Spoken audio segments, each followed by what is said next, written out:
Hello, everybody. I am this. This is the launch of Baldur's Gate 3. So, uh, before it's like a few minutes before the launch, okay? It's just a few minutes. Oh yeah, I need to. I was so excited. I didn't even.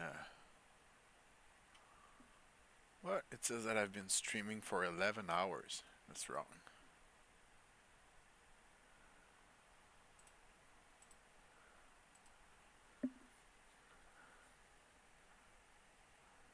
Yeah, 38 seconds more accurate. So, what's gonna happen is we're gonna play Baldur's Gate 3. That's what's gonna happen. Never played it before. No idea how it plays. Really, no idea.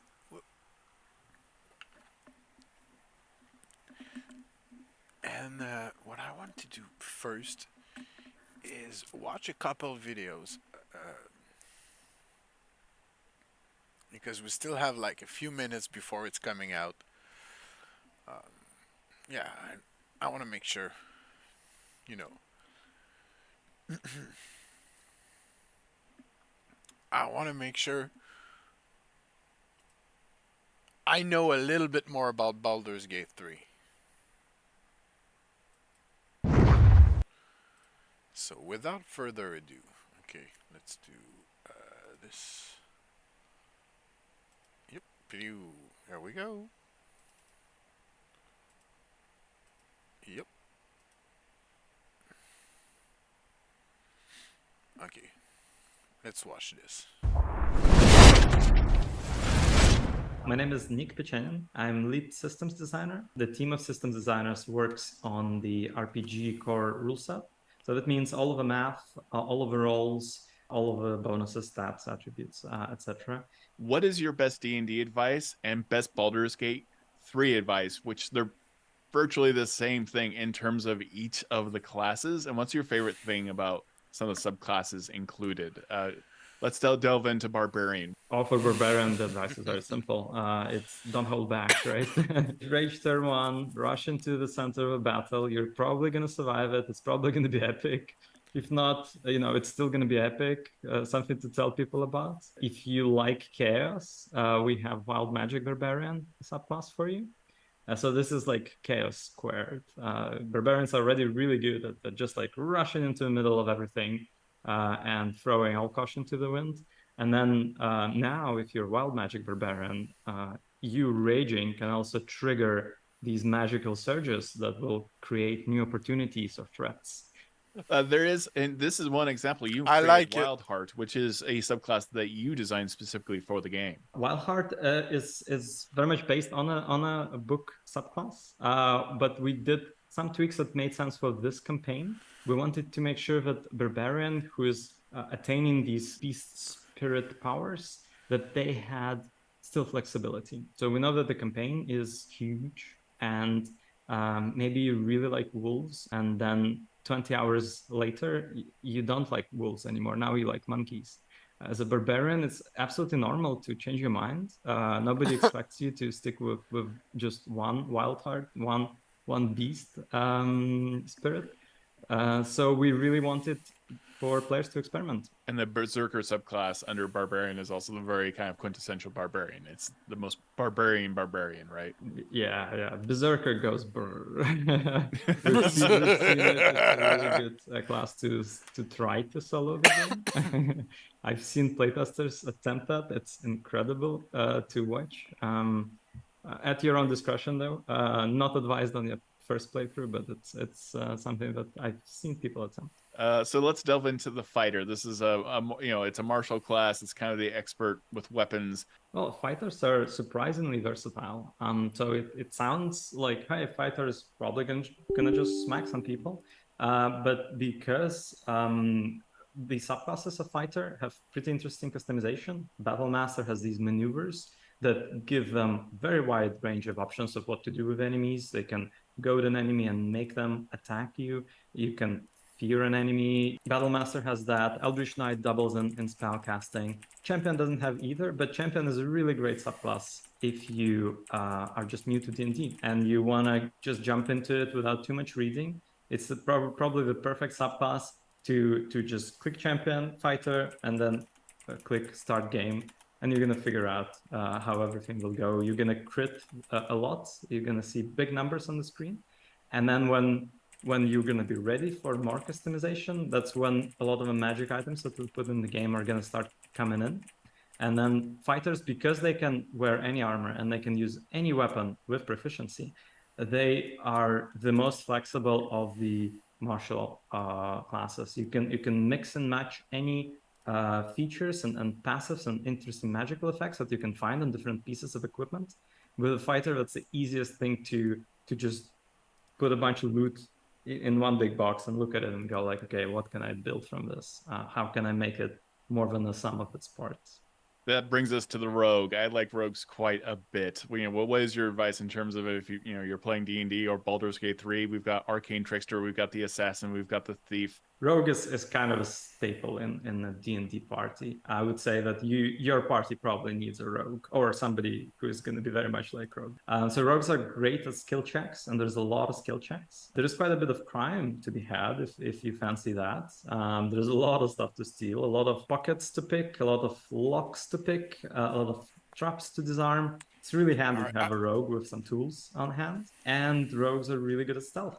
You can sneak around in Baldur's Gate 3, kind of dodge enemy side cones, weave in and out of stealth, even in combat. So that's something that we offer to the players, is to use hide action in combat. It's going to be a little bit challenging. You'll have to really hide first. And then enemies will still know that, hey, there was somebody who is trying to hide there. I need to go and check out that corner. But with some careful positioning, with some maybe teleportation tricks, if you have any, you'll be able to hide in combat and then jump on the enemy again, which is really great for Assassin, which is the new subclass for release. And that's a subclass that is all about jumping on an enemy, having that first attack, surprising the enemy. It's very fun. It's like playing a cat, basically.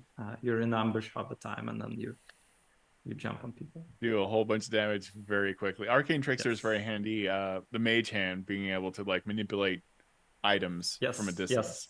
It took us a lot of surprising amount of work, but we finally are going to allow Mage Hand at release to press buttons, push levers, and do little interactions. The reason why it took us so much work is that a lot of buttons and a lot of levers start dialogues or activate traps or start situations. So we had to basically go through all of them and say like, okay, but what if the person touching the button is not a player, but is actually their Mage Hand? What happens? These classes, these subclasses kind of invite things that you need to do within the game to make those satisfying, including, like you just mentioned with Arcane Trickster, being able to click those levers, be able to maybe pick a pocket from a distance, that kind of thing, interact with the environment. With Bard, you can play songs. You suddenly have to realize the music, whereas we may not actually sing around the table when we're playing Dungeons and Dragons or play an actual lute. You had to include instruments and lute, and actual songs that can be played, right?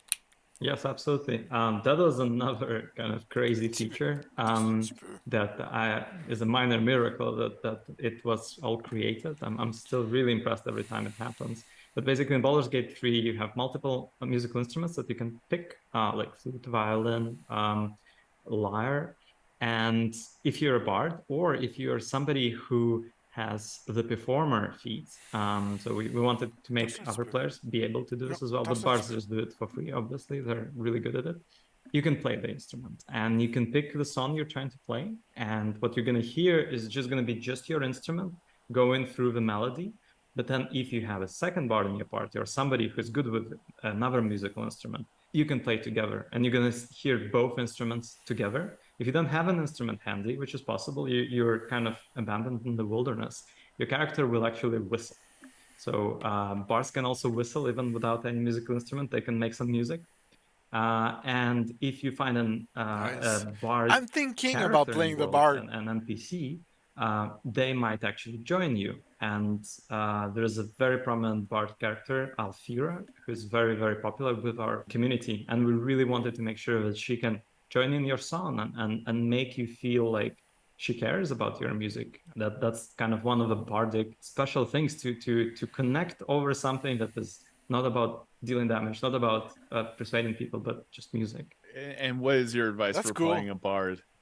For Bard, get into crazy situations by talking. So in Baldur's Gate 3, you can talk your way out of a lot of situations. And at release, we're also making sure that if you talk your way out of a big fight, you will be compensated in experience points so that you're not underleveled, not underpowered, just because you're refusing to murder everything. There's a couple of fights that you will have a very hard time dodging, or you will, let's say, it's going to be very morally questionable to dodge them without spoiling anything. But bards are really good at talking their way out of situations. And the new class of subclass of bard we're going to add it at release is called the College of Swords bard. So these fellows, they are really good at dancing with their weapons, essentially. So their performance art is involves a killing instrument, and it was a very interesting challenge for our animation team to take a look at all of the weapons that we support, which is a big list, and figure out like, okay, what do we do with a polearm? How do we make it into a dance? How do we make this attack feel fluid like a performance? And then we've got the lore. We've got Valor. Lore bard is very much like, you have all those old stories, you have all this old information, and then Yes. Valor is kind of like the Skald, like the battle bard that goes into combat and kind of like hypes everyone up. Yeah, literally. With their combat inspiration, they can make their allies a lot stronger in combat. So we've got the Warlock, and Warlocks are always fascinating to me, and it's very well captured in Baldur's Gate 3. The different types of spells can be very specific when you look at Eldritch Blast, but you also have a patron, you have a boss, you have someone that you owe something to, and that has role-playing effects as well. We've got the Archfey, we've got the Fiend, we've got the Grey Old One. What is some of your advice for playing Warlock, just both from like a mechanical way and also even in the narrative? A Warlock is a great starter class for somebody who wants to play a caster but doesn't want to have to read their entire spellbook every time they fight. So Warlock really constrains your choices but gives you a lot of power. They have very few but very hard-kicking spells. We try to make sure that those spells feel and sound great. You mentioned Eldritch Blast already.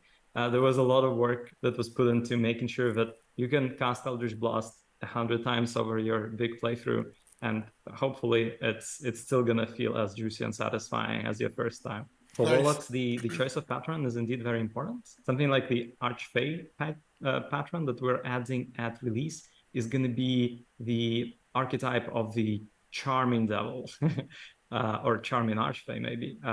Somebody who's very good at charming people, dominating people eventually, is really good at enchantment magic. So that's kind of where their strengths lie. One of our origins is a patron, and you're gonna see a warlock, and you're gonna see their patron a lot. Whether you will like that patron or you might fight with them, I don't know. But some of my most favorite dialogues are actually this warlock will interacting with their patron. It's a lot of snark and a lot of humor. And then you've got the Grey Old One as well. Were there any other interesting things about the mechanics for the Grey Old One, the Fiend? The Great Old One is really more of an eldritch monstrosity kind of stuff. There's necrotic damage, cold damage, tentacles rising from the ground to grasp your enemies. It's pretty horrorish, actually. Very interesting. And then the Fiend is the third subclass for the Warlock, the third patron. That one is predictably all about the hot fires of hell. So we got the Cleric, and this is when hot we fires get of a hell. lot of subclasses, because in D&D there are a lot of subclasses for Cleric. We've got Knowledge, Life, Light. We got Nature, Tempest, Trickery, War.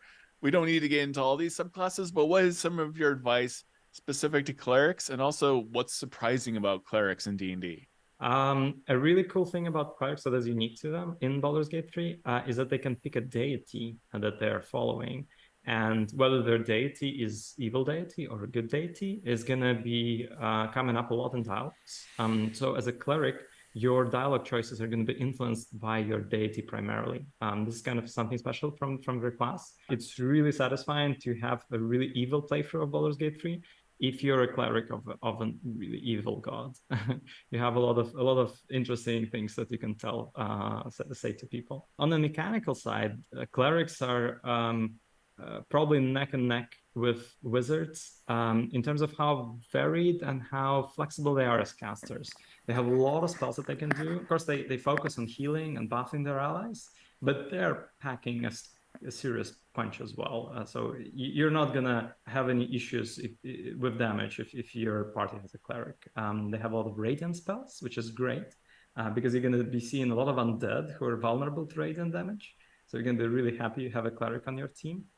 And then in terms of the subclass, clerics can really dabble into anything they want. So there's a really dedicated healer kind of archetype, which is life cleric.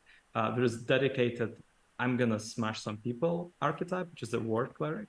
Clerics are really great if you wanna combine a bit of armor, a bit of martial capability with very strong spell casting side. That brings us to the druid. The druid is very interesting because they have wild shape, and you cover the different subclasses like moon, land, and then spores, which thematically is very dark and kind of creepy and of the moment. What is your best advice mechanically for playing a druid in Baldur's Gate 3 and D&D? And also, what was most surprising about what came out of these subclasses? Druid was our first big class that we put out in the patch after the early access launch of Baldur's Gate 3. So we were trying very hard to make a good impression. That means we put a lot of effort into what your wild shapes can do, even in terms of just like sitting on benches and lying down, but also making sure that every wild shape has interesting actions that they can use. For release, we're also trying to make sure that your wild shape catches up in power with something like a barbarian who is decked out with legendary weapon and like incredible loot that you can find in the game. So we really try to make sure that wild shapes don't drop off in power anymore into the end game, that you can use all of them as much as you want. And that makes the toolkit of the druid kind of very diverse as well. You can turn into a raven, you can fly to another part of the battlefield, you can turn into a bear, roar at enemies, make sure that they attack you and not your teammates. And if stuff is not going according to plan, you turn into a badger and you burrow your way out of your problem. There are some new shapes. I'm really happy that we found time to add the Dilophosaurus because I really wanted a dinosaur in this game. And then for the new subclass that we're adding at release, one look at Spore Druid, and I knew that we're gonna have to pick this one. It's just this wonderfully icky, slightly horrorish vibe to Druid, which is still very much in line with them being centered around nature and what is the natural cycle of things. It's kind of a reminder that besides growth, there's also decay in the cycle of nature, and all of it is still natural to a druid, and they can that's pretty cool. From growth, but also from very much actively decaying bodies that turn into zombies. I don't know which class I'm gonna play. As much as it sounds like necromancy, this is completely natural, kids. No, that's perfect. I love their inclusion in this, and that the video looks fantastic. When it comes to the ranger, what is your advice, mechanically and narratively in terms of playing Baldur's Gate 3 and D&D? Who is the ranger for?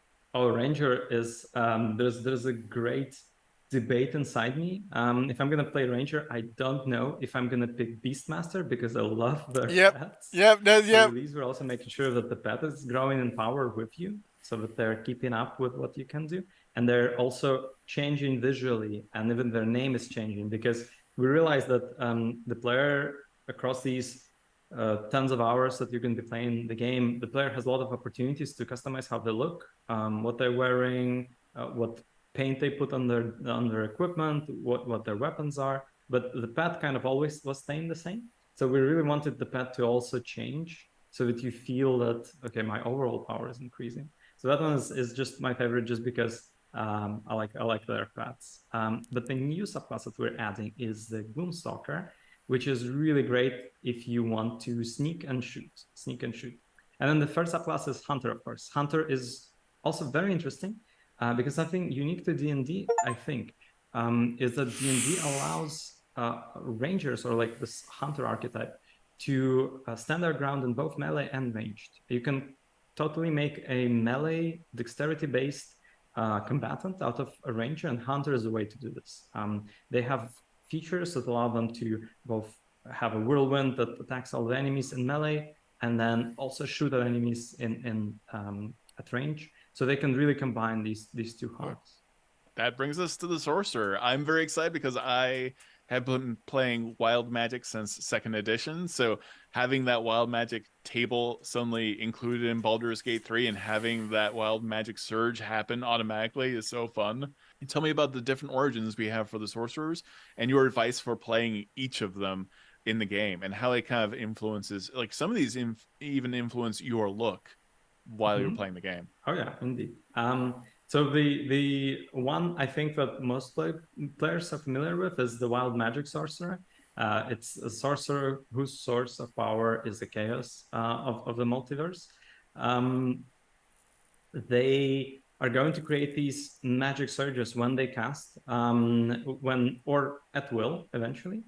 And the cool thing about that is that it's kind of a third side to any combat. If you see that combat is not going very well, you can always create a magic surge and see, like, here's a new element that came in. Hey, all of the spells will heal anybody that they hit. These kind of random magic surges, they're giving you opportunities and threats that you can turn to your advantage. You can go like, oh, look, now suddenly my sorcerer is the best healer in my party because a surge happened. Suddenly they're healing out everybody. Or, hey, I'm going to swap with a key enemy target because a surge happened and I can swap with anything on the screen right now. It's a really reactive playstyle and with a big variety of spells that sorcerers can have, which covers, like, it's a big overlap with wizards. It covers a lot of spells in the game. They can have a lot of cool combos, honestly. And they can manipulate the spells as well, right? You can, like, yes, with the meta magic options. With the meta magic, that's another unique thing about sorcerers. So they can duplicate a spell, or they can increase its range, or they can increase its duration, or they can make a spell subtle, so not attract any attention. Which is really powerful if you have a knock spell available somewhere. That was Wild Magic. We also have Draconic Bloodline Sorcerer, which is proudly presenting their Draconic ancestor with scales that you can see and you can customize in the character creation. If you're a Dragonborn Draconic Bloodline Sorcerer, you have access to this, like, completely unique dual tone Dragonborn skin that was just made specifically for this combination because we wanted to make sure that we cover it with something unique. And then they're gonna kind of tap into this draconic ancestry and get powers from their ancestral dragons that depend on the color or the metallic sheen of the draconic bloodline. So let's say if your grandpa was a red dragon, you might have fire-related powers and resistances. And the new sorcerer class is Storm Sorcery. So if you know X-Men, there is Storm in X-Men, that's Storm Sorcerer for sure. The really neat thing that they can do, and they can do this from level 1, is they can fly right after casting a spell. So if you see a chest somewhere on a cliff that you can't normally jump to, or you spotted a ledge that you can jump to and maybe there's a hidden door there, Storm Sorcery is really great in that. In like this exploration aspect, this like short little fly that you can do opens a lot of doors. So that brings us to the monk. We've got a variety of subclasses. We have open hand, we've got shadow, we've got 4 elements. What is your advice for D&D players and Baldur's Gate 3 players? Who is the monk most geared towards? How to have fun with that mechanically and even narratively? That's a lot of information. Great if you want to be running around the battlefield, if you want to be striking where nobody is expecting you. Also, if you want to be able to really calm down a situation. So the interesting thing with monks, any class has special dialogue options when they're conversing with other NPCs. And for monk, the dialogue options really center on the concept of Zen, the concept of meditation. Monks are great at disarming the hostile NPCs with just a few words, at like lowering the temperature of hostility in the room. So that's when you really need a monk. And mechanically, monks are, of course, mostly about their unarmed attacks. They're masters of their own body. You're going to Masters of look their great own as body. you're unarmed attacking. Our animation team has been working with martial artists to mock up actual kung fu stances and moves. You might actually recognize some of them from popular movies that you've seen if you're into kung fu movies. Open hand monk is the subclass that is most focused on just the variety of different attacks that you can do without any weapons. You can stun people, you can tap into the key energy in their bodies to explode them later, and to make sure that they can also go head to head with that proverbial barbarian with a really big axe. We made sure that monks will find magic equipment that is going to synergize well with their unarmed attacks, and also with dashing, with jumping, with doing things that feel monk-like. So there's going to be magic gloves that are going to empower you on unarmed attacks to make sure that you're still up there in utility in a fight. Yeah, so tell me about the Way of Shadow, because these are very, very, very tricky, very good at just bamfing around combat. Way of Shadow is basically a ninja. It's a ninja on steroids. The really cool thing they can do, they can teleport from shadow to shadow, which is pretty unique and pretty powerful because you know, in a city, there's shadows everywhere. Next to every building, next to every lamppost, there's a bit of shadow. So as a shadow monk, you can just jump from one place to another. Let's say if you need to stage a heist into a bank, that place is going to be full of shadows. Yeah. So take it as you will. And then final subclass is the Four Elements monk. This is, if you've seen the Avatar animated series, you're going to be very familiar. Like, that's the mental picture of how Four Elements monk work. They This is gonna be amazing. Hadouken spells, Yeah, I'm harnessing downloading. elemental powers. Unfortunately, the game We said that I also needed to tweaked re-download. the key economy a little bit It's at gonna be higher done levels in to make sure that you never run out of juice as a monk. As long as you're by the resting end of the properly, as long video. as you're not pushing too many fights without resting, you should have access to most of your kit in most of the situations. That brings us to Paladin. This is a much beloved class and subclasses that's in D&D and Baldur's Gate 3. We've got the Ancients, we've got Devotion, we've got Vengeance, and Oathbreaker, which is a narrative-based subclass. Tell me all about, like, what's your advice for playing a Paladin? What's exciting about all these subclasses and what you've done narratively? So Paladin is all about their oath, the oath that they swear. The oath of devotion is going to be the oath to protect the innocent, and well, there's going to be a lot of innocence. Let's put it this way. It's the quintessential knight in shining armor. It's the person who wants to hug their entire group and cover them in aura and probably will heal them at it. The Vengeance Paladin is the new subclass that we're putting into the release. That one is hell-bent on vengeance. They're pretty angry. They're pretty and angry. actually, very interestingly, as a paladin, you can break your oath. You need to be very careful about what you say and what you do, because your oath is very much for real. We are keeping track of things. And for Vengeance Paladin, the way to break your oath is to let the evil go unpunished.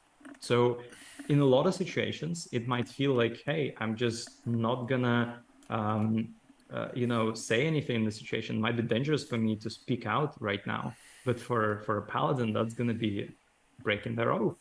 They're out there to make sure that there is restorative justice that's going to happen. And finally, there's Ancients. The Oath of Ancients is all about protecting nature.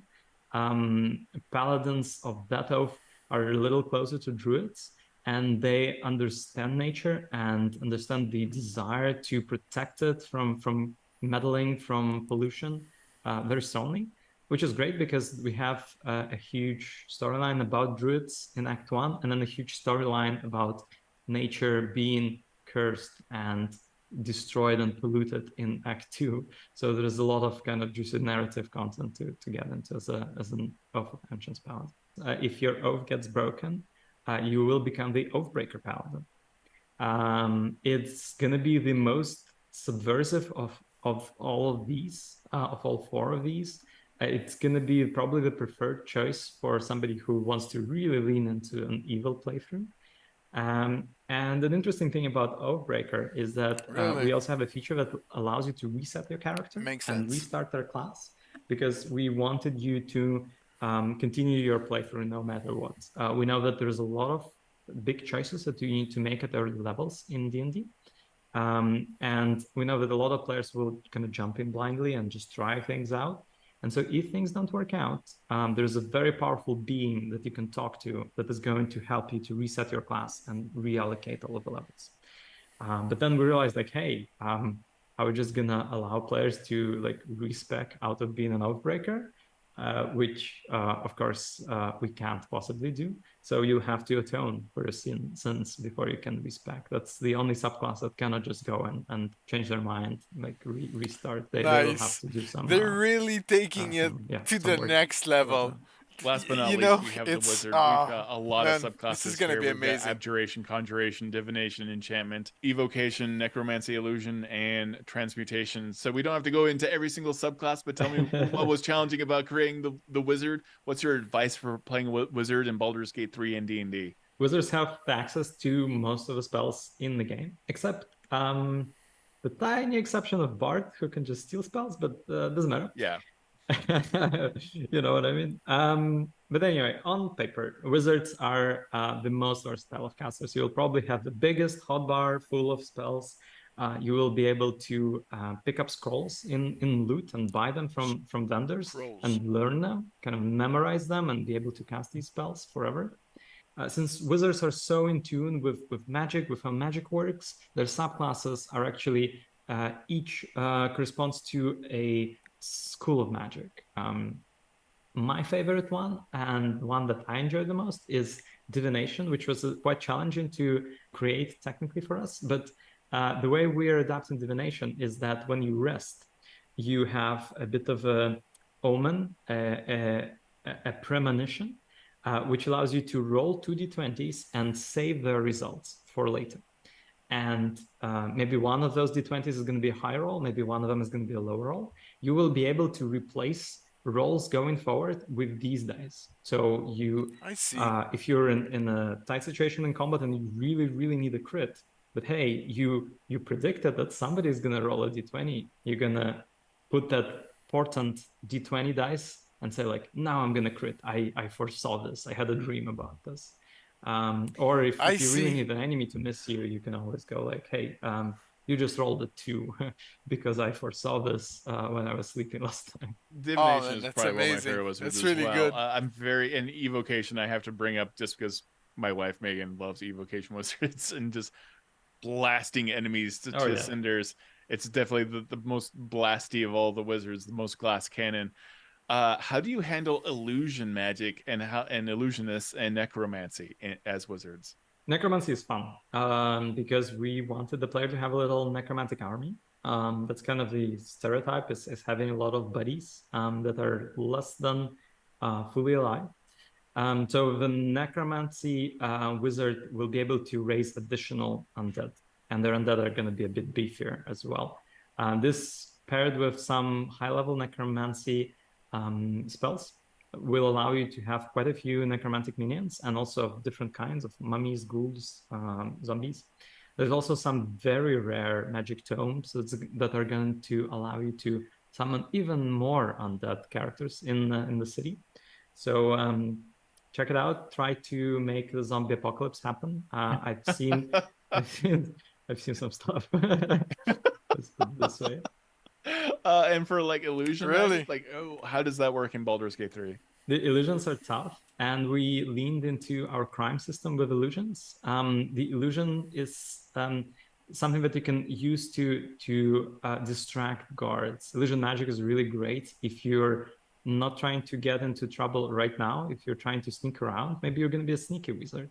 So this is great when you can create minor illusions faster than any other class, and kind of manipulate guard behavior, manipulate NPCs. In a city, it's really useful to be able to tell to make a big crowd look away. That comes in very handy. That's very interesting. I want to watch this one. Character creation. This One is of the most next step. exciting aspects about Baldur's Gate 3 right now is character creation and the emotional attachment that you have to your character, and you are a big part of that. Tell me what you do. I'm a lead character artist here at LAAAABRUUUUUUTT. Me and my team work on everything starting from playable races to NPCs to creatures and armors. So kind of everything that you see on the screen that's like animating, talking, we're making sure it's looking great. In terms of character creation, we kind of build up a tool set to populate the game because, as you know, the game is really big. You can actually meet more than like thousands of characters, like different NPCs. And we actually expect thousands of people to be able to customize their own story, their own adventure, and their own personal look. So we made up a bunch of tools that help us do it. So you could kind of like create yourself from scratch. You can make your character look like you with our tools, or like kind of pursue the ultimate fantasy and try to, you know, customize your adventure to your liking. Okay, so everyone's super hyped. The game is about to come out. What's your day one advice for making your character? You know, it's August 3rd, thousands, millions of characters getting generated all in one day. What is your day one advice for making your character? So first and foremost, take your time. It's gonna take you a while. Allow, well, at least an hour, you know. Wow. Character to go through all of the options, to try a couple of different races, try a couple of, you know, different customization options. What is the most exciting aspect of this launch for yourself? I think the most exciting is indeed to see people create their own characters and kind of to get excited whenever they see an option that they really liked or they would prefer to have on the character. When we launch, you know, like when we launched early access, I was like in every video stream on Twitch, like even with like minimum amount of people, I was like there trying to like get to know what people want, get to know what people use. Yeah, it's really rewarding to see kind of people tinkering with our things, but also actually playing the game and meeting characters in the world and then talking to them and then kind of reacting to what they see, like to the stories that, you know, they create. Yeah, that's really amazing. I'm very hyped. Can't wait. That's the exciting thing is I think we're just going to see all of these different characters that were made in the game being shared online. And I'm excited what everyone gets to see. Yeah. Oh, yeah. You will be lurking, right? Yeah, I hope to see some interesting, you know, picks that everyone would customize. Like we have, actually we keep a statistics like of what the best, like the most popular player choice. And we're definitely going to post like the most, you know, the default of the default characters that people is going to pick in our Twitter. But like looking at the statistics throughout early access, it's been very interesting because like throughout our patches, like player preferences actually changed. Okay. So the first most default character was like this white guy, you know, very handsome, like very classic hairstyle, all of that. But when we released Bard patch, then like previously it was a human, obviously, but then with the Bard patch, it was half elf. And then he kind of had a bit of a more fancier hairstyle, like this drow hairstyle. That's very, very curious to see, you know? That is interesting. Like I can't wait to see the data on all of that actually, like as that progresses, you know, as there are different options. What's the single most important thing that you found in your career in capturing when it comes to creating your own character? The most important aspect of making a character and bringing the character to life is actually the eyes. You look, you interact with people on day-to-day basis, and you can spot when something is off. And if the eyes don't have this like a small glare in them, then the character that you look at kind of can seem dead. What we tried to make sure is that you always have this glow in the eye in all of the lighting situations. We kind of had to fake it a little bit, but we could make sure that, you know, you like wherever, whenever you look at somebody, there is this like glow a little bit, and then you instantly get attached. And then when you look at them and then they start animate, start talking to you, then like you kind of believe them, you believe in them, that they exist. This is definitely one of the hardest and like like, the main thing that we had to deal with. Well, there is a lot more, of course. What's maybe something that people don't know about the process, or like your insights into like character creation or NPC creation? Is there anything like a weird story about like character creation that you have? Well, I mean, with characters, it's like a lot need to come together, and we actually work with a lot of departments, different departments that make it happen. We're sort of the first ones. We make the character, we sculpt the face, we like kind of model the body and the hair and the outfits, like all of that. But it's also very important to coordinate with graphic programmers and with animation department and with lighting, after all. I think there were a lot of back and forth with the lighting and like how the atmospheres work in game. For us, it was really hard to pull off like this very saturated and contrasted atmosphere, both from top down and then in the cinematic camera. So whenever you're like looking at something from top-down camera, it kind of like realistically, it looks quite desaturated. So like if you, I don't know, kind of gonna go up, top floor of your building, look down, you might spot that the lighting is kind of flat. So we need to compensate for that in our game. So we need to make it a little bit more exciting. The grass needs to be a little bit greener, the shadows needs to be a bit darker and all of that. But with the same atmosphere settings, when you zoom in on the face, it kind of looks like too much. So we had to figure out a way where we would have like slightly different atmosphere settings, like from the top down and then from the cinematic dialog camera. Oh, interesting. Why do you love doing this? Because it's so much work and so much has gone into this game, and now it's finally launching. You have to love it. You have to be passionate about it. Why do you enjoy this so much?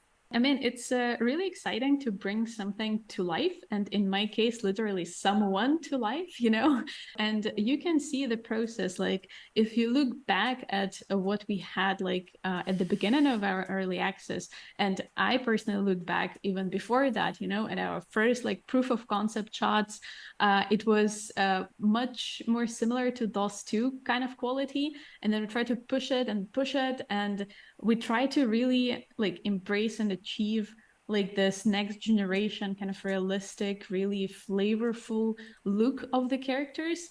And the process and like the kind of the destination was really fun.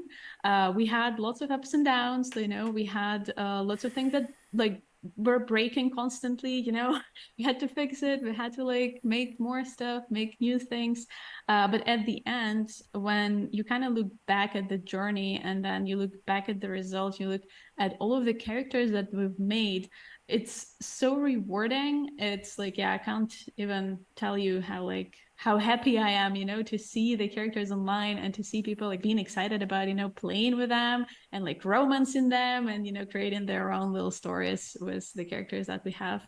Were there any unique challenges into creating all these different creatures, and also kind of delving into the world of Dungeons and Dragons and all the different like species that exist and all the different monsters? What was interesting about that challenge? Yeah, so I mean, They're first not thing talking much about we the. kind of like got all of the books that there are, and actually a few copies, and then we went through all of them. We were like reading up on creatures. Every time that we needed to make a creature or monster, we would check like, okay, how many tentacles does beholder have? How many tentacles does spectator has? Yeah, there were a lot of research that we put in to make sure that we are staying true to the lore, and at the same time, we were looking at like the visual and trying to bring it to the next level. We kind of got inspired by like everything that D&D has to offer, and then we kind of like turned it into what you're gonna see in the game, so very exciting monsters. We created some of the monsters that didn't previously like exist in the books, so maybe they're gonna make it there, hopefully. Yeah, that's the other thing. Like there are armor sets, there are clothes. Like sometimes you see references in D&D art, but you've added so much more based off of that initial art direction. What do you enjoy about creating those armor sets? For the clothing and armors, we tried to show the class of the characters through the armor a little bit. At the same time, we tried to kind of fit those outfits on all of the races and also represent your racial identity with it. So we had our armors. We have now vanity clothing as well that you can wear. Both are intertwined, and like you can be whoever you want to be. You can be a halfling, a gnome, a dragonborn, and then like you can play as a bard, overthird, or sorcerer, and then in the game would kind of like give you like you would find loot and vanity items in the game that can further kind of like embrace this role-playing element and like really show your character. So much what you do is about like attachment, like you are making the NPCs feel real, to have an emotional connection. What has been important about and fun about creating these NPCs and making them characters that you care about? And then also the monsters on top of that, like they're, you know, sometimes they have to be monstrous, but you have to add a human element as well. We talked previously, and you mentioned lips are very important if the monster does have lips. So what goes into creating those NPCs, those monsters? Yeah, we paid special attention to our animations and specifically lip sync, because in the game you can talk to anyone and any creature as well. So you can talk to squirrels, you can talk to cats, dogs.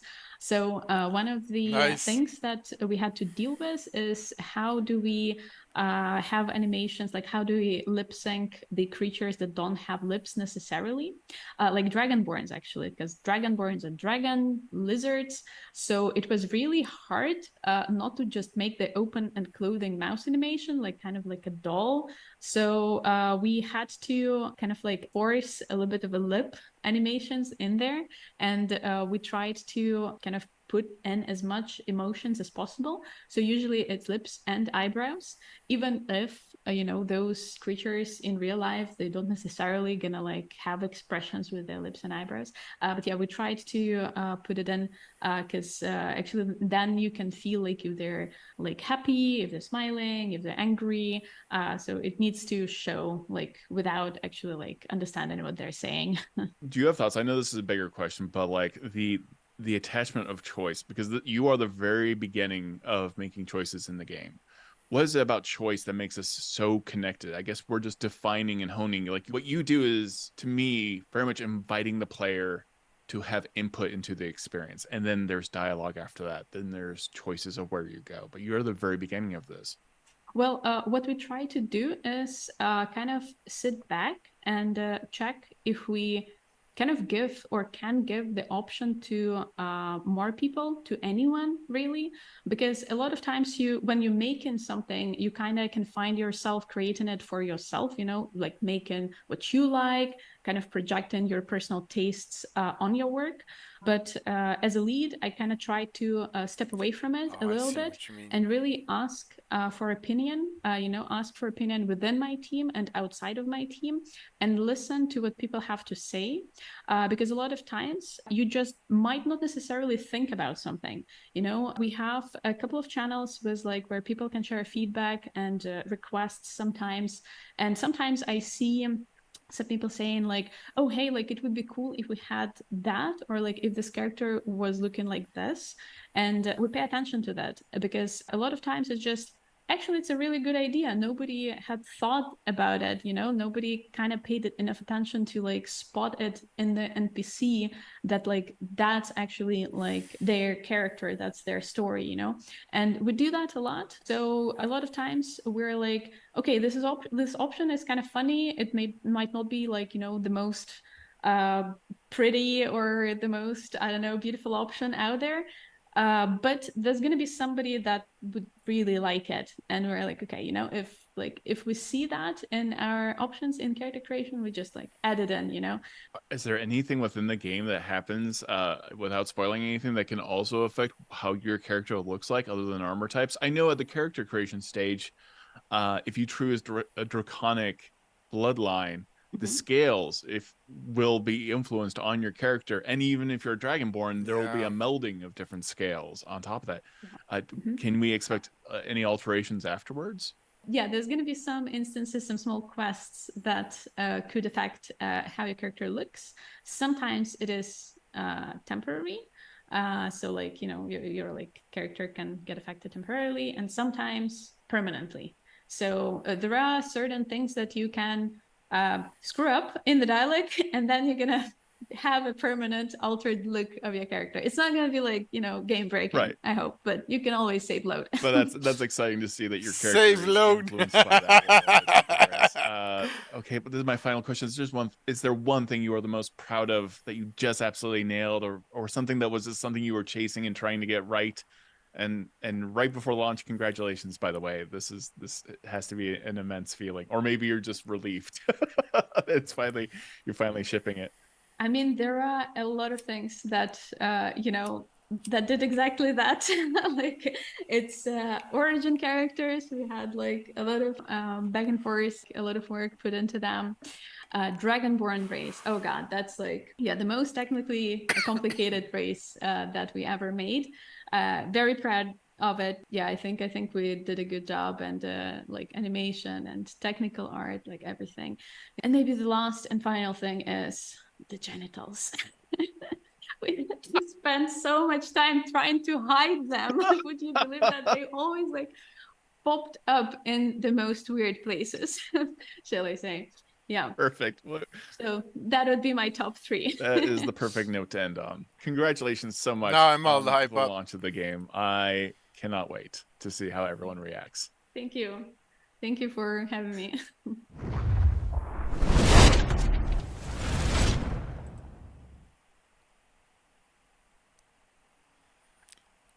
Wow. It's still a little bit before it's ready. Like one of the most alarming things to me. A little bit.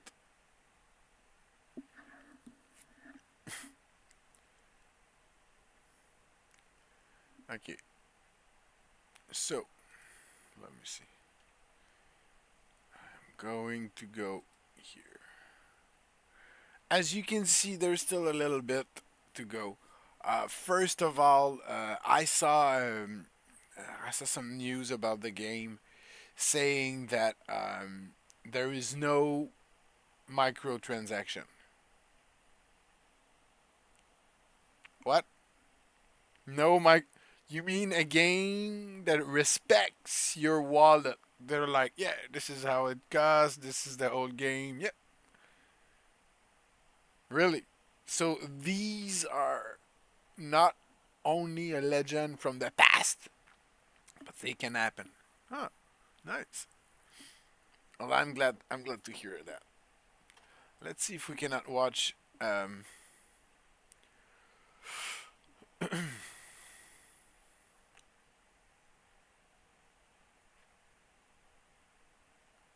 full game review after 100 hours. Really?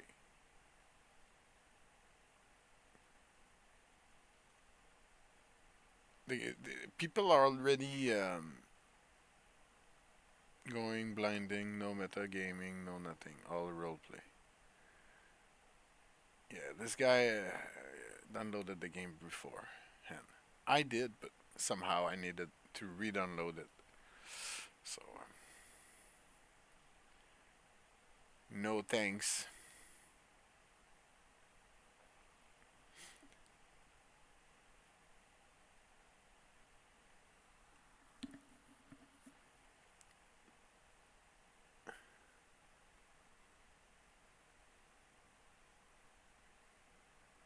This guy is downloading as well.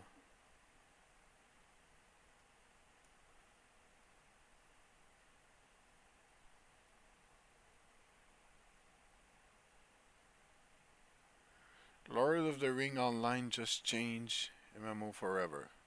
Really? A Death Knight is never late. Lord of the Rings Online just did something major that, to my understanding, has never been done before in an MMORPG. Yes, That old as dirt MMO, Lord of the Rings Online, it's still going to this day. It's still releasing expansions. It's still innovating, making new content. And today, you're going to learn about one of Lord of the Rings Online's newest features that came out with its latest expansion, Before the Shadow. A feature that will hopefully change MMORPGs going forward forever. Okay, so before we talk about what exactly Lord of the Rings Online did, we do need to establish a little bit of context real fast. All right, then, keep your secrets. Many modern-day MMOs have an absolutely massive issue that nobody seems to want to address.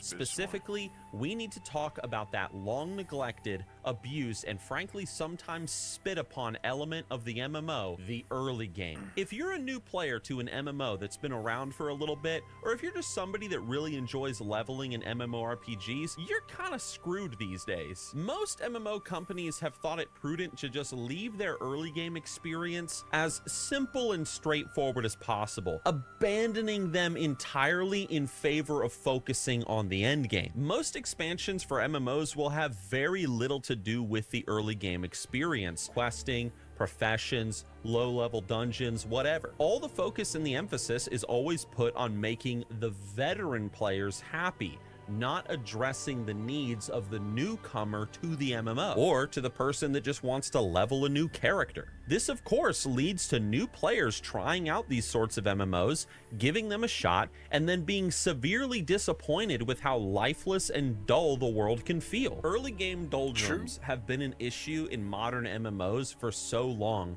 that even games like World of Warcraft, which has a notoriously bad early game experience for new players and veteran players alike, they even offer a cash shop incentive for you to just pay $60 and just skip the whole thing entirely. Maybe it's a good business model, but players often feel cheated by this sort of neglect being present in such a large part of the game. Now, Lord of the Rings Online is an MMO that's been around for a very long time, and it has boasted multiple expansions under its belt during its days, taking players from the steppes of the Shire all the way to the fiery doom of Mordor. One does not simply walk into Mordor.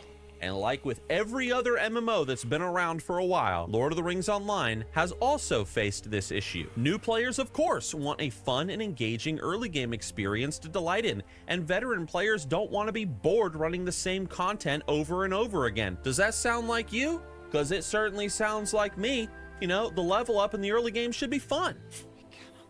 Also, you got to keep in mind, Lord of the Rings Online is a game that is known primarily for its storytelling, its massive world and roleplay-like content. The developers actually want you to take your time leveling up in the world. They want you to experience the story that they have so painstakingly crafted. It's a very different approach to their MMO compared to game companies like Blizzard and like others who just want you to rush through all that content as fast as possible and get to the latest expansion. So here's the question.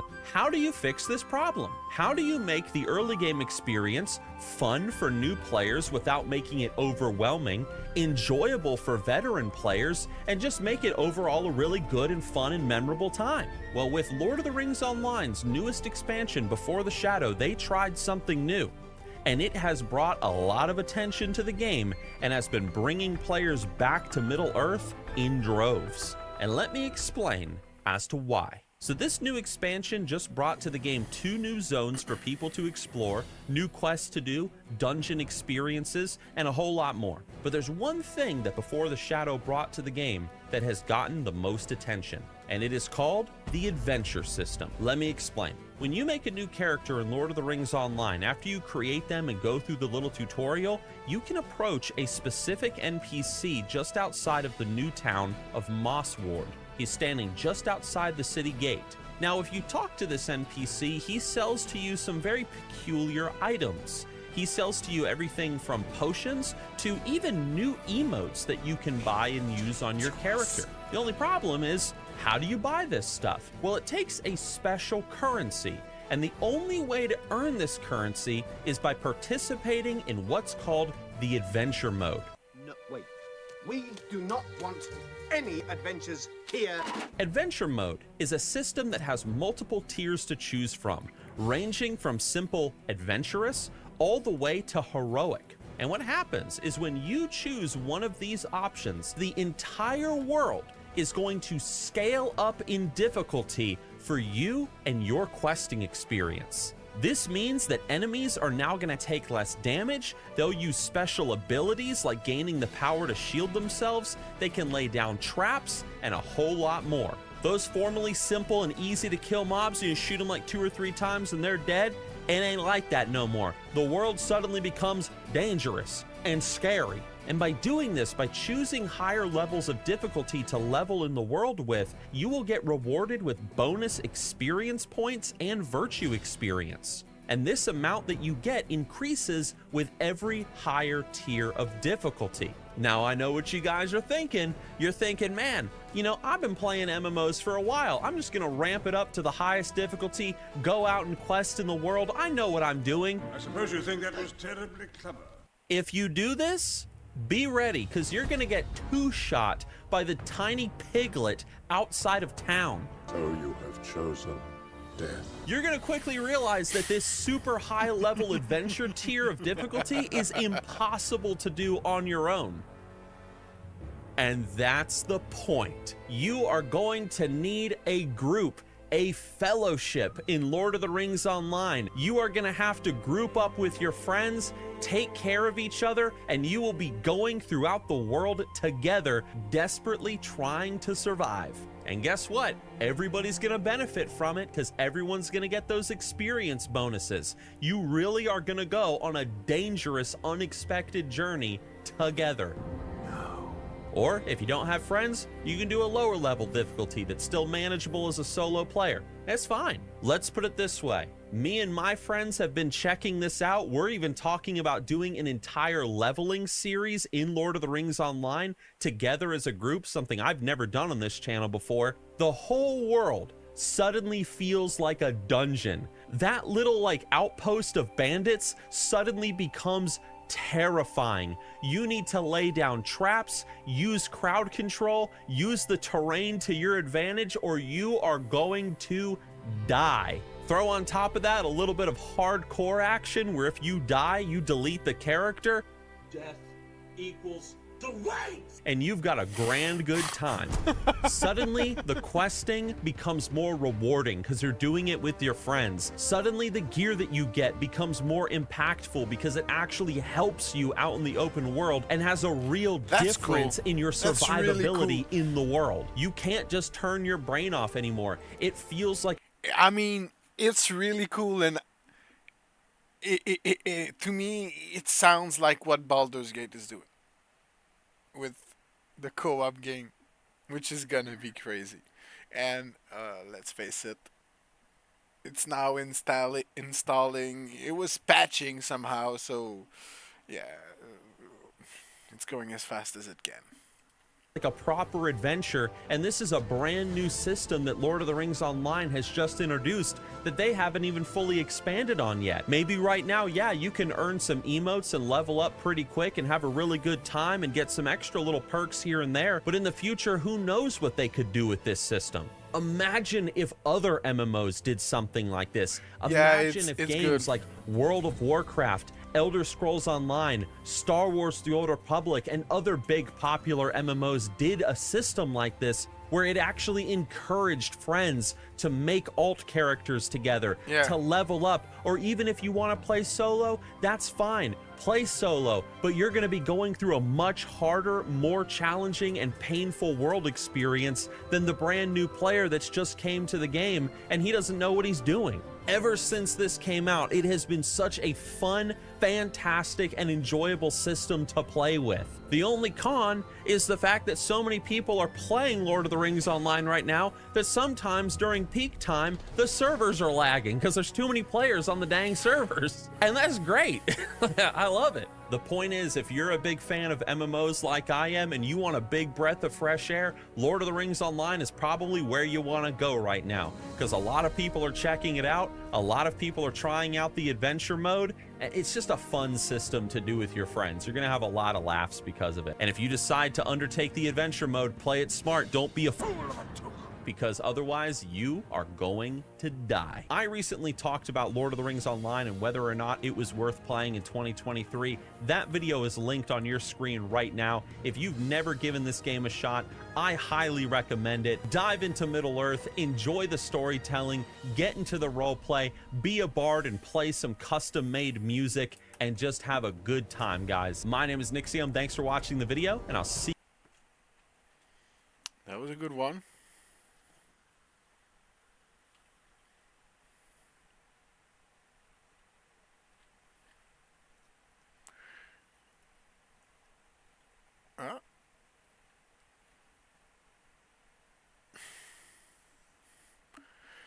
So, man. Wow, eh?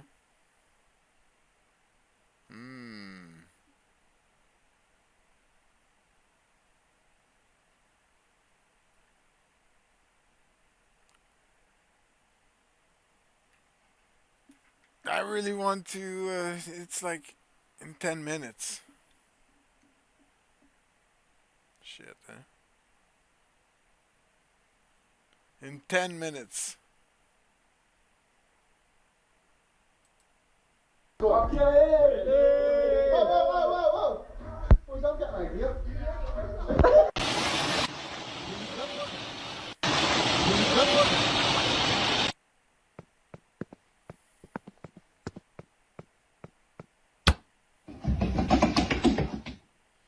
The supercar Nigel testing out his skills on the scooter.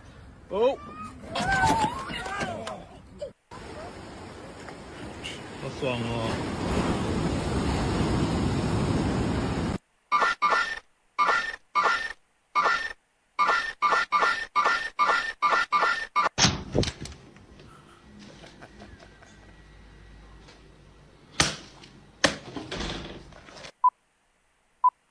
My PC finally picked up the pace.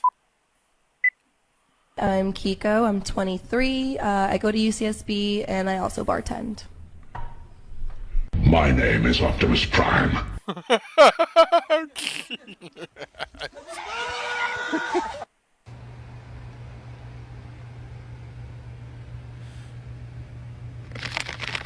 Why isn't it possible? It's just not. Why not, you stupid bastard? Oh, can you say happy birthday to my friend Nicker? He would appreciate it. Happy birthday, Nicker.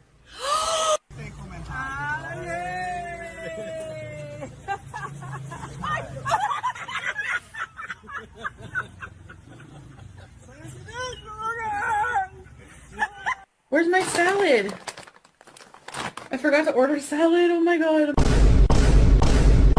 I forgot to order salad. Oh my god. Kevin Durant with the bucket. Here goes Kyrie. Why do you play basketball with people? Wow. Yeah. Where you going? Tangy. Hey, Tangy. Hey, bro, you gonna lead a game? Now he's running.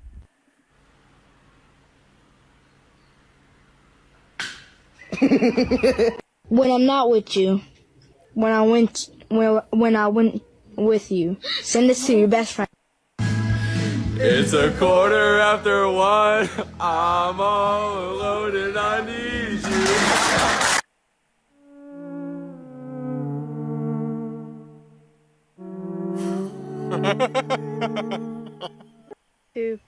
Go. Go. What's that? Bridge, get out. Get out.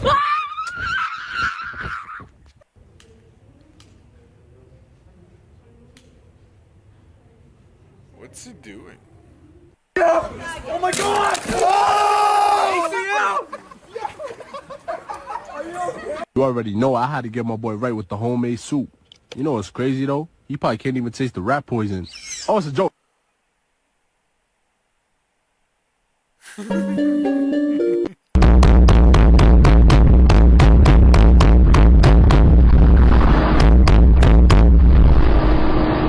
No one cared who I was till I put on the mask. If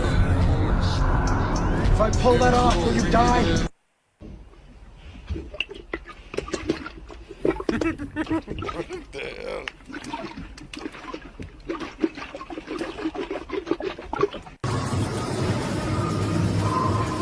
I'm not sure what they're doing. This is wrong. Yep. What does it do? Shoots fucking.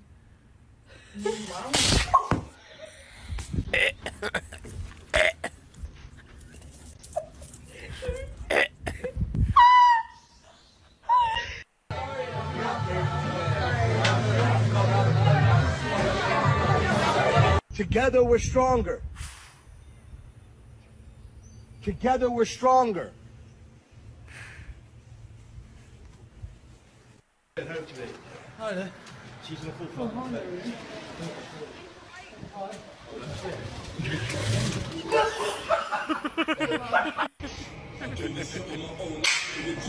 What was that? Mom, I'm at the airport. I'm so excited. First trip to LA. Oh, see, people here are so nice. Just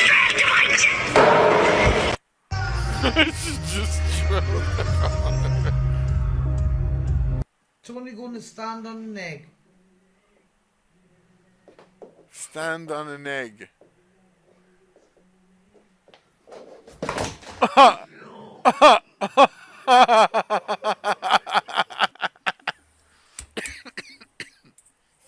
Gosh. It can't be that hard. Dude.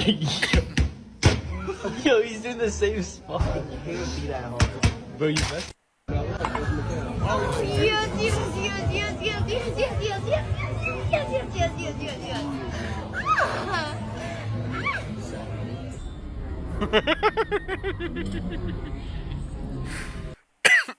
Okay. Okay. Look.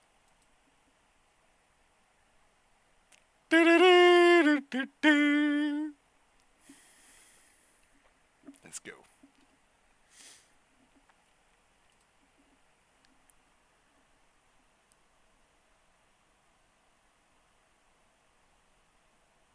What?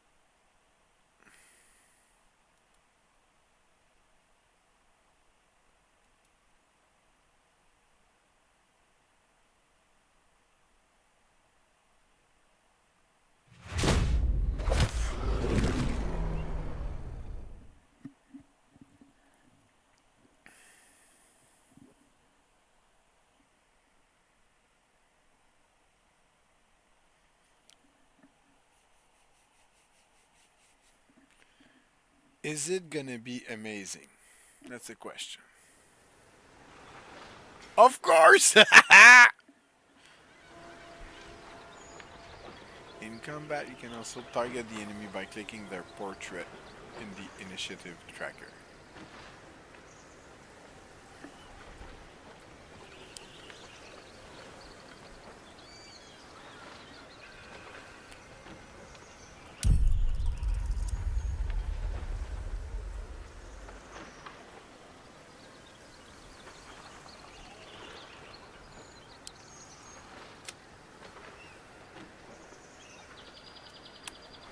I'm not sure I can show the nudity on stream.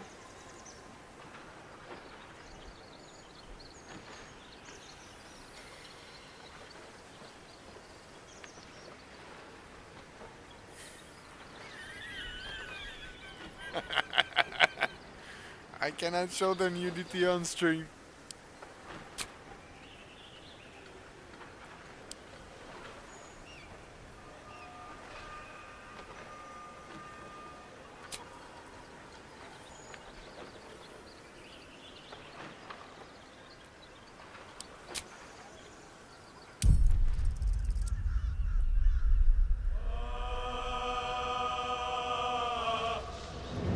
So I can play on PS.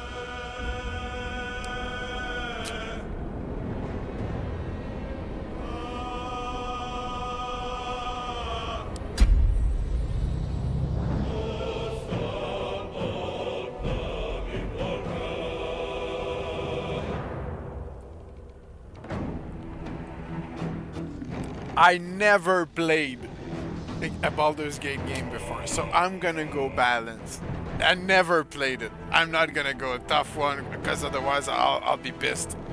But I'll go the balance, yeah, for of challenging choices.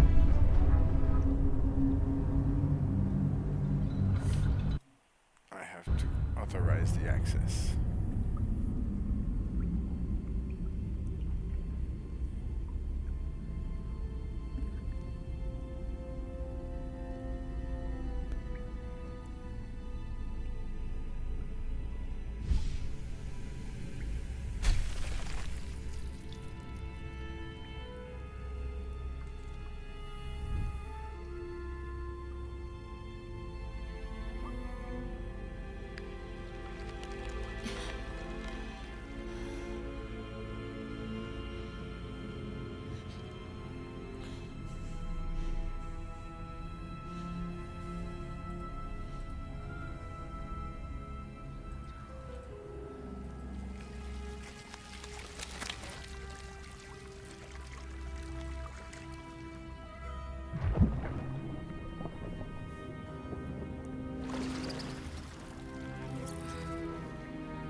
Graphics.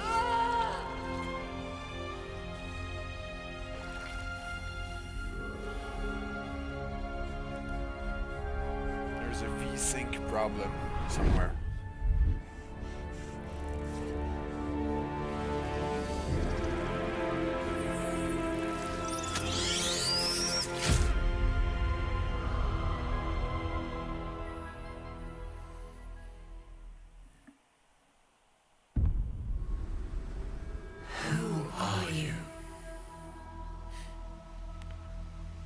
Can help you with the core mechanics. Yes, because also this is character creation.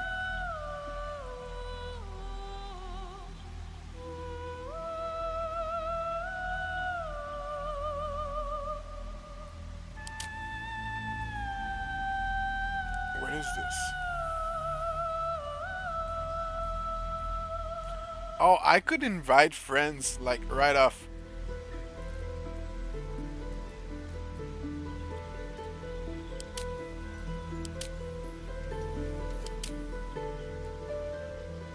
Origin character.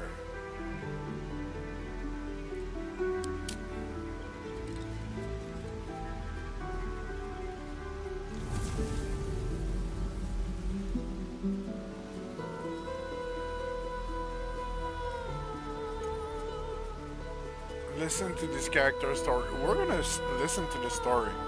Who the fuck is that guy? 200 years serving as a cruel master, the vampire spawn Astarion is finally free. So that's a rogue high elf.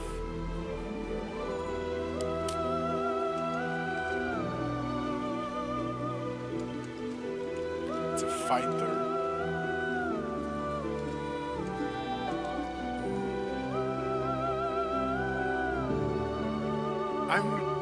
I really don't know what the origin is all about.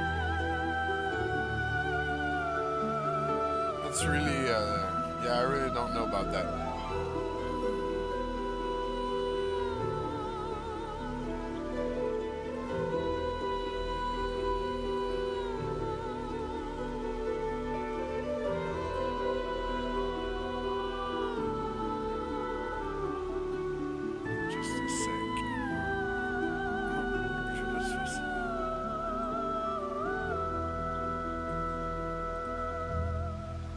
I think it's better that way. Yeah, it's... yeah, okay.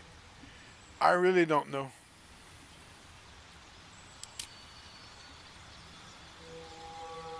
It's a wizard. Gale's wizarding power. 1, 2, 3. Goddess of magic until his ambition led him to the brink of catastrophe. She's a cleric. A warlock. A barbarian. I don't know. I want to play the Beastmaster. I think I'm gonna play with the Beastmaster. Or a Bard first, but a Beastmaster. Let's go with the Orc. You need a guardian. Choose one. Wait, what?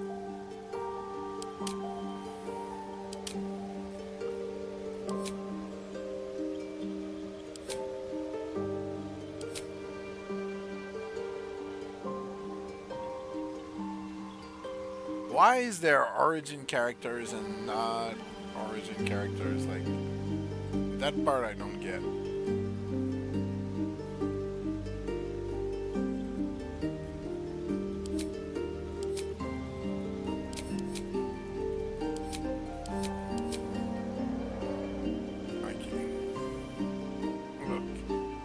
Wow.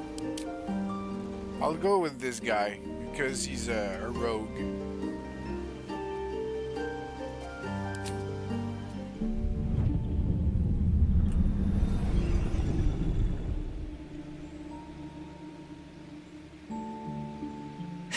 Darling, don't be shy. I promise not to bite until we've been formally introduced. My name's Astarion, and I've spent a century stalking the night, hunting for pretty morsels just like you. Yeah, I'm pretty.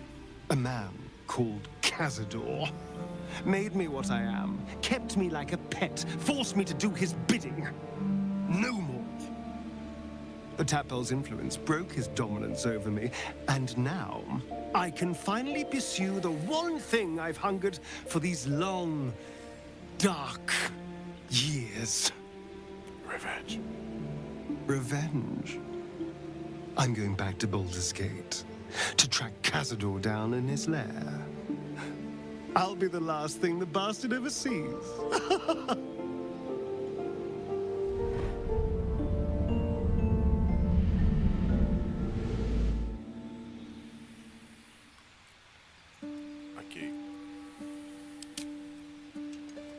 Raised amongst the stars, merciless conquering the cosmos.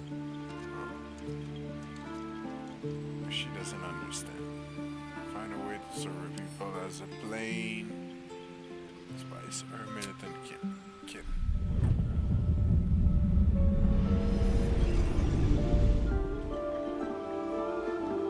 Since I was born in the cold reaches of world space, I have known but one purpose: to wield a silver sword and ride a red dragon in service of my regent, the Githyanki Queen Vlaakith.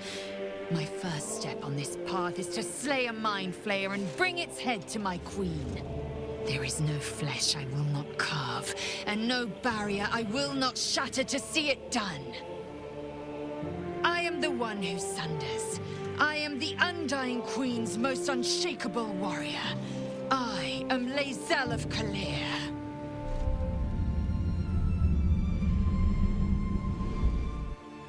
Yeah, I'm gonna go with her. This is a wizard, and the goddess magic until his ambition led him to the brink of catastrophe. Okay.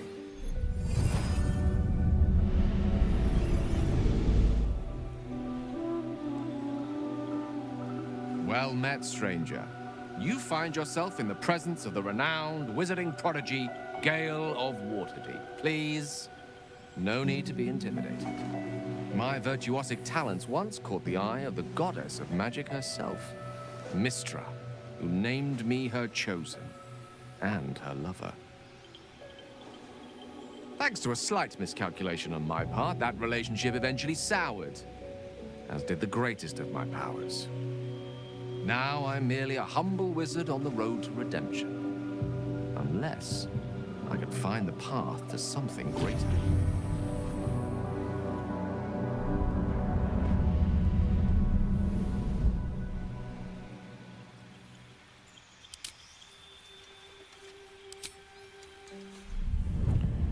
Oh, I haven't read. She's a cleric, right? My name is Shadowheart, loyal servant of Shar, goddess of darkness and loss. there is little more I can tell you than that. My Lady Shah tasked me with a mission of such secrecy that I surrendered great swathes of my memory in order to safeguard the knowledge of it.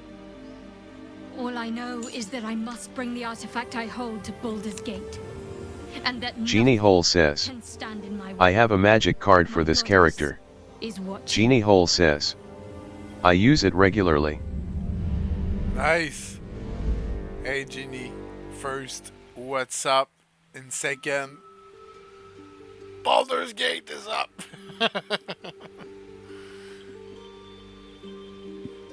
And I really don't know. I know nothing about that. What's the origin? What the hell is that? The origin. It's. I really don't know. I don't get that part. So I'm watching every character and see what they do. I think I'm gonna pick this lady, but I'm not sure yet. This guy is a warlock, known as Blade of Frontiers. Okay, menacing the Sword Coast for a moment. Okay. Yeah, I really don't know what's the origin is all about.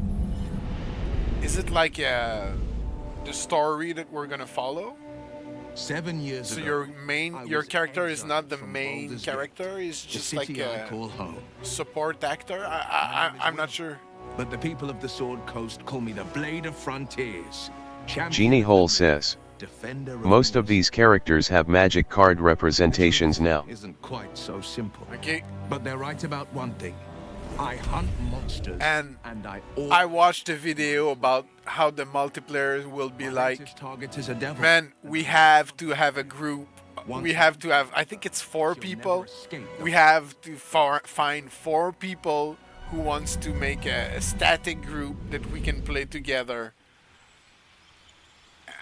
I mean, yeah, this is gonna be amazing. I watched a few videos today and oh my god. I think, yeah. I think this is gonna be incredible.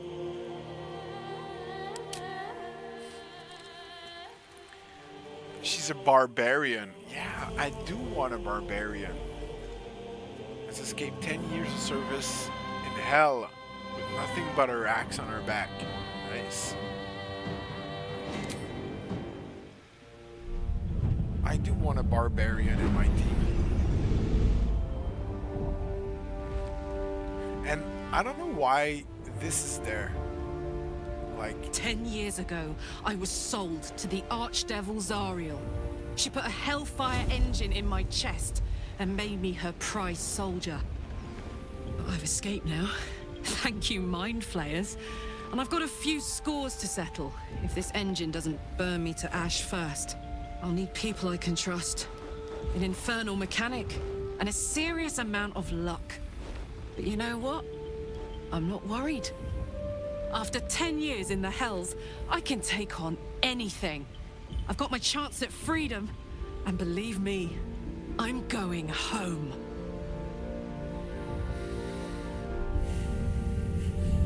All right. And the last sorcerer.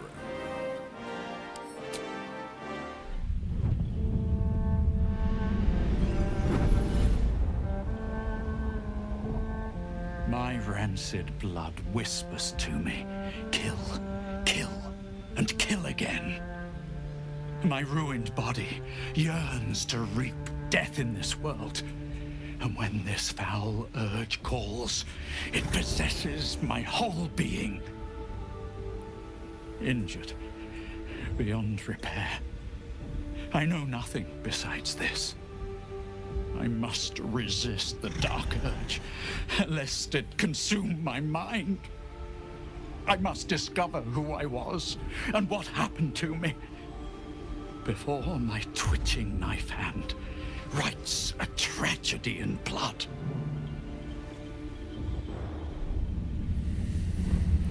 I see. I see. I know nothing about what it does, so like I said, I'm gonna pick that girl.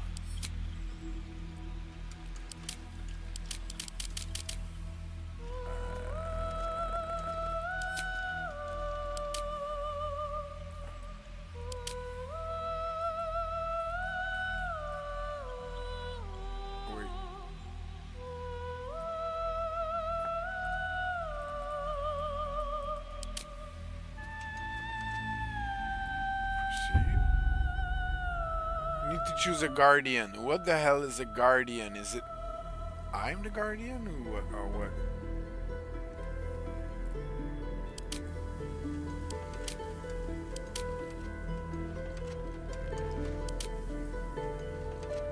Halfling, half elf, elf, dwarves, gnomes, half orcs. I'm gonna go with a classic human. Body type, really?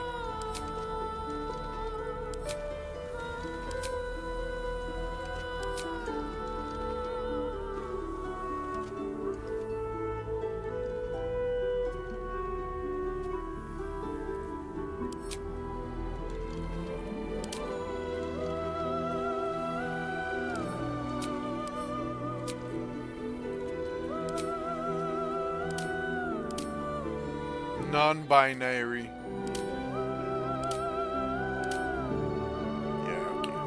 Remarkable. Good luck. Follow your instincts. It's a woman. Don't be afraid. Remarkable. Truly, follow your instincts. Remarkable. Truly. Good luck. Follow your... Remarkable. Good luck. Follow your instincts. Remarkable. Truly.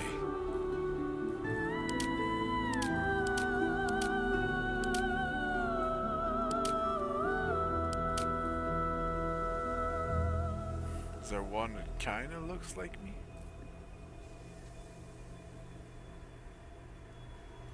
Yeah, I guess. I mean, it would be hard to be white. Even this guy, you know, maybe.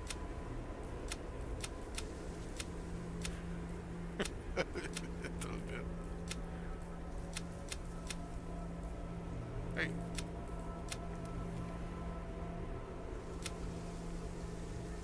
Yeah.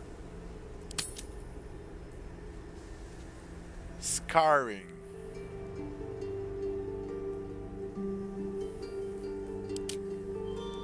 Yeah, no. Maturity. Hey, I am mature. You can say. No, not really. Let's. Yeah. Vitiligo. What the hell is? Oh. No. Body art. You have tattoo. Like a barcode on the face. No. Let's have no tattoo on the face. I mean, I'm not a hippie.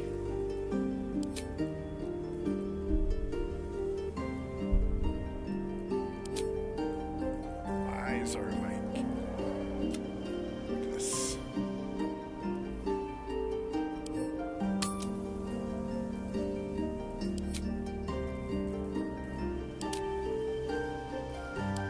I just want a little tear.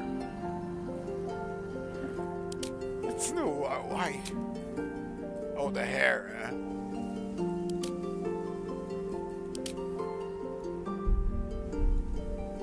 That's a strange face.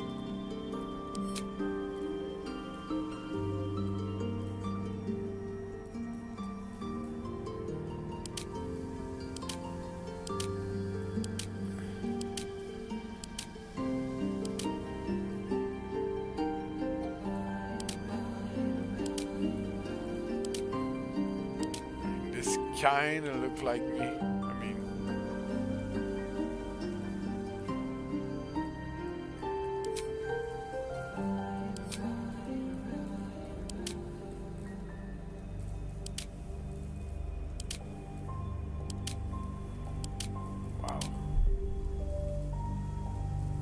Are you okay, Princess Layla? Yes. I like new hairstyle.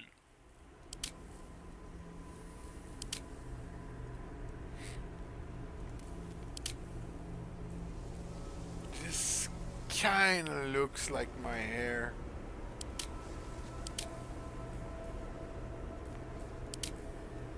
This when I'm out of the shower. This when I'm on a fancy party. This when I want to go out with... Why? There are so many weird ones. Like, come on. I mean... Looks like in, what's it called? Zoolander.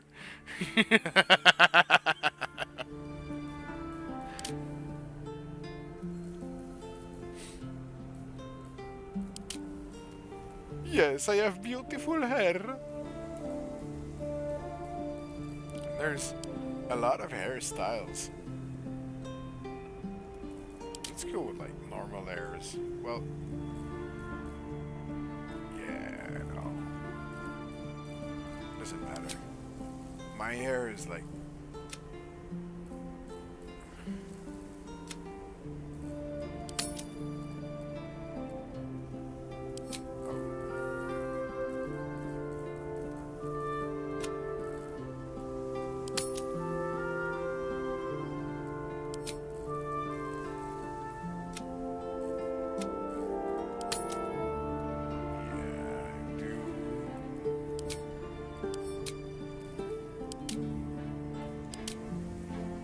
Yes. Oh wow, and the beard is moving.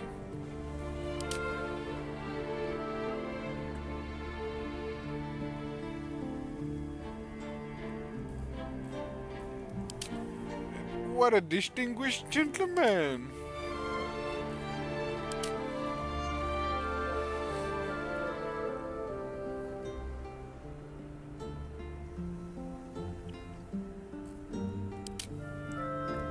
I wish, but no. This is so disgusting.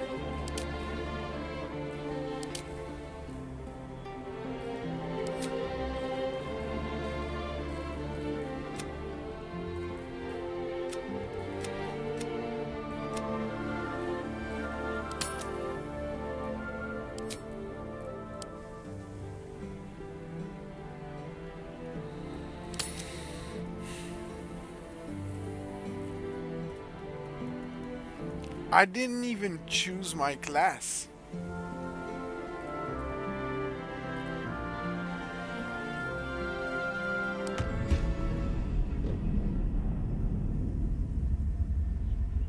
I'm not even sure what happened.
That's my character.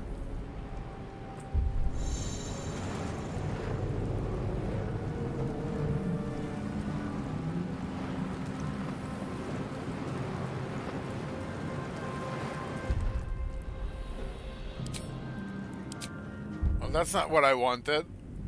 Like, no.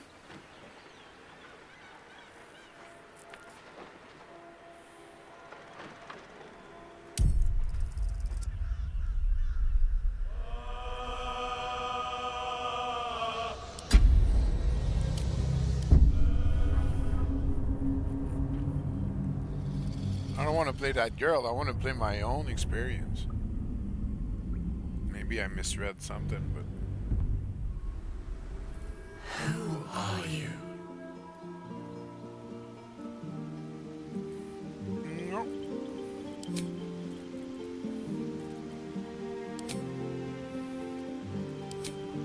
Oh.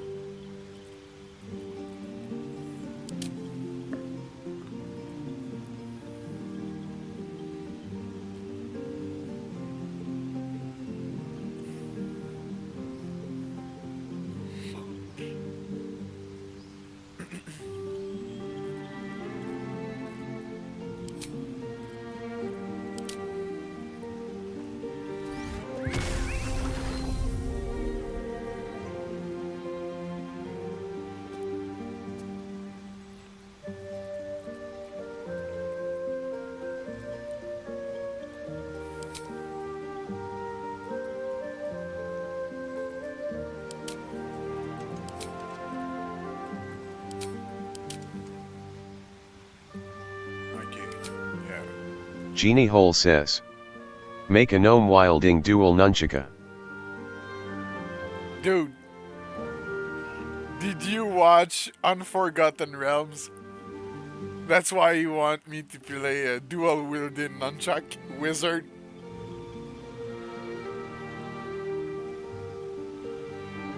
Genie Hole says. LUL. Yeah, you did, eh?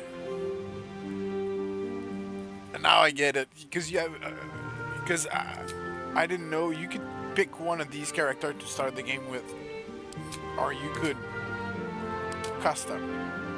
And yeah, I didn't know. Like I said, I'm a total noob for this game.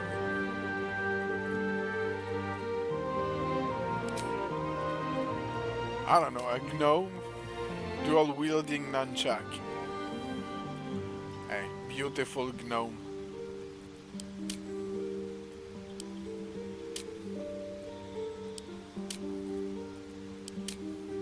Halflings. Oh, gnomes and halflings. They're pretty much the same. Genie Hole says. I will be making an offline character and one for a group adventure. Nice. Yeah, I do want to play group adventure, man. I don't know how I'm gonna do it, but I want to try to set up with a fixed group of people, like a certain amount of time a week that we play. Because, yeah, this is one big selling point for me. And yeah, I'll see. We'll see.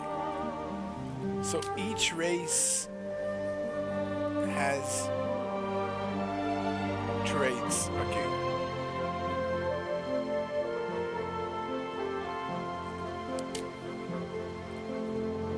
"9 meters per turn. Can see in the dark. Hellish fire." Okay. Rapier.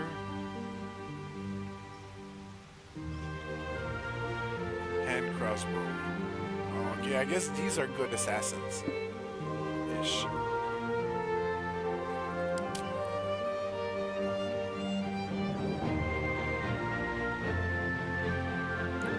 Okay, skill.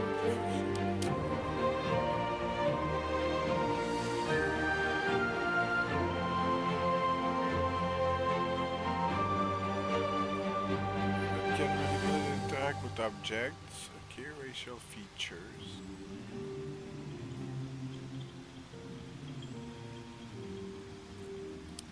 So You want to build a warrior, right? Yeah. Hammer. They move a little bit less though. Half health. Okay. They move less.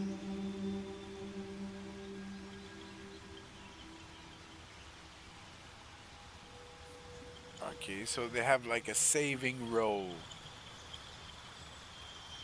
Yeah, flings. Saving throws.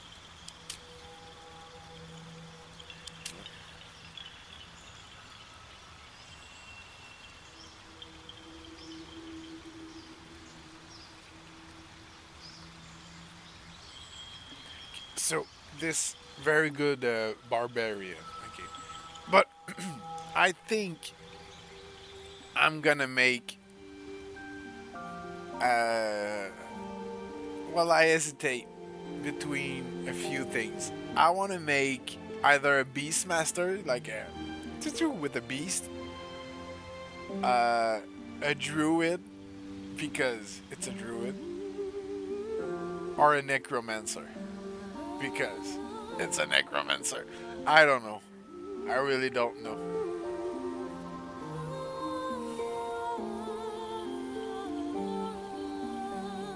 Yeah, I think I'm just gonna go with the human.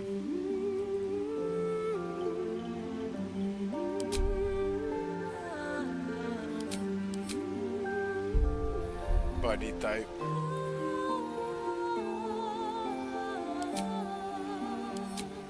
Alright, these aren't. Normal human. Where to next? What was that? Let's hope the locals are friendly. Hells. Something just woke up down here. Be wary. This place is trapped. It's opened. I wonder what's back there. It's open. Yeah, it sounds open. More of those wretched... There's magic keeping this chest sealed. I can feel its aura. Okay.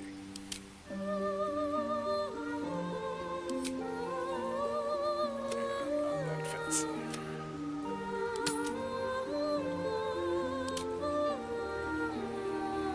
I am very mature, so I'm gonna, you know, crank up the maturity. I don't want no face stats. Piercing. Eyes. Let's go with, that's my eyes color-ish.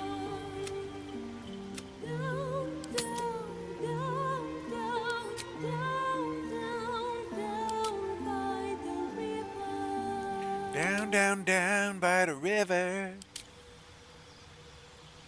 Yeah, a mohawk. That's perfect. Green hair, no. Let's go with more realistic.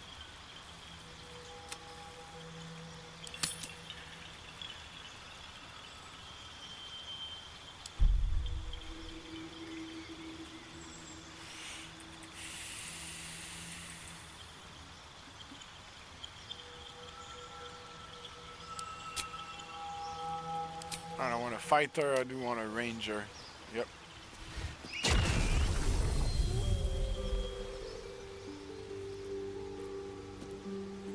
Or a druid.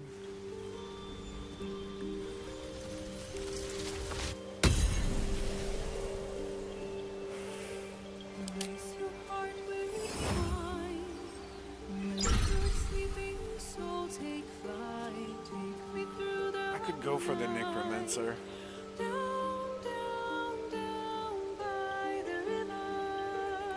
Down, down, down by the river. Oh, the bard. Yeah, the bard looks fun, but yeah, it looks stupid. To be fair, so does the ranger.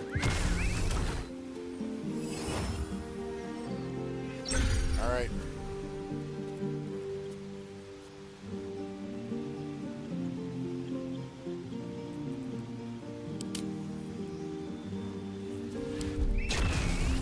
You need a guardian. Choose one. Who's my guardian?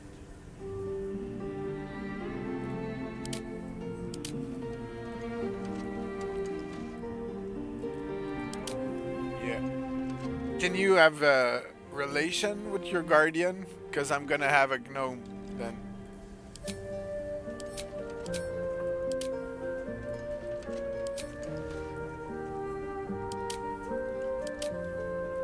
Yeah, forest gnome.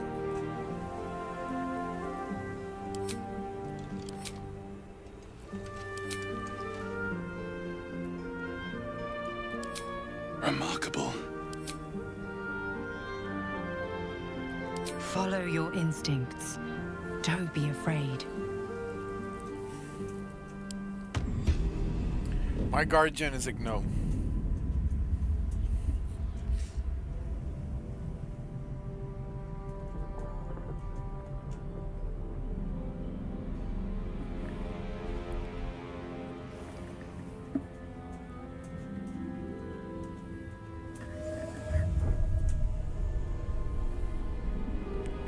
Okay.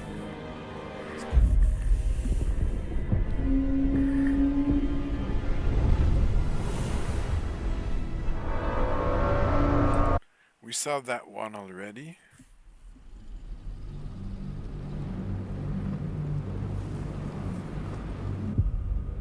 Where it flies. Oh.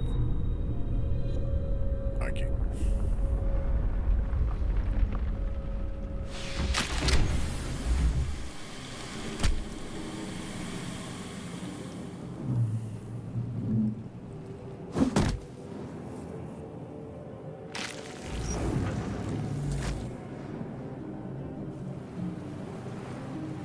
Oh, my head.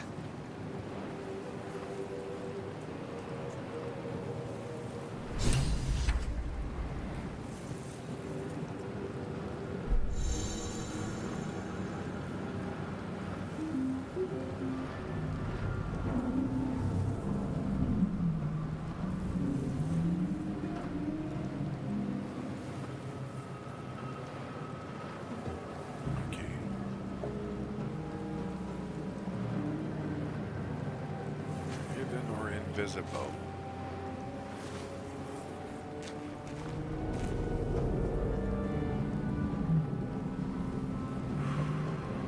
Okay, that's not true.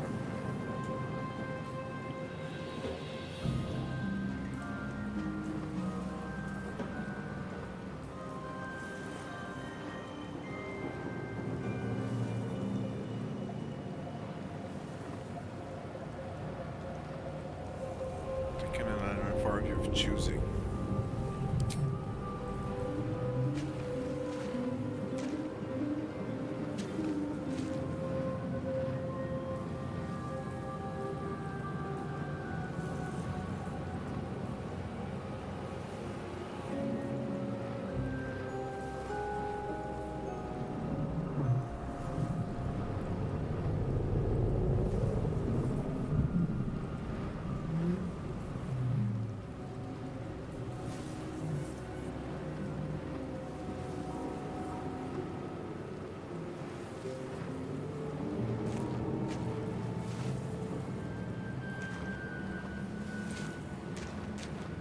Should mind my step.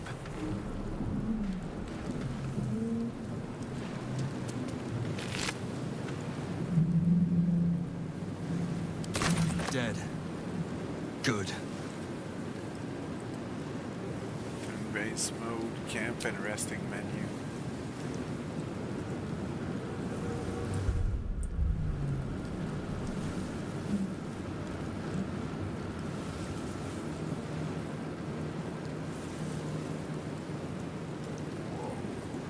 There's a lot of things.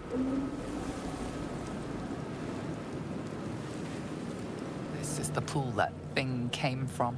The parasite now writhing behind your eye.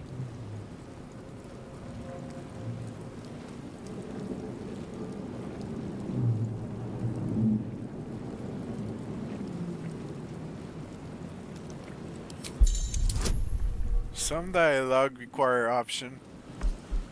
Require a skill check, a dice roll must meet or exceed. Okay, finish.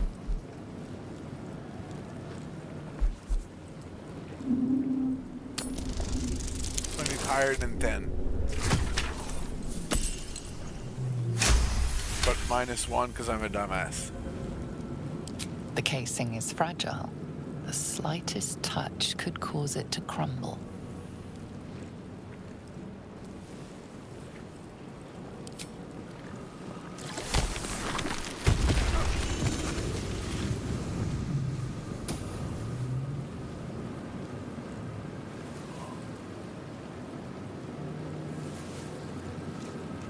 Someone else got out.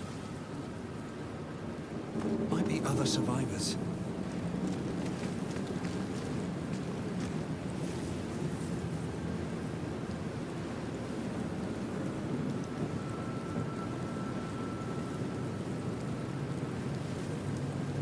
Sphinx there.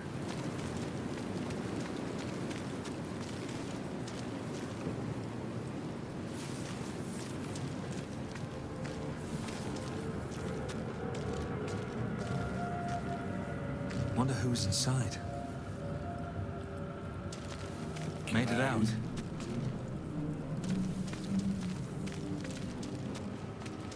Someone else got out. Okay. Not everyone made it out alive. Okay. Fire, be careful. Here there's something flashy.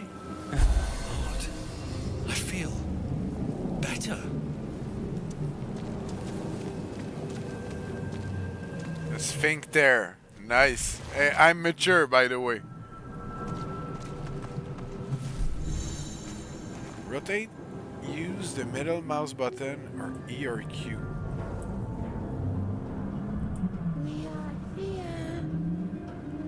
Oh, I see. So you can play this game with your mouse.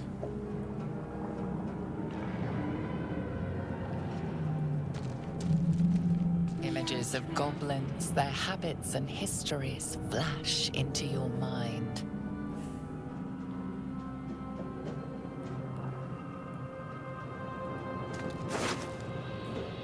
Go. Yes, please.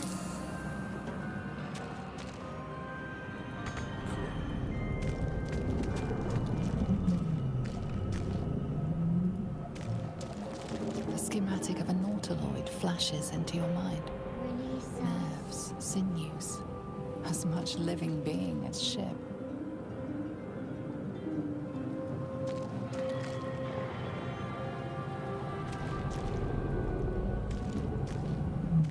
We are here. Here.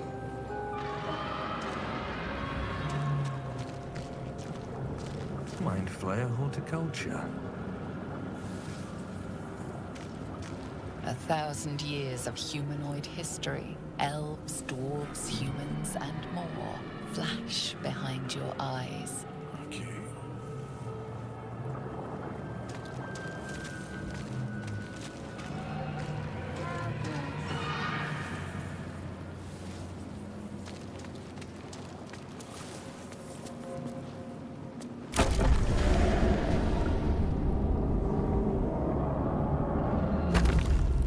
Release us. Very well.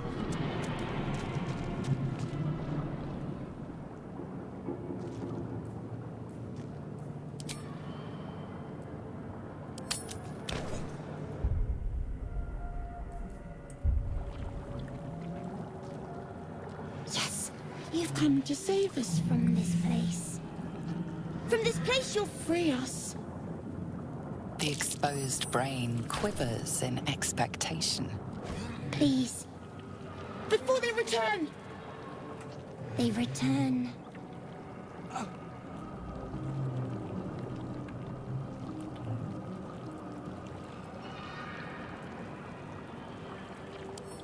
Remove us from this body. From this case. Free us. Please.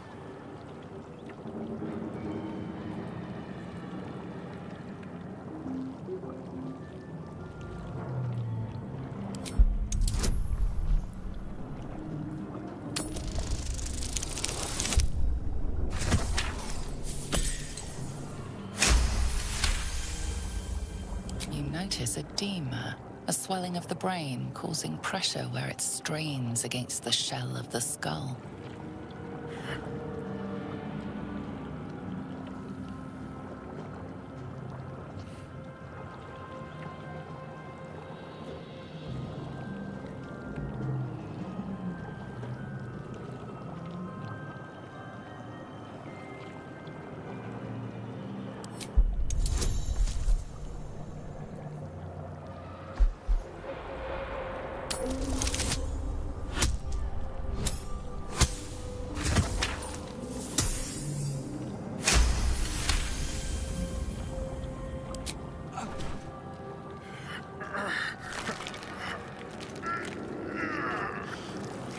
The brain lifts from the skull, but you notice an opportunity. You could cripple the strange creature, making it more subservient should it prove a threat.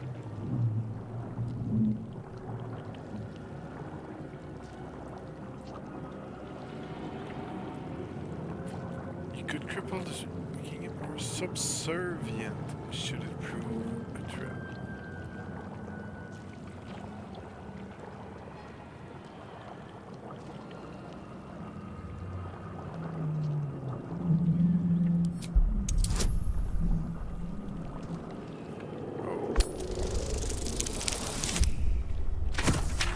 Oh yeah.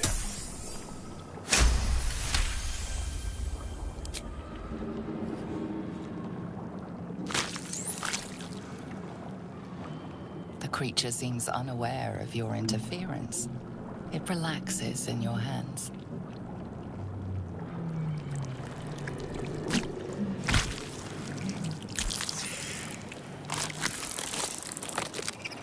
We are free. Our freedom is ours, friend. The creature pauses, listening. Something behind your eyes seizes in recognition. We must go to the helm. At the helm, we are needed.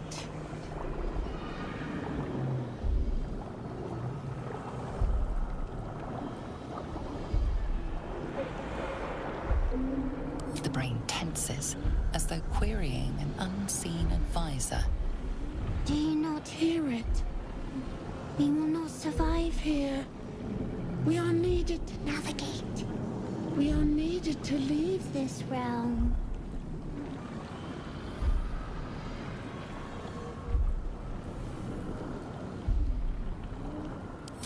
Us. We are us.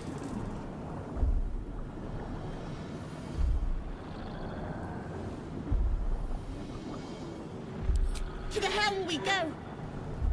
We are going to the helm.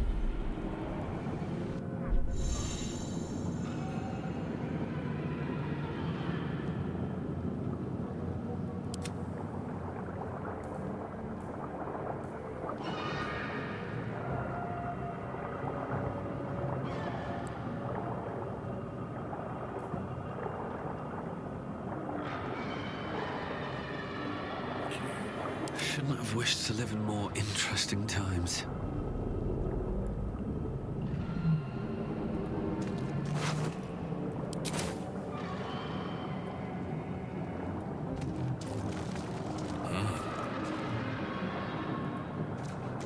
Brains.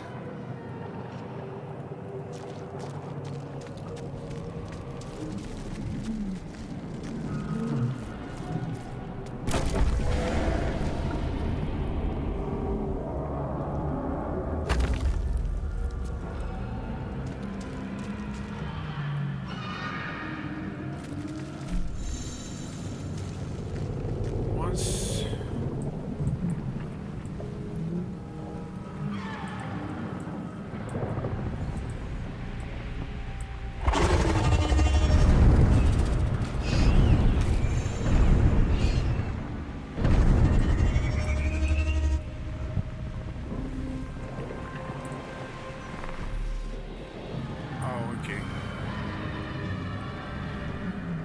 With haste.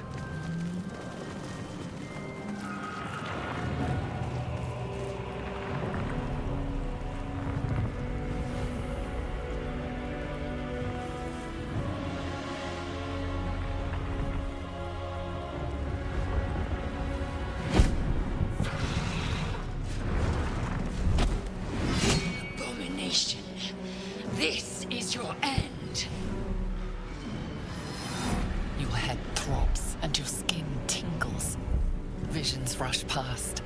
A dragon's wing, a silver sword, and a flash of your face seen through the strange woman's eyes.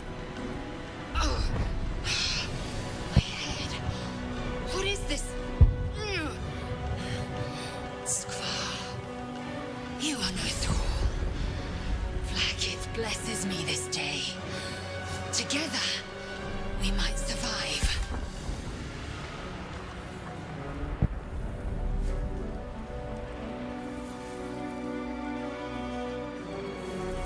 Who am I? Your only chance of survival. Really? We carry mind flayer parasites. Unless we escape, unless we are cleansed, our bodies and minds will be tainted and twisted. Within days, we will be Geich, mind flayers.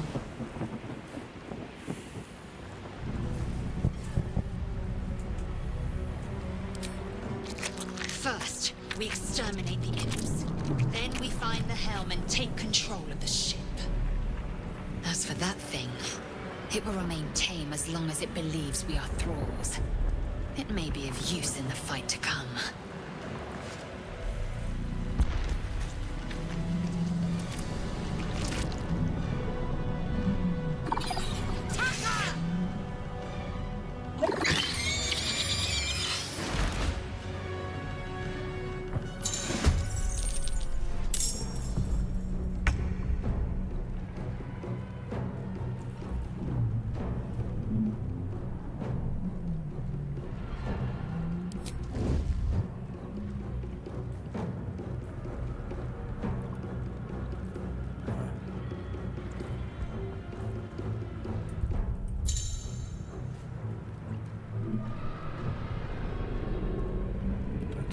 Action.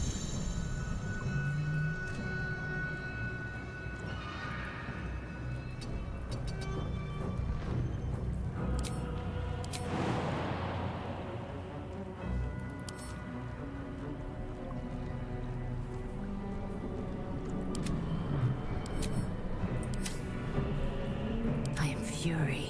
I am death. No time to waste.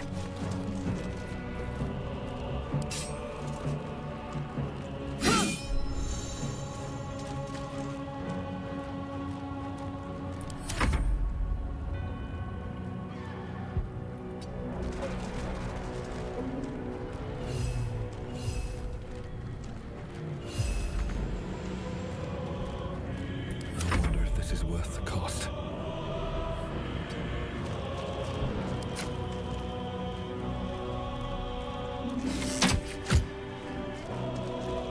It didn't do nothing?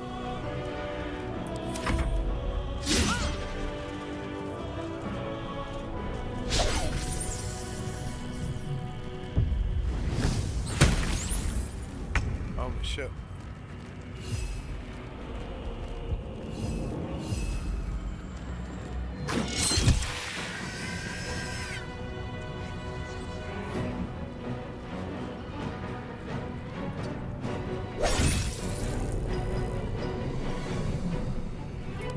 Easy these days.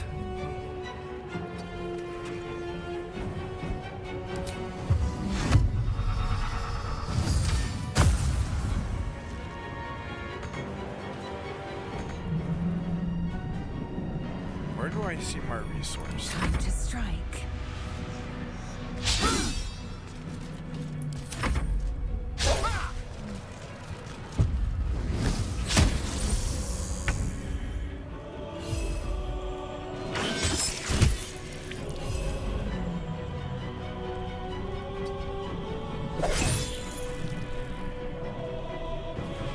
Survival is all that matters.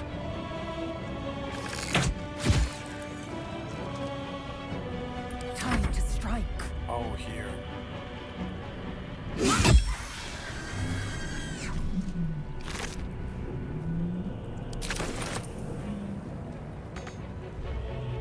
My path be true.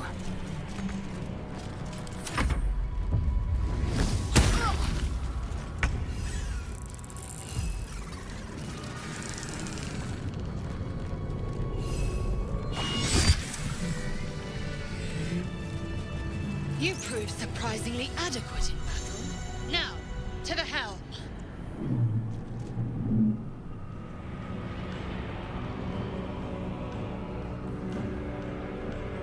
Need to find a way forward.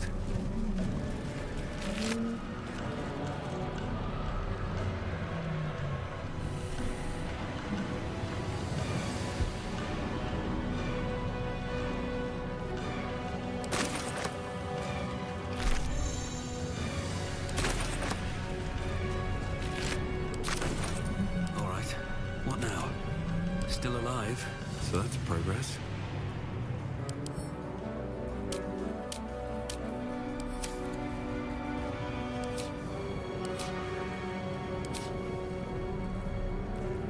Where can I go in my equipment customs?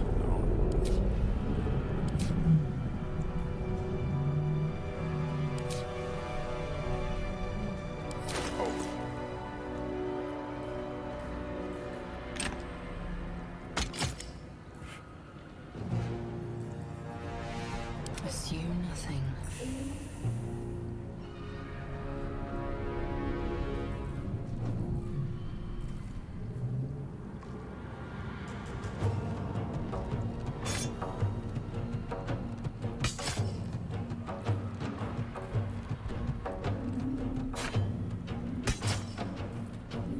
Can't give up now.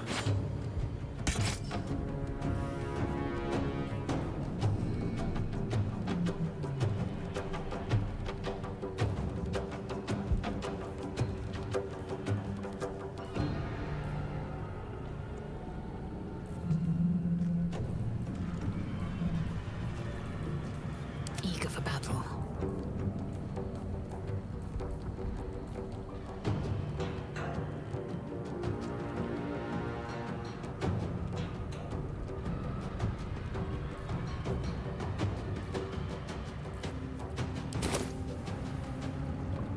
The creature reaches into your mind, its thoughts rattling against yours. Something inside you squirms in recognition. Friend, we will go to the helm now. Okay.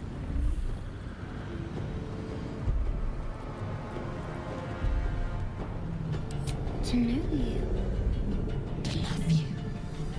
To give you our gift. A gift. A gift to make you as we are.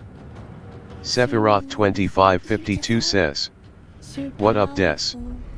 Hey Seth, what's up? Yeah, I'm enjoying the Baldur's Gate, man. It just came out and I know nothing about this game. Nothing. So, Sephiroth yeah. 2552 says, "Hey, the chat fixed itself, lol." Yeah, well, I helped it. I fixed the chat. Yeah. In a realm where we have fled. Yeah, We I have needed to fled reset a some realm things. called Avernus, first of the 9 hells. We are escaping a great evil. This is a strange creature. We are going to the helm! My friend and I are going to the helm. Okay. I just started the game. No idea where I'm going. Or what I'm doing.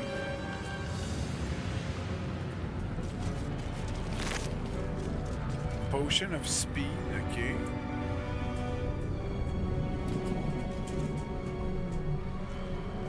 Okay. A spike bulb. Okay, this is causing a bleed. I have no idea what this is. Alright. Is that blood? No, never mind.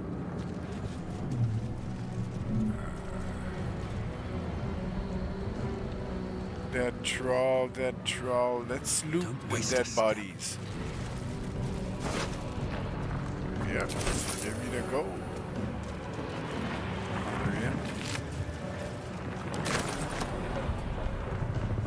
Something good here, I hope. Potion of healing.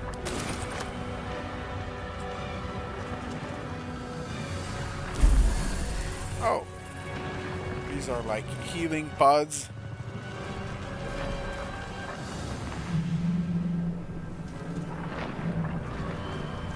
Ship won't be able to take another dragon attack. We need to get out before it's too late. Simple road.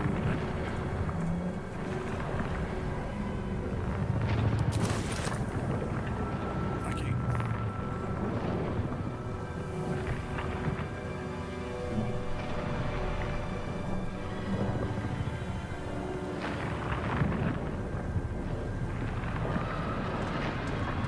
I can climb up here.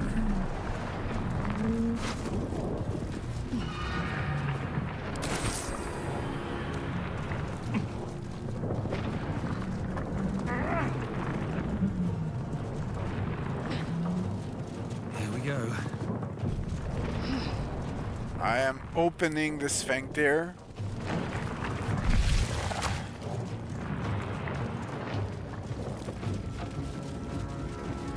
Istik, back!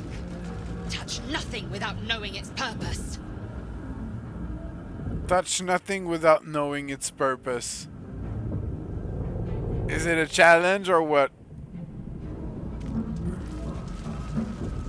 The man isn't dead, but he's totally unresponsive. Ok, tasse un peu là.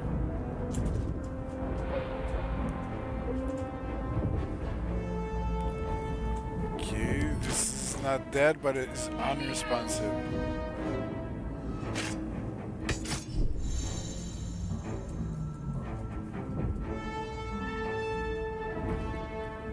Eager for battle.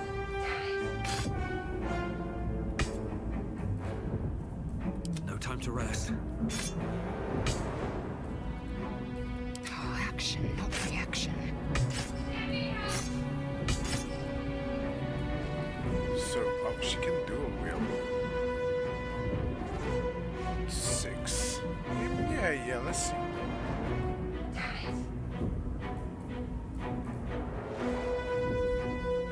What are they?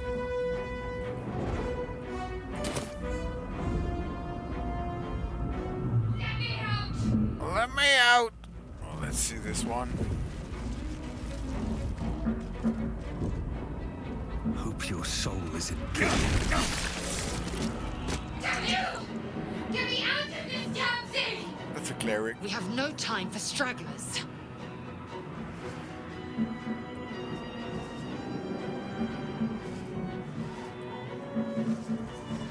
The construction is too alien.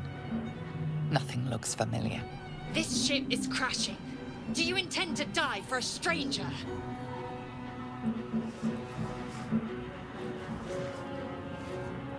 Try that contraption next to the pod. They did something to it when they sealed me in. Hurry! Please!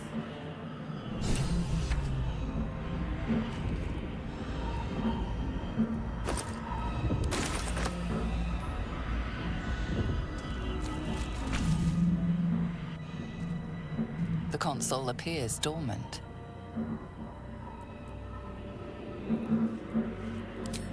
Nothing. The console remains dormant. The mechanisms are completely unrecognizable at first, but then you spy an empty socket. An empty socket.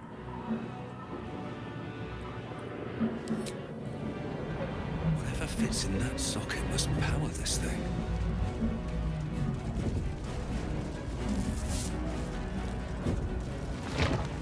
Brain in a jar. Faint images appear in your mind. A brain, a Githyanki warrior, and centuries. The console appears dormant. The mechanisms are completely unrecognizable at first, but then you spy an empty... Oh, I thought I had the socket with the brain.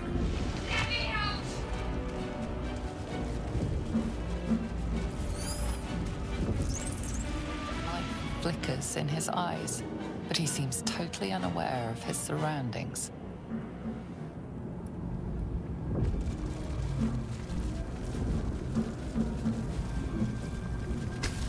Psionic energy radiates from the prisoners, but they do not react.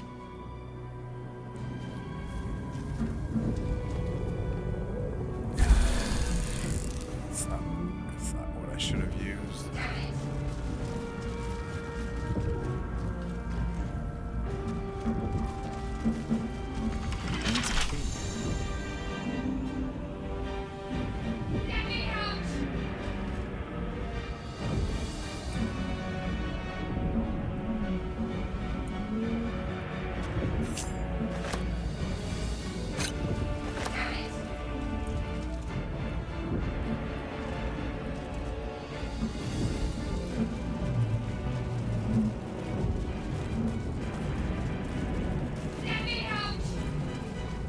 Yeah, I want to let you out, but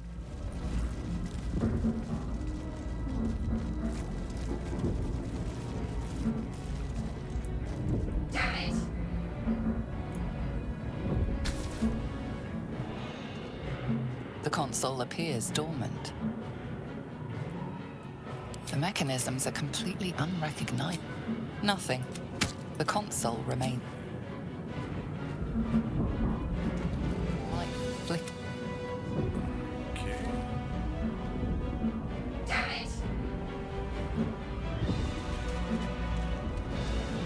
I'm gonna hit the buttons. Seems hostile.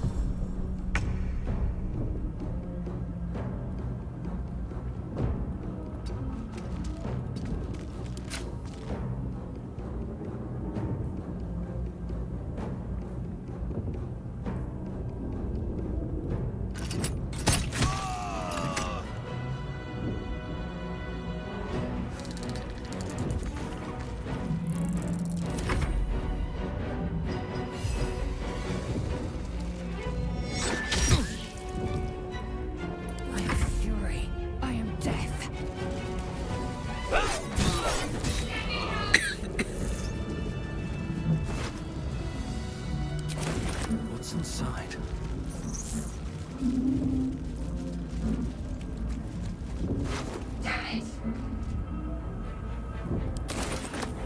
How can I release that fucking thing? How much farther can I go?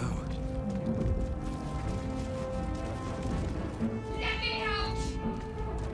This does.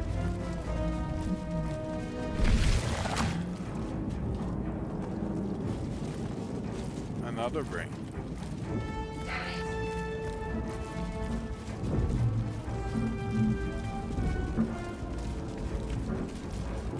Where the hell is this other brain going?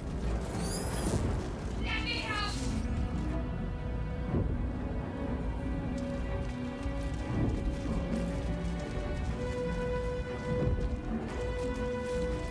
Come on!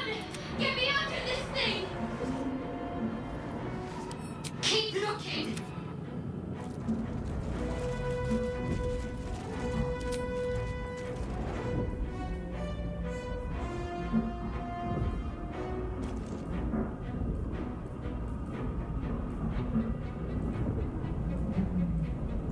You can have a raven, a blind, infectious, buff, toxin, crippling. Yeah, bye.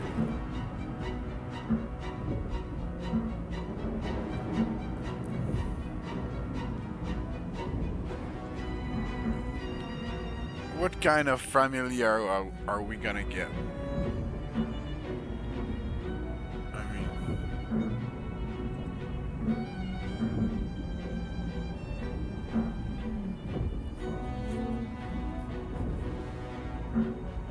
strange.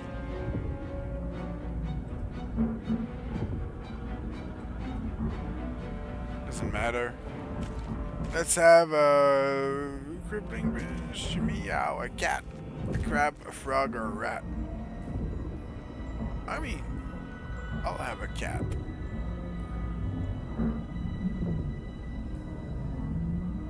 Distract your enemies. Sure.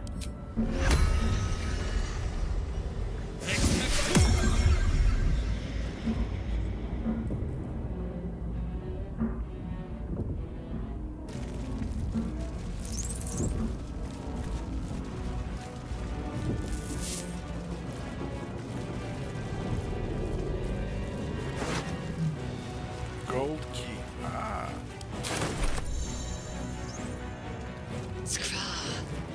How many hosts of these gay infected? A dazed woman is trapped inside the pod. She doesn't notice you.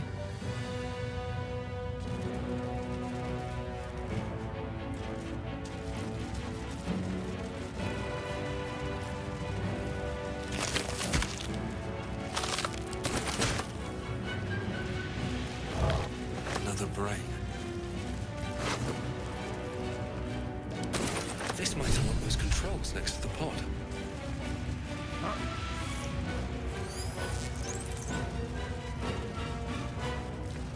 A dazed woman is trapped.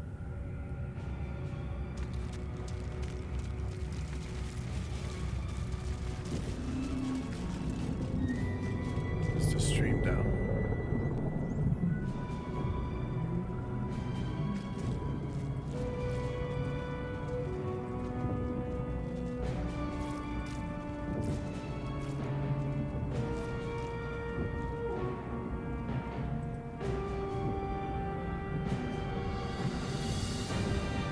This is strange.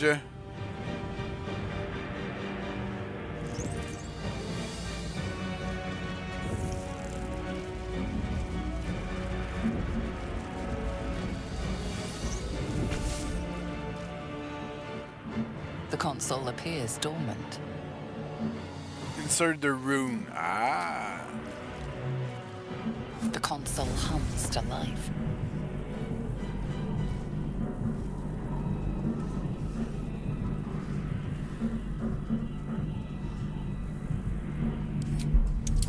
Arcana. I am not proficient, so. Woo!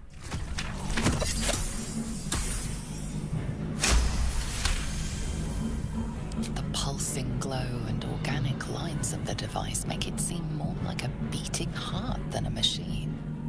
Perhaps it will open the nearby pod.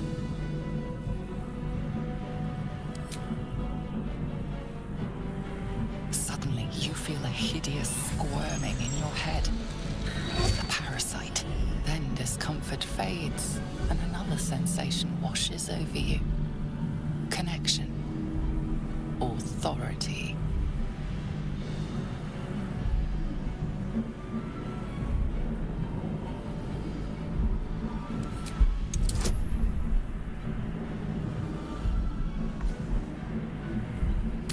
So basically you open it for sure.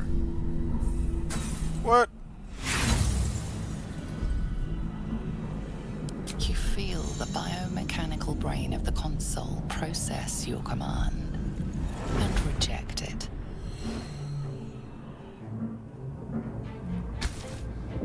You feel the biomechanical. Really? Damn it! Come on! Get me out of this thing! Keep looking! He rejected it.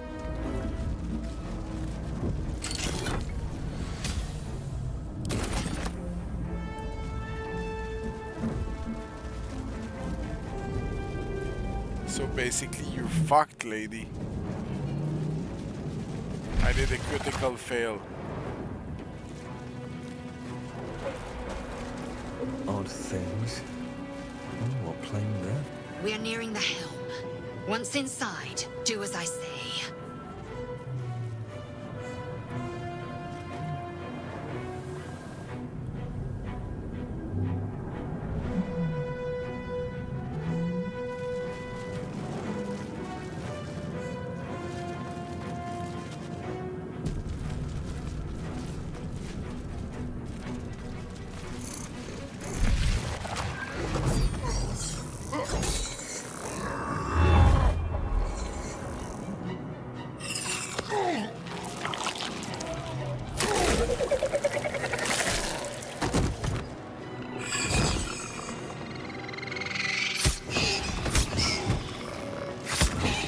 The imps are fighting the Mind Flayer. Thrall, connect the nerves of the transponder. We must escape. Now. Do it. We will deal with the Geich after we escape. Connect the nerves. Nerves! We will connect.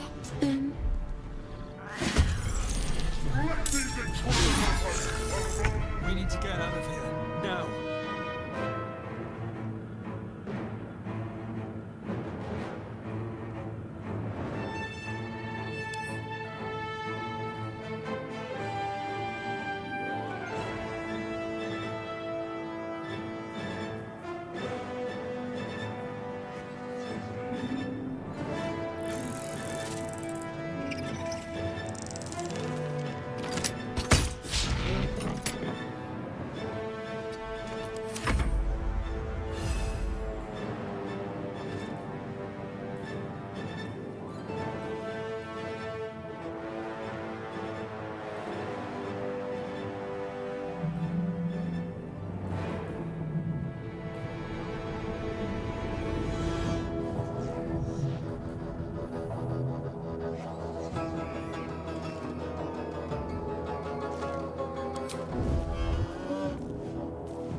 Yabagavi.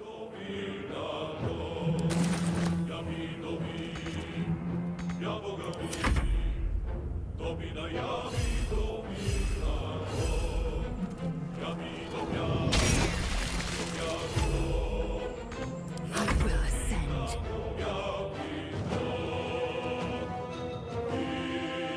On the move.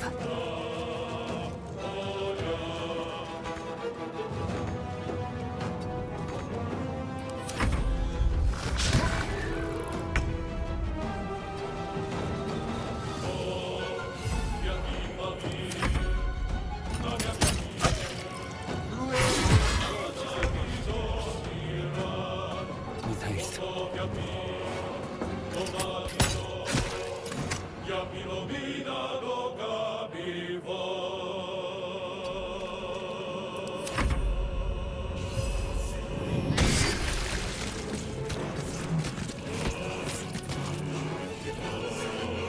Victory awaits. Let my name be known.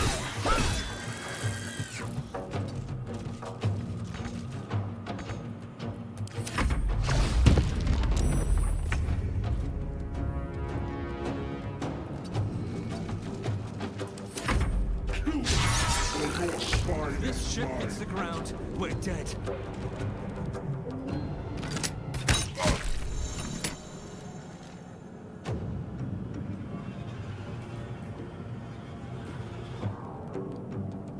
Best be on my way.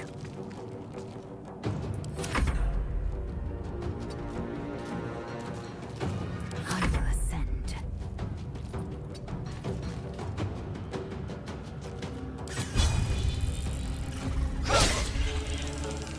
Yolas says. Yabagovi. Yabagovi.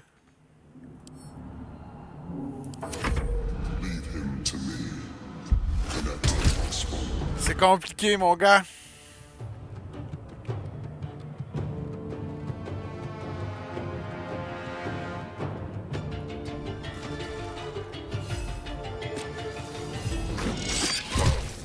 C'est compliqué, mais c'est hâte.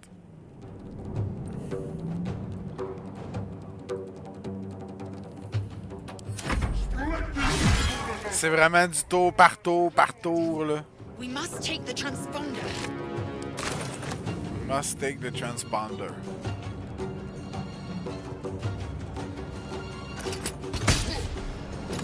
Really? I fucking missed.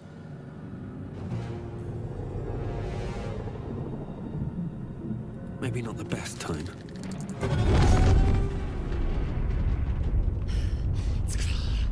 Hurry, before they strike.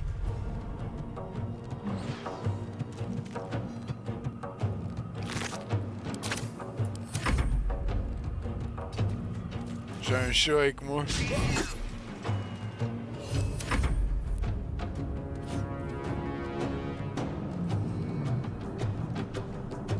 Sephiroth 2552 says, BTW, I completed the campaign for Diablo.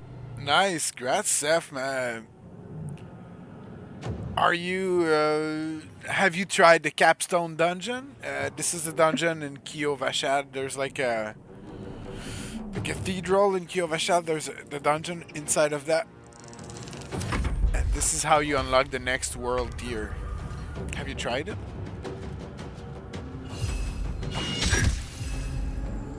Sephiroth 2552 says, no, I haven't yet. Okay. Well, it's a good test if you want to see if you're up to the game, to the task. I mean, because it's not that difficult, but it's a good. Wait, I'm just looking for an ability. Piercing shot. Yeah.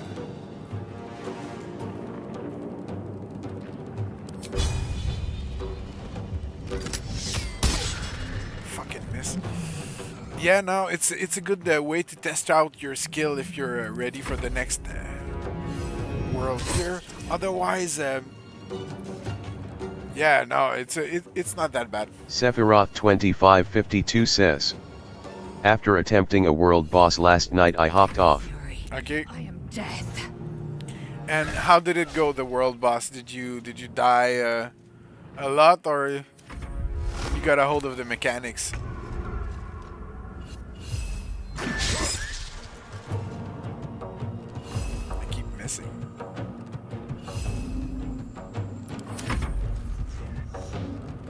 Oh.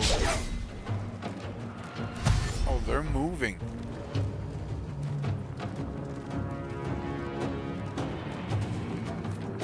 Sephiroth 2552 says, I died a lot, but there wasn't enough high LVL people doing it.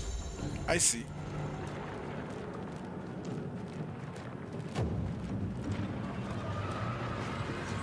I can disengage.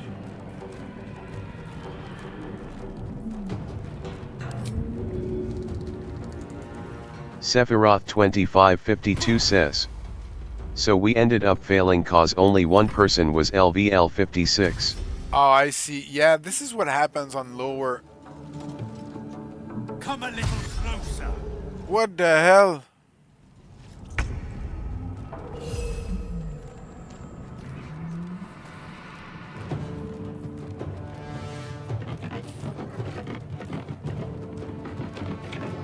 Can you hide?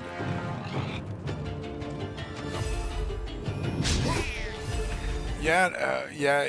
When you have in the lower level difficulties, it's a bit difficult because people are, yeah, weaker. Damn, I'm going for the big boss, and it's not. I think it's not a good idea.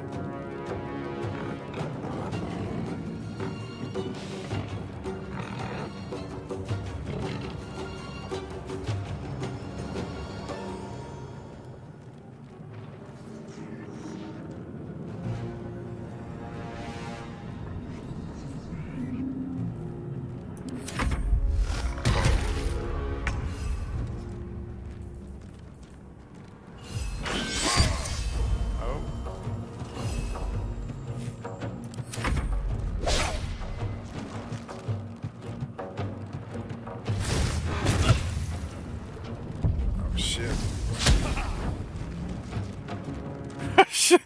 There's a lot of people.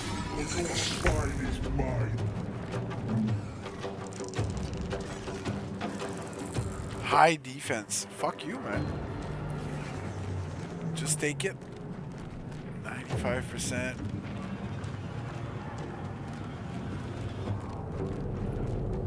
Yeah, I think I should get the ads.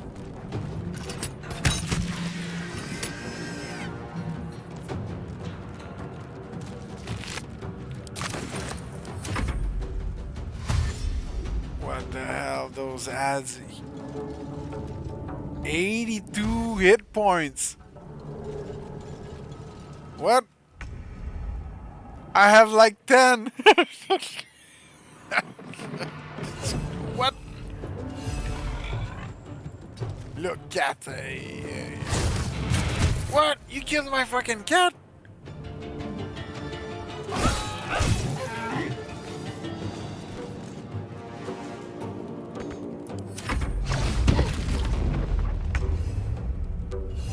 Okay.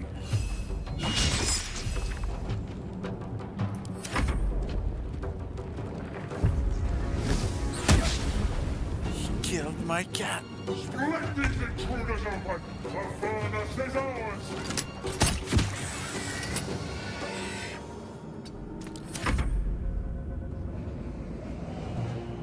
Oh, he... What? He just killed her.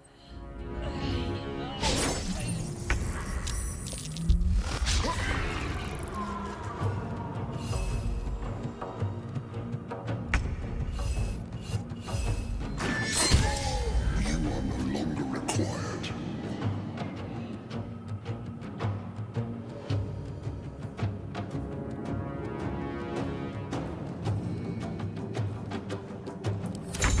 Focused on us still. Let's get to the transponder and get out of here.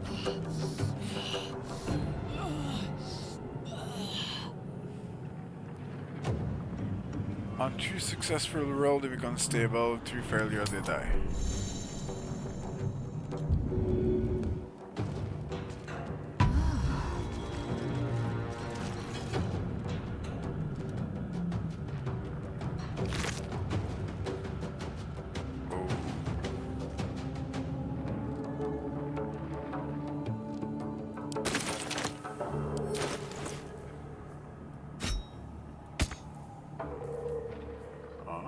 It's a great sword.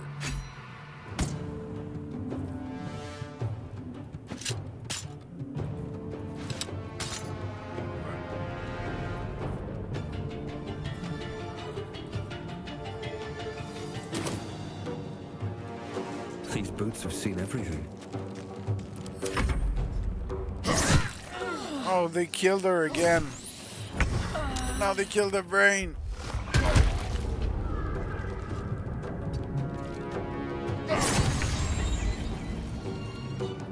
No traps, please.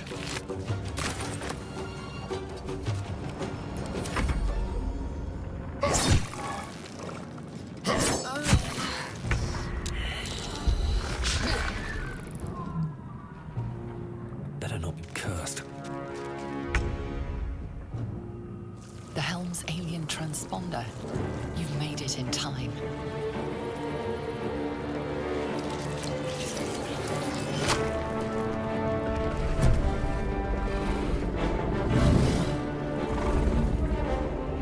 I'm not sure, really not sure what's going on.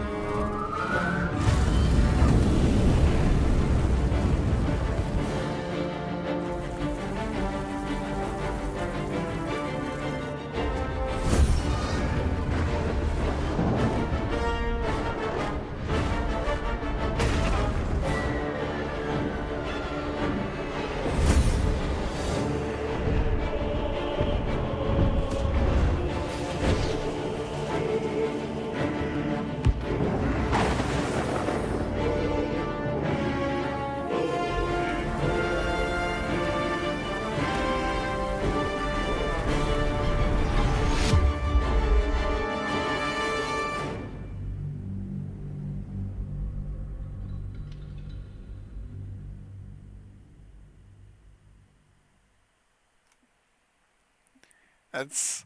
what the hell is happening?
As you wake, the tadpole squirms in your skull.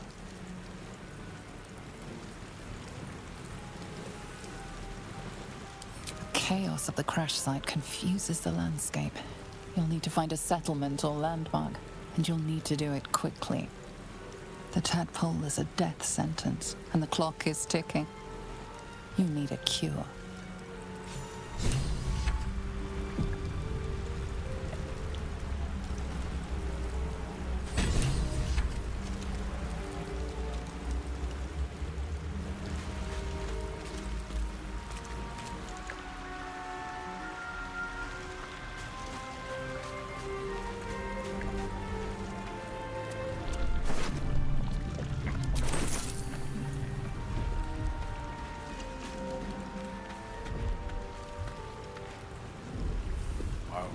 See the tentacles. Yeah. Pouch, a backpack.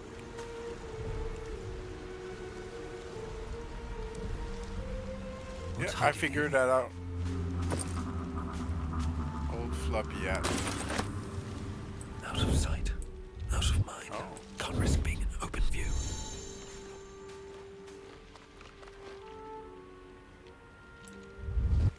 I see.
Suspension of Murgrass. Press H to view.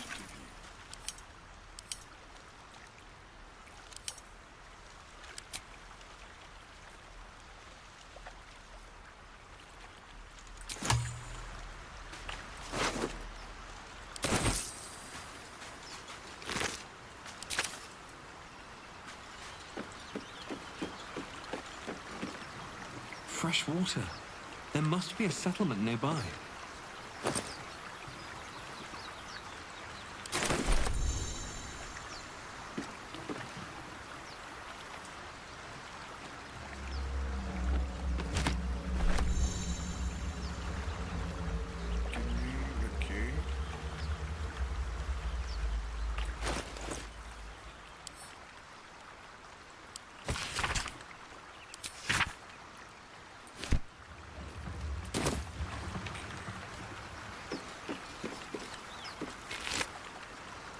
Ooh, some fishes.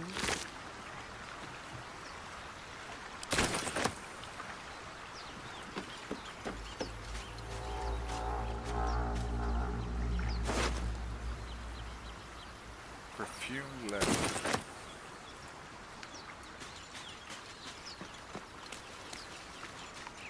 Belladonna.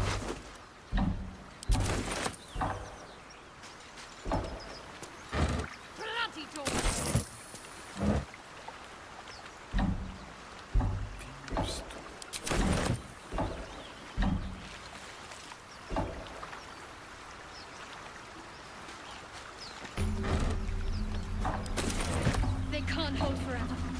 Come on. No traps, please.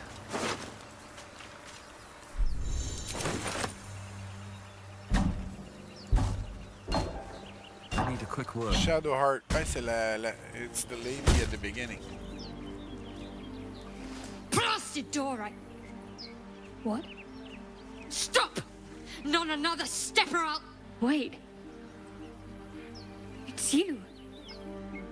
You're the one who tried to free me on the ship. At least, you made the effort.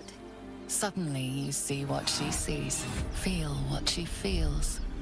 Confusion, resolve, and a hint of gratitude. Ah! Did you feel that? You've got the same thing I do. In your head.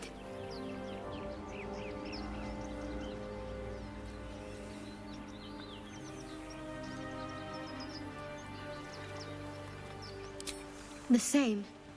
It must be that tadpole they put in our eyes. I assume that's what caused our minds to cross.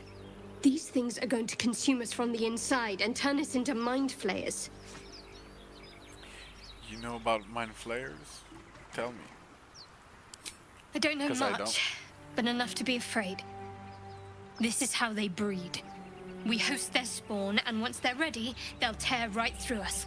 I'm not sure how much time we have left, but I'm not going to wait to find out. You and I need a healer.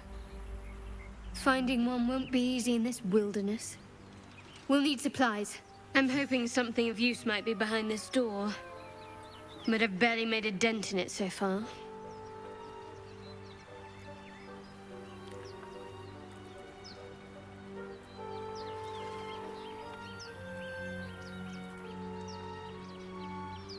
Be my guest, but that door's too strong.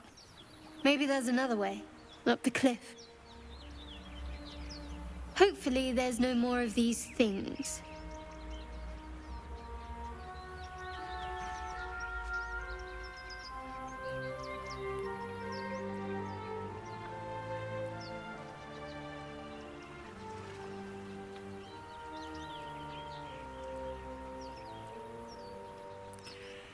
It'd be nice to have another hand to in the fight.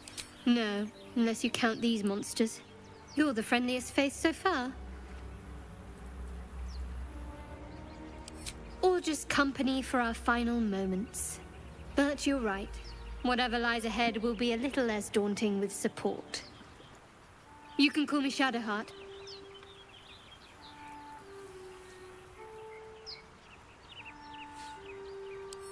Lead the way.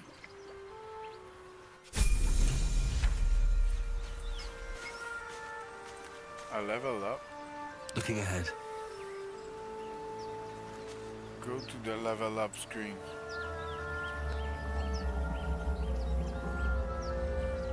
All's well that ends. Not as bad as it could have.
Oh.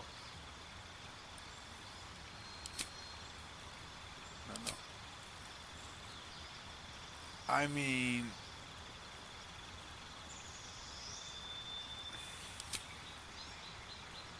I do want the fog.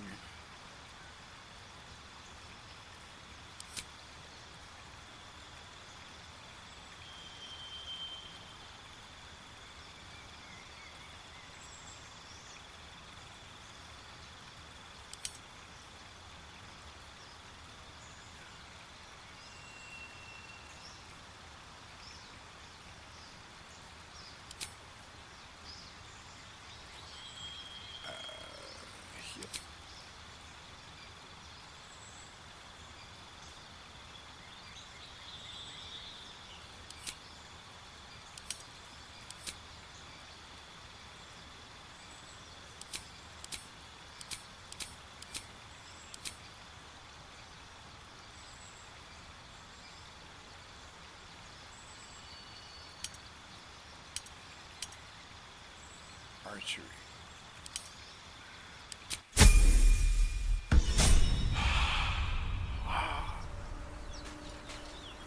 Can't afford to stay idle. She can level up as well. She's a cleric.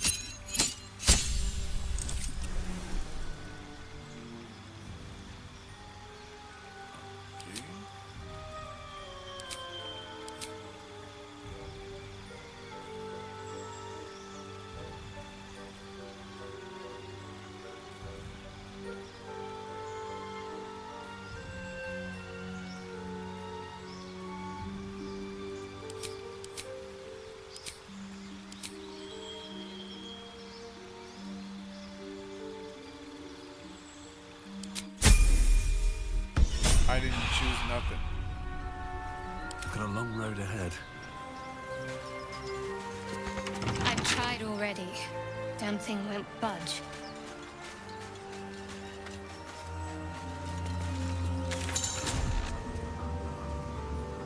This is the map of your surrounding. You can view quests and shit.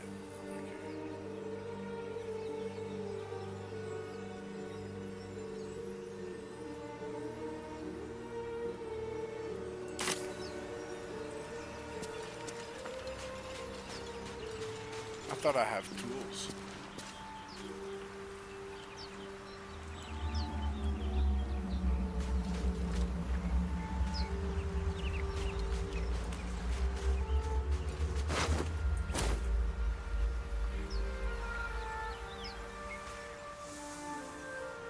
Might be useful.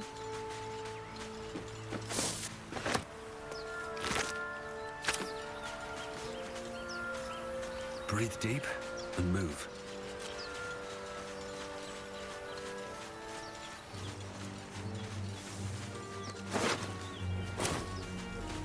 More of those wretched things.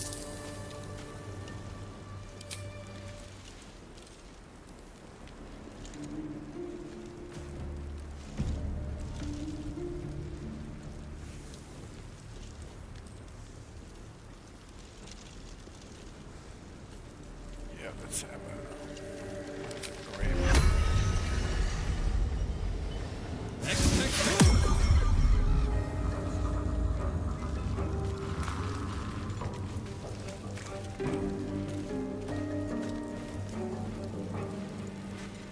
Let's have a look.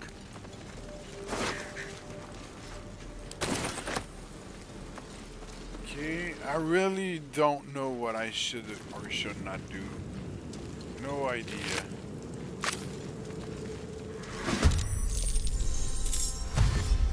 The brains.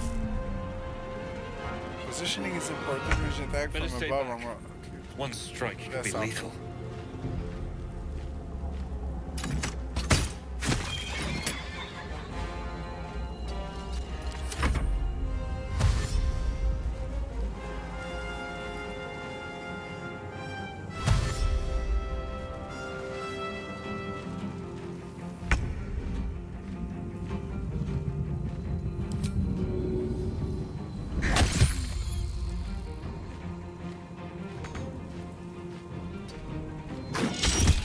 No, you killed my raven.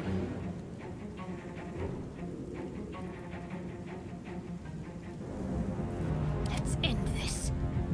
Let's make this quick.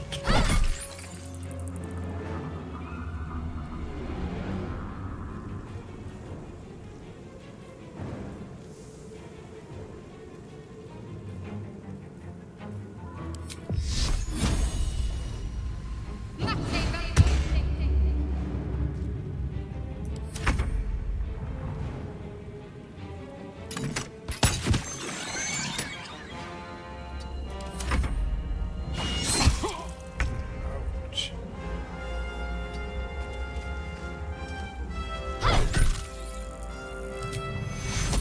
Take two.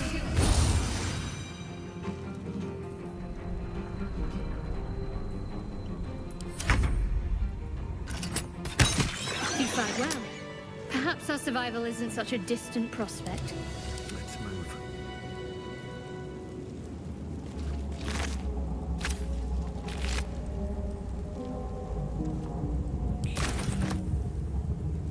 Have to keep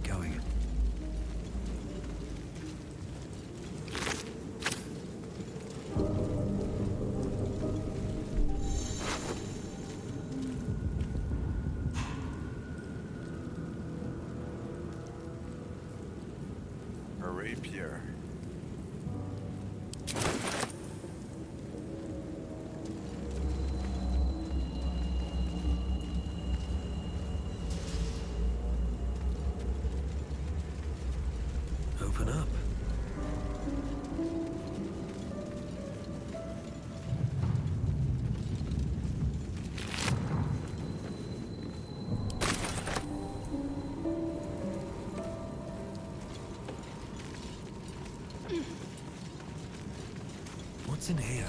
It's a chest.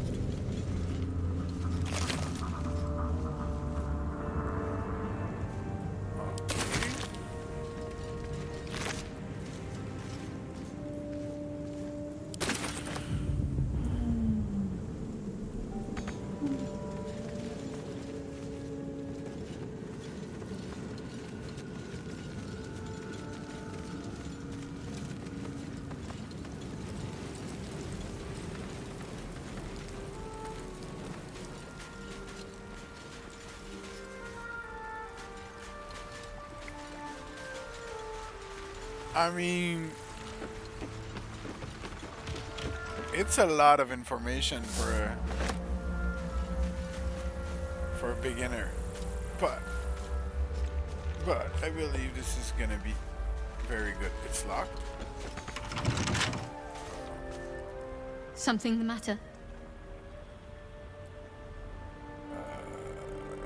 We should get to know each other a So little that's more. to say you'd like to pry a little. You do seem like the type, I must say.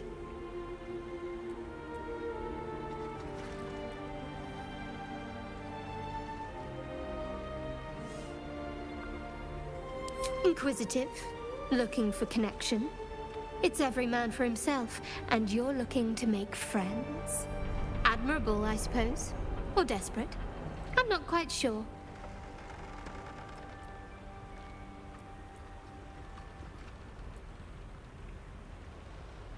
That's all you're entitled to, for now. Our parasite problem doesn't make you my confidant.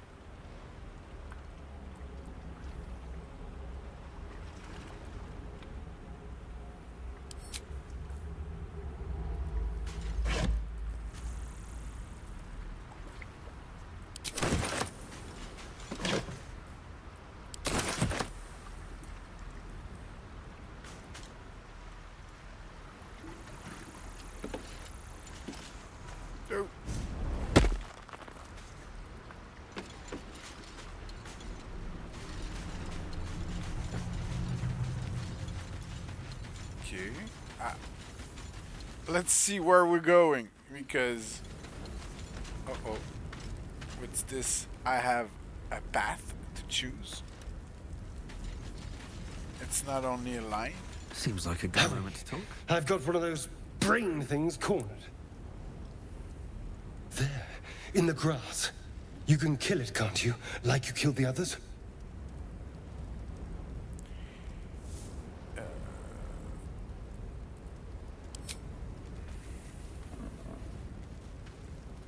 There. Can you see it?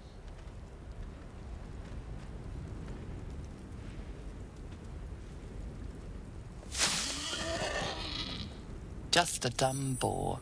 You're relieved until you see the flash of a dagger.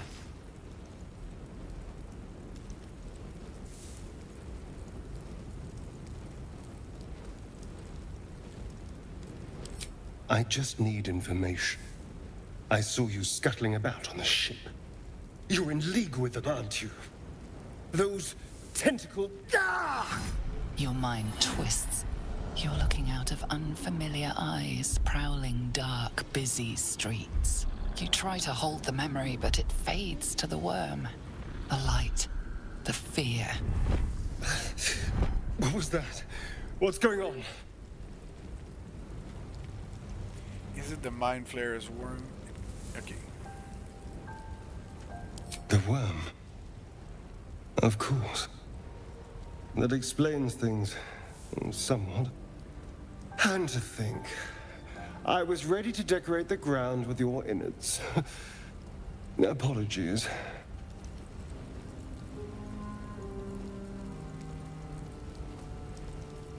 A kindred spirit. My name's Astarion. I was in Baldur's Gate when those beasts snatched me.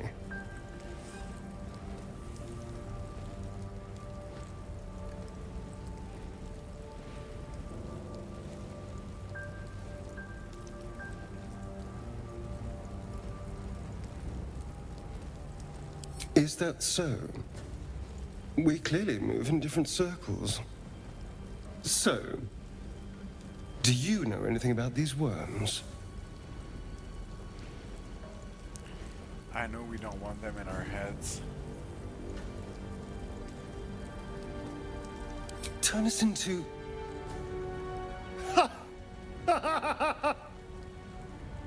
Of course it'll turn me into a monster. What else did I expect? Although, it hasn't happened yet. If we can find an expert, someone that can control these things, there might still be time.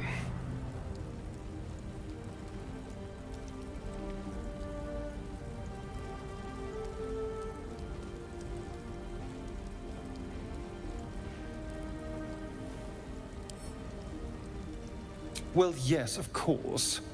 But first things first. You know, I was ready to go this alone. But maybe sticking with the herd isn't such a bad idea. And you seem like a useful person to know. All right. I accept. Lead on. Your party is now shown. Someone there? Can level this guy up. He's a rogue, right? He's a rogue.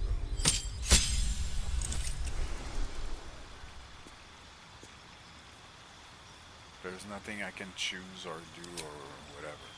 Okay.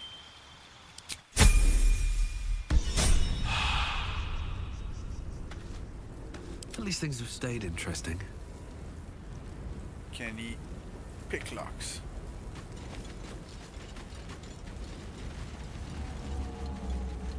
I have something to ask.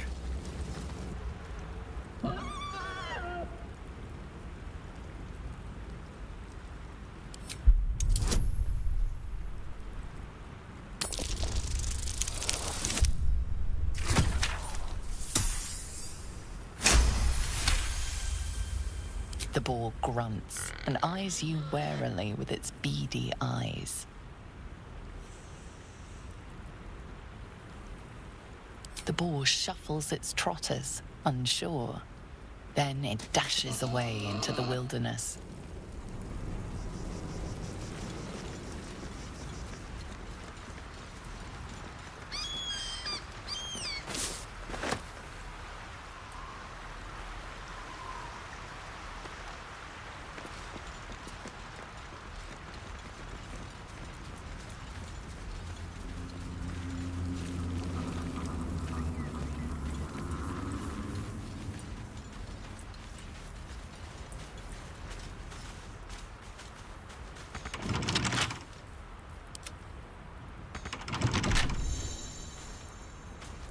Never a dull moment.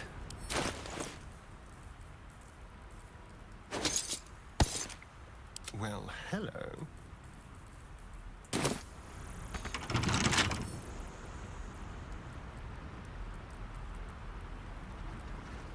Let's crack it open.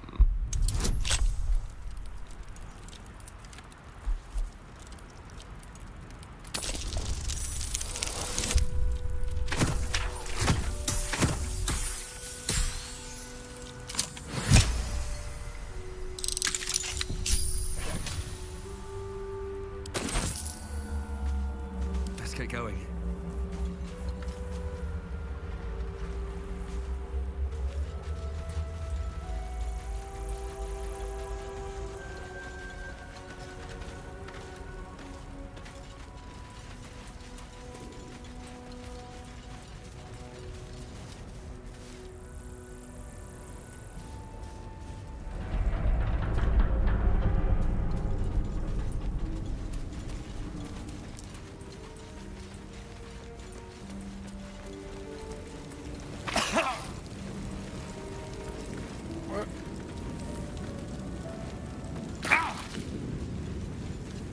What? I took a lot of fire damage.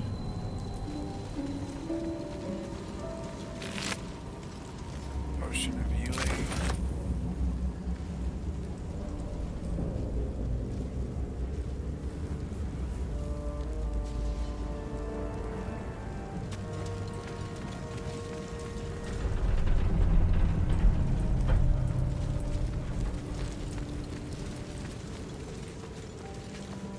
over than through.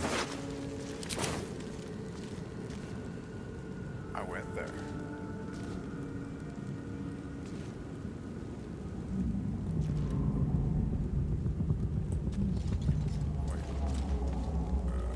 Okay.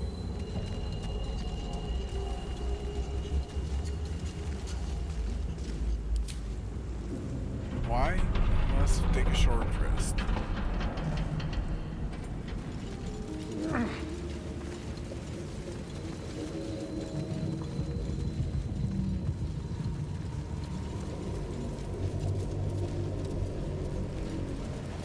Footprints. There may be even more that survived the crash. Dead goblins over there. Worth checking for supplies, maybe.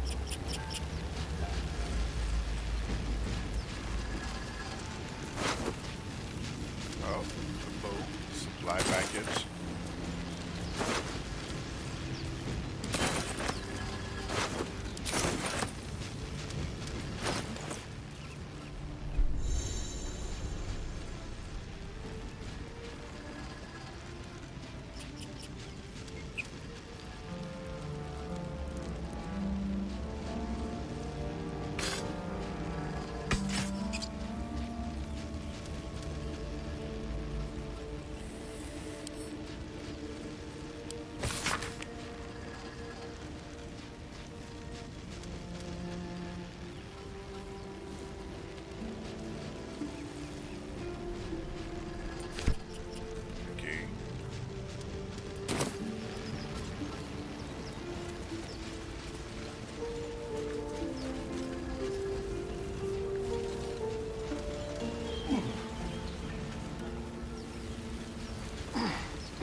There. A mind flayer. And it's hurt. That thing's bound to be dangerous, even if injured. You approach the dying monster. This is the thing that abducted you. You could end its life here and now, if only you didn't feel compassion. Compassion.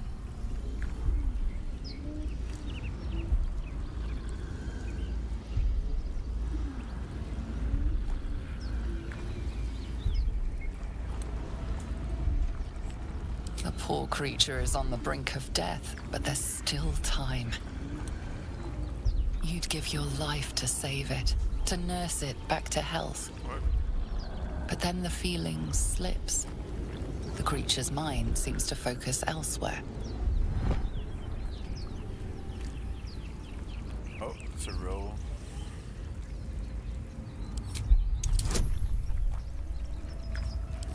And my character is a dumbass. Oh. Oh, my character is too dumb. You try to break through, but its mind is impenetrable. With a last surge of defiance, it slaps your efforts away. The monster lies exhausted, defeated. Its eyes, wet orange pearls, radiate malice.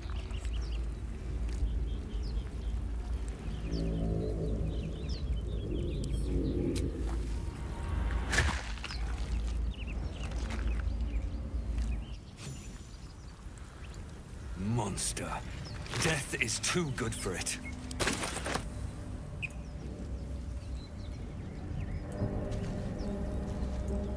Yolas says.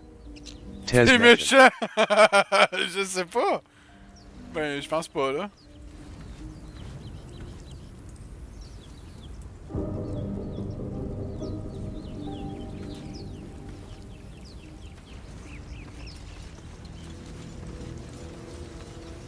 Je suis pas supposé être méchant, j'ai manqué un rôle là. Parce que tu roules les dés tout le temps là, j'ai manqué un rôle là, pour essayer de le comprendre puis d'y parler. Hey, le chien me dit qu'il faut qu'il aille pisser. Je vais faire pisser le chien, je reviens dans quelques minutes, ça sera pas belle.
Bon. Back. Let's keep exploring.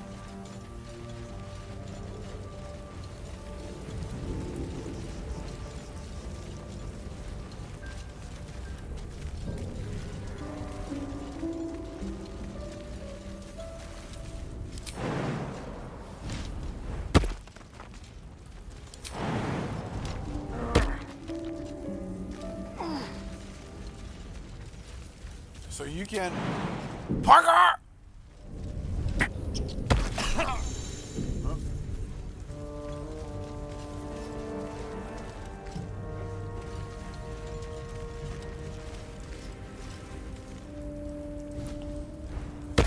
What the fuck is the rest menu?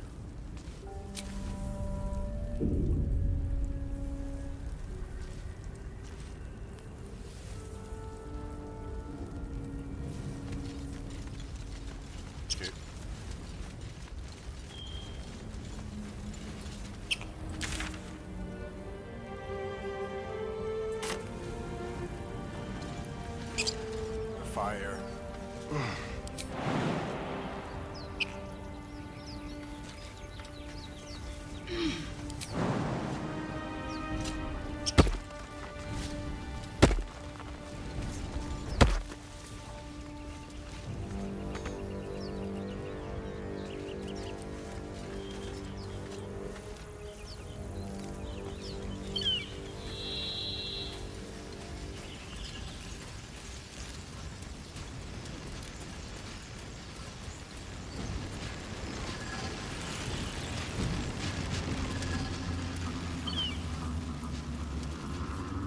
Was there yeah, there is, look here, yeah, I have to go check this out.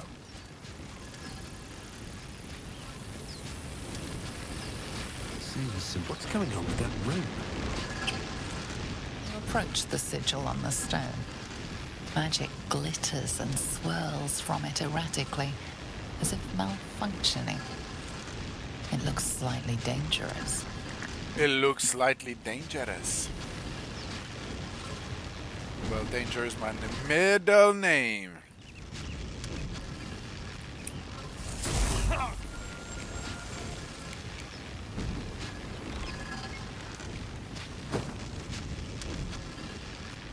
A hand? Anyone?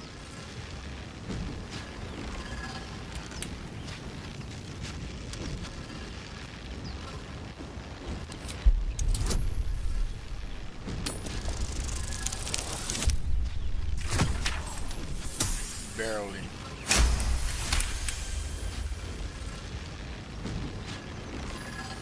Continue, come on.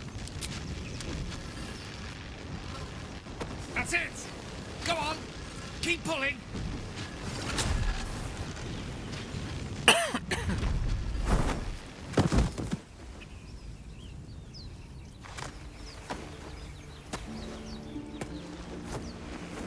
Oh. Hello. I'm Gale of Waterdeep. Apologies. I'm usually better at this.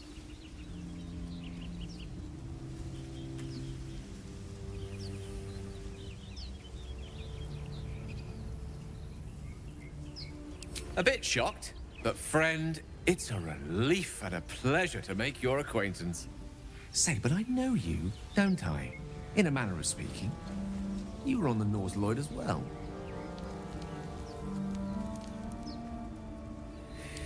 And I can only assume you too were on the receiving end of a rather unwelcome insertion in the ocular region. An insertion.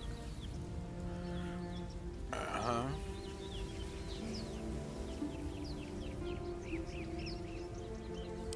No use sugarcoating it, is there? The insertee we speak of, this parasite, are you aware that after a period of excruciating gestation, it will turn us into mind flayers? Yes. The process known as seromorphosis, and let me assure you, it is to be avoided. You don't happen to be a cleric by any chance, do you? A doctor? Surgeon? Uncannily adroit with a knitting needle? I have a cleric with me. You seem to know enough about our condition to realize it's beyond most clerics' skills. Most? No doubt, but I find myself hoping to be in the presence of the few. You don't happen to be one of them.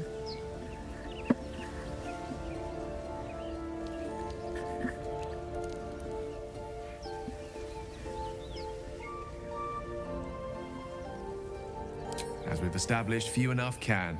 It's not exactly a common affliction. We're most certainly going to need a healer, and soon, too. How about we lend each other a helping hand once more and look for a healer together? Yolas says. A priest. A priest!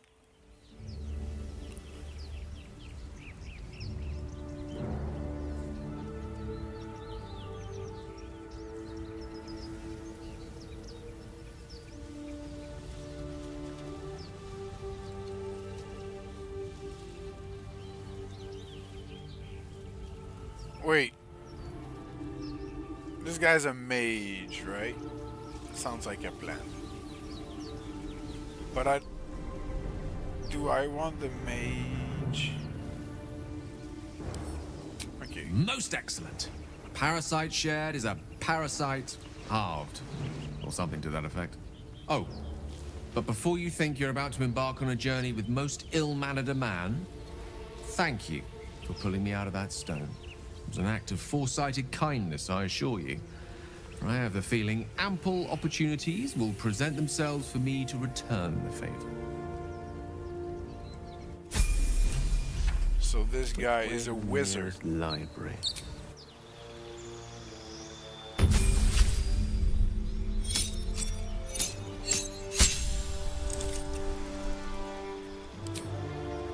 Chose evocation. Can you go necromancy?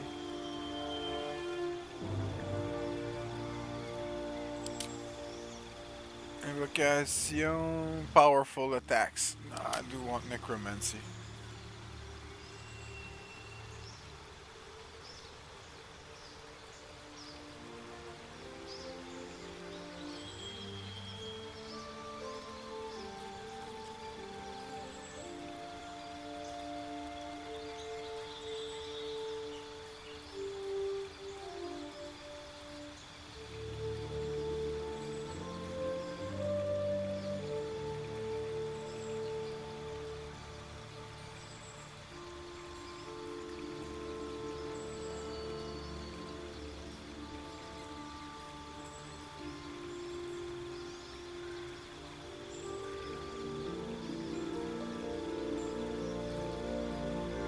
I do want necromancy. Second one, I don't know. Like I said, I really don't know. Thunder damage. This one, false life, so it increases my health.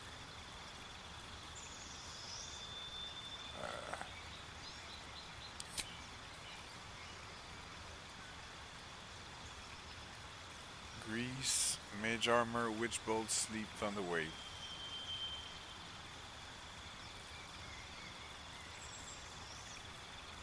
Okay.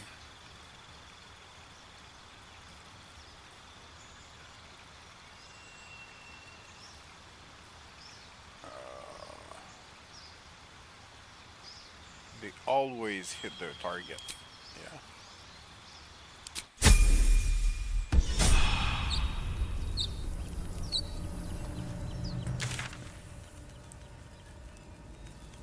I need to go here.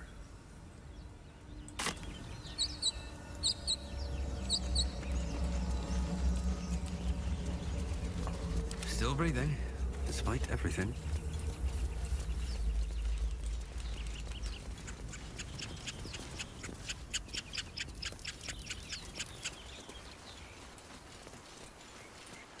At the ready.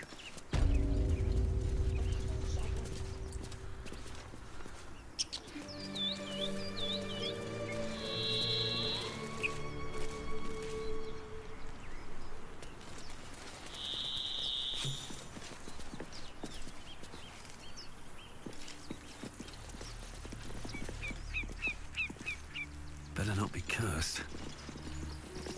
You both twice as tall as me, but have half the bloody backbone. But we don't know what that thing even is. And what about the crypt? I'm telling you, It's a ship. And the crypt can wait. Mari and Barton have been trying to break in for days. Now we... Stop! Got ourselves competition already. That's our ship.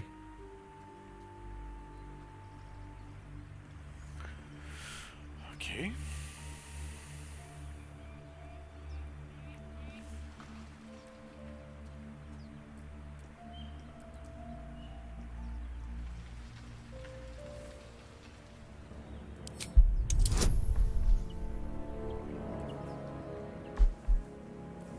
Persuasion.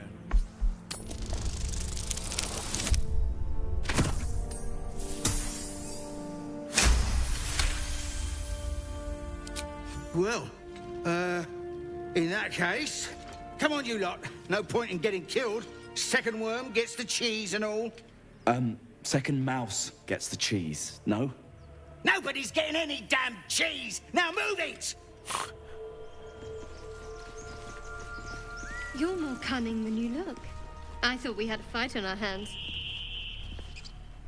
Yeah, me too. Time and the elements have left the plaque unreadable.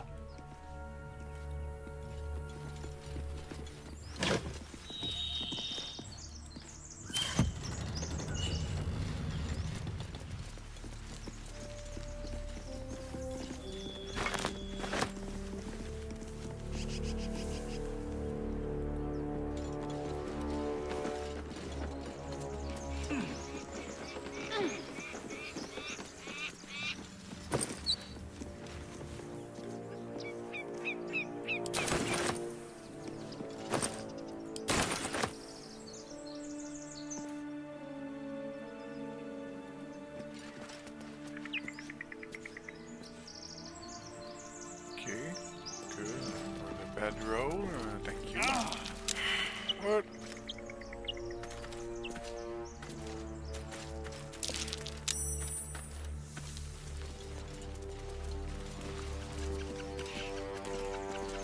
There's something underneath here. Oh, look, there's a rope. Wouldn't take much to send that stone crashing downwards. Yeah, indeed.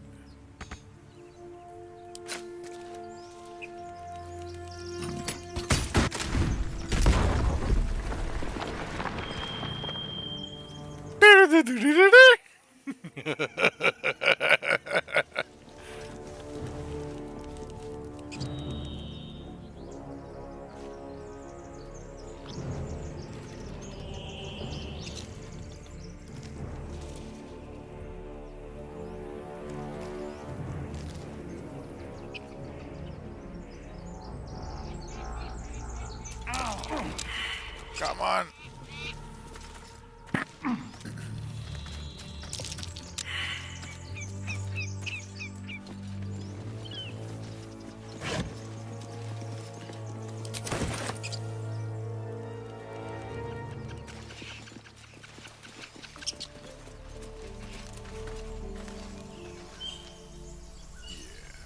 It's because I have a bad habit to just go around and explore everything. Oh, come on.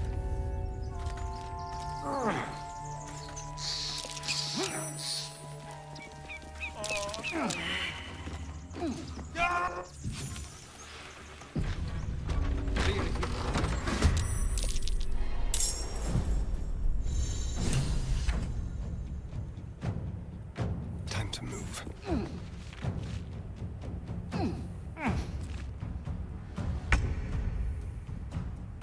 Just like old times.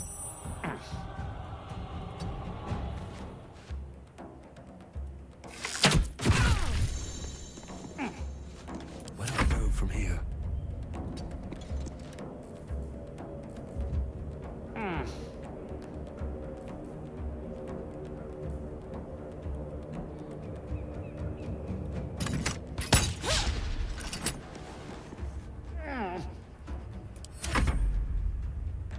There's a mage. Dash. Oh wow. On I go.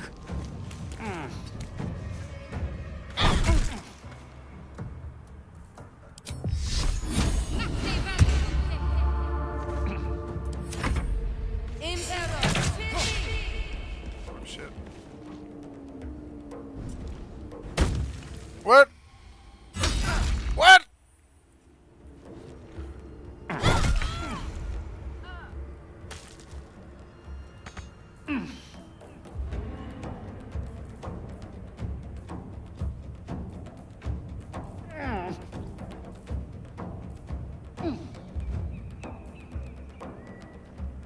Immobile.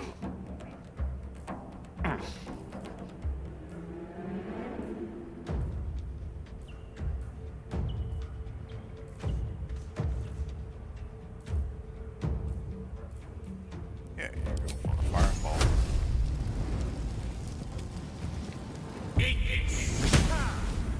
Really?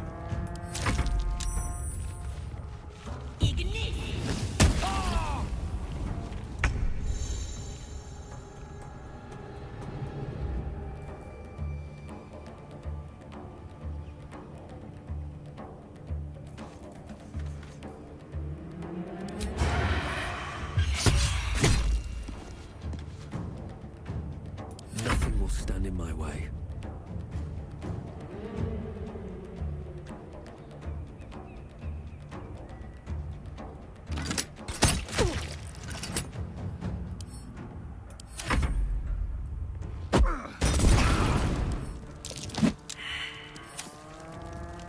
What? She's gonna...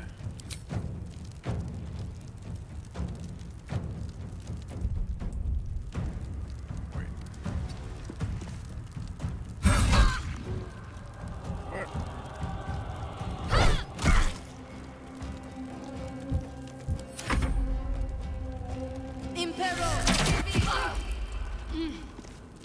What the hell?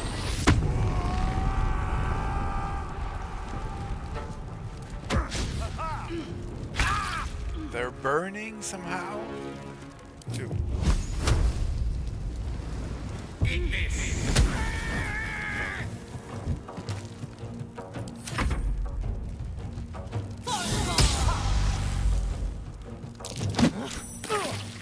What? Dude, stop dying. Keep guessing.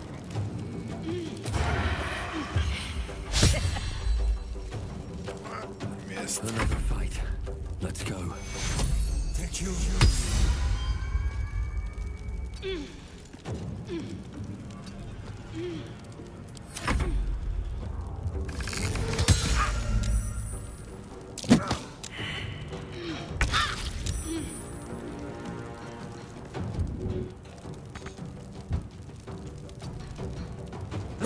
Fading fast. I need healing.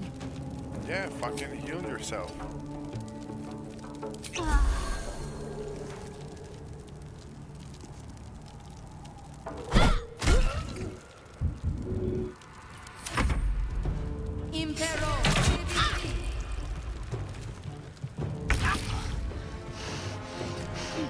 Death can't have me.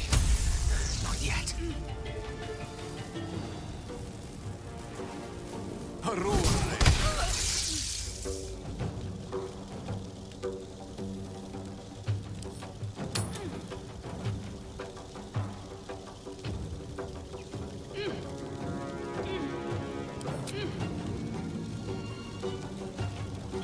I have activate.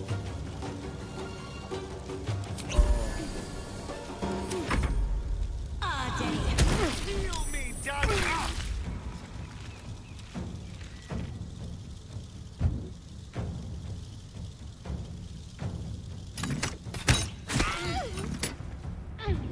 Yeah.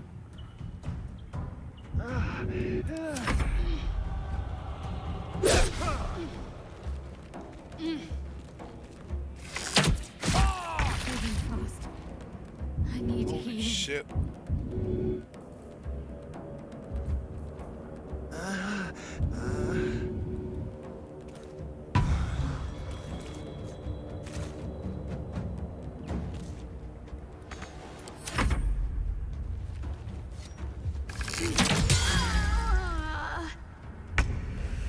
Holy shit, they're all gonna fucking die.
That nearly ended me.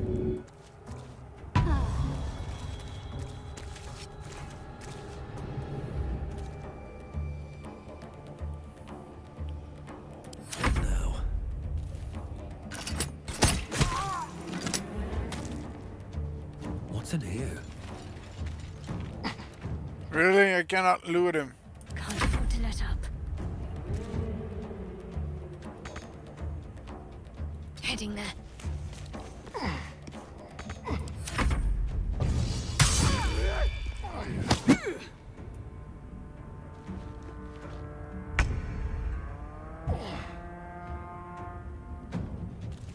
A quick peek will have to do.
Shall we cut and run?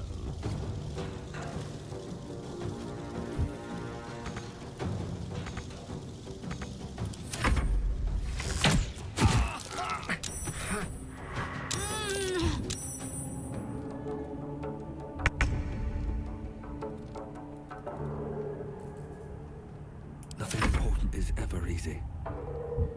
Very well.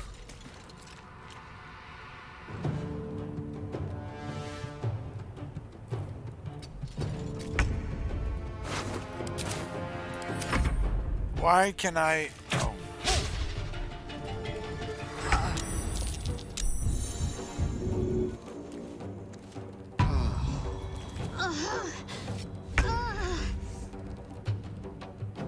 Come on, can't stay idle.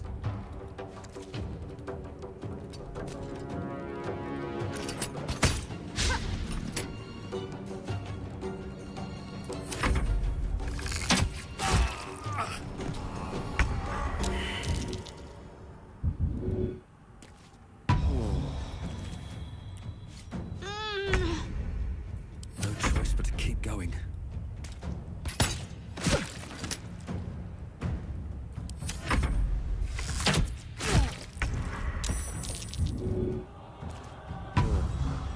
Stop. Can't even catch my breath.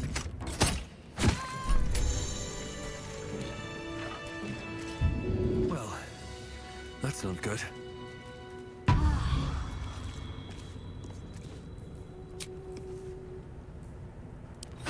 I can keep going a little longer now. I bet that'll fit in my pack.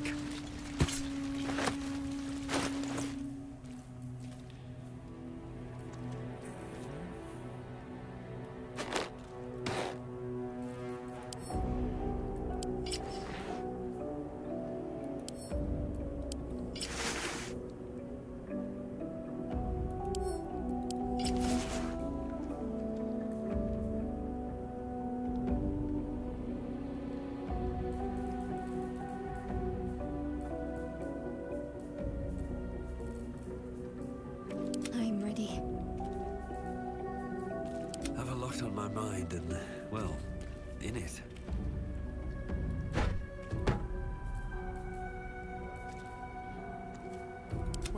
comes, I'm ready.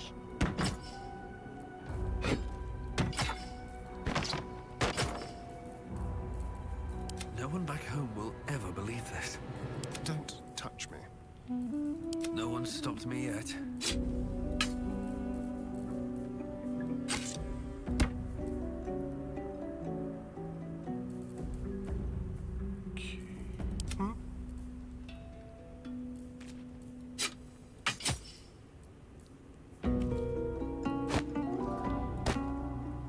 Let's move. Wow.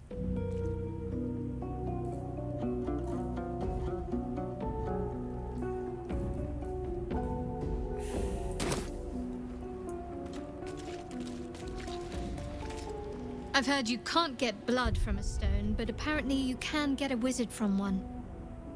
Gale seems interesting.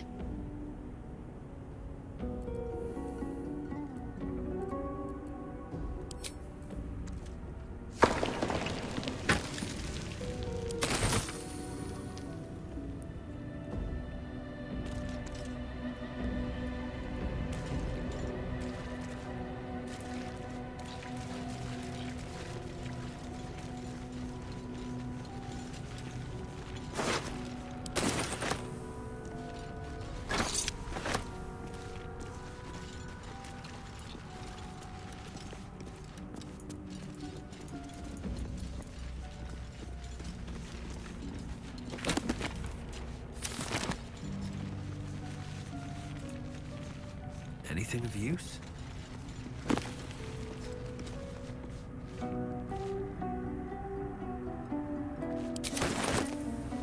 don't know. I'm just picking up everything. Maybe it's not good. Something the matter?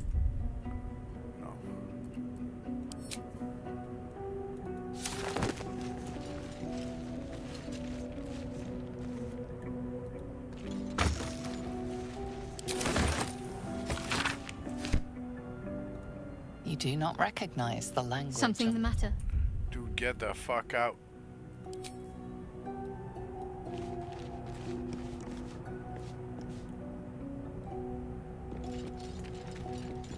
Yeah,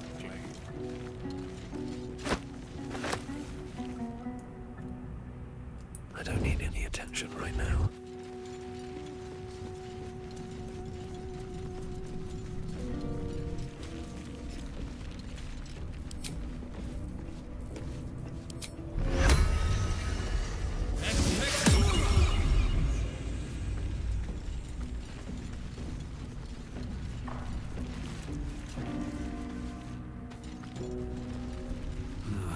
Wish I had a bag of holding.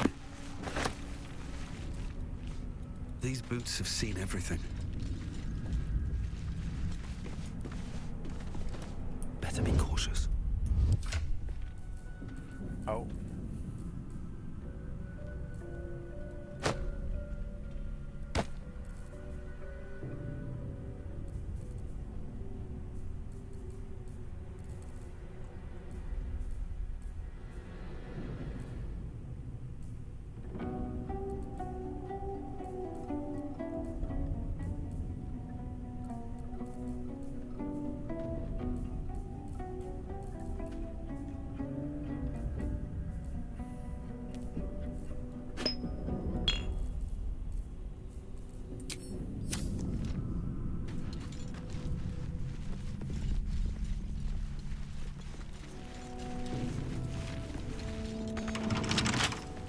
Trust no one.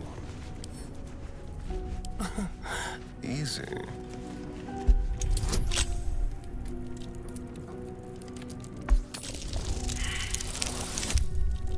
What?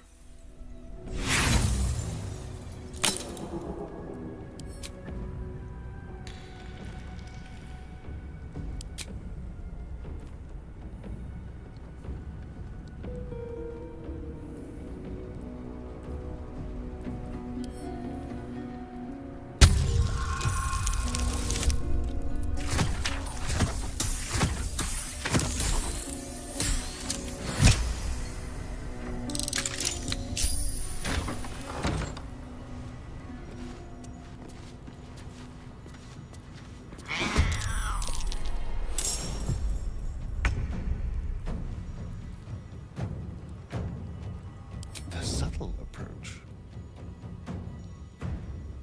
Moving. Still on my feet.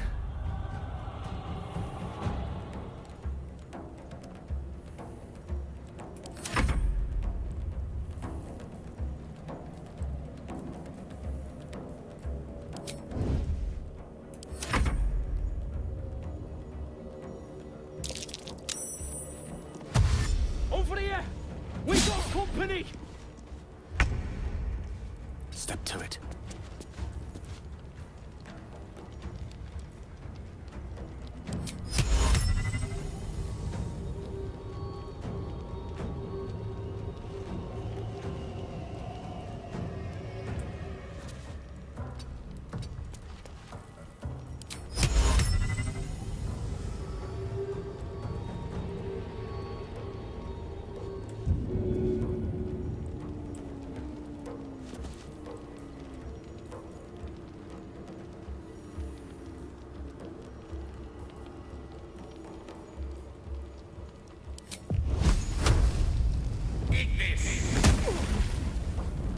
Can't give up.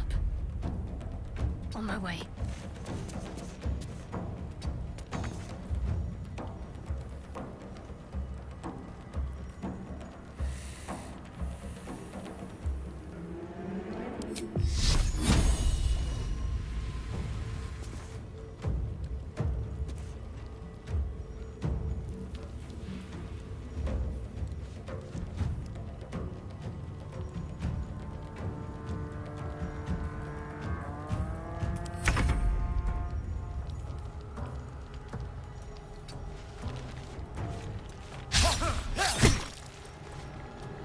I won't give in.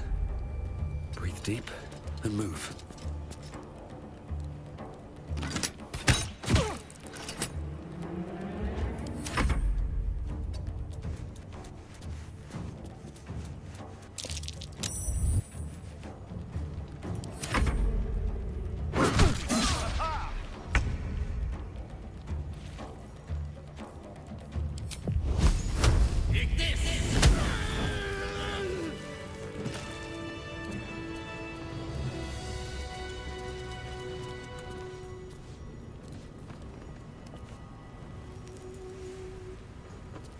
Don't mind if I do.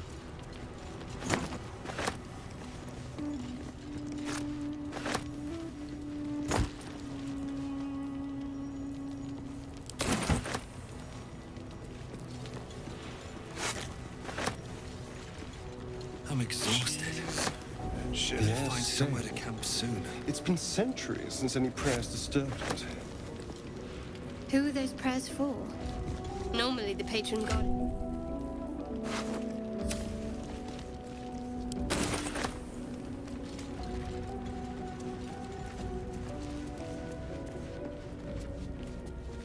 There is a door right here.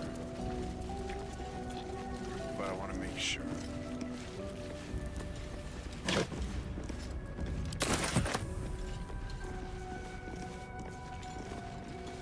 It's not easy to control.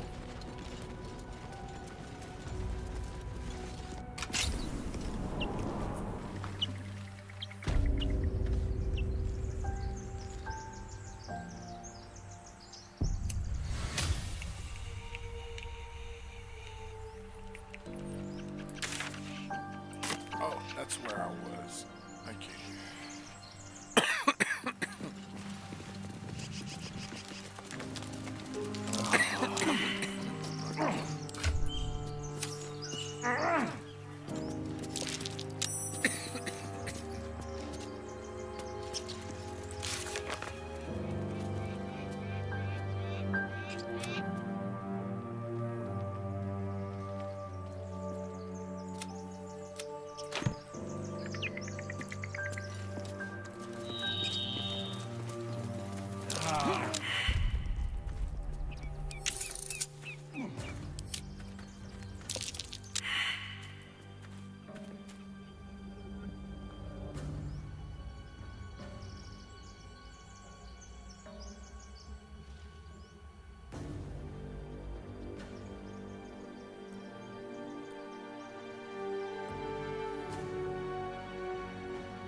You think it's dangerous? Of course it's dangerous. One of the... Zoru was right. Yellow as a toad and twice as ugly. The thing's dangerous. Leave it for the goblins to kill. And if it escapes, how will you... Oh, a guest. Your skull pounds in response to the prisoner's white-hot stare. Her lips don't move, yet you hear her voice. Get rid of them.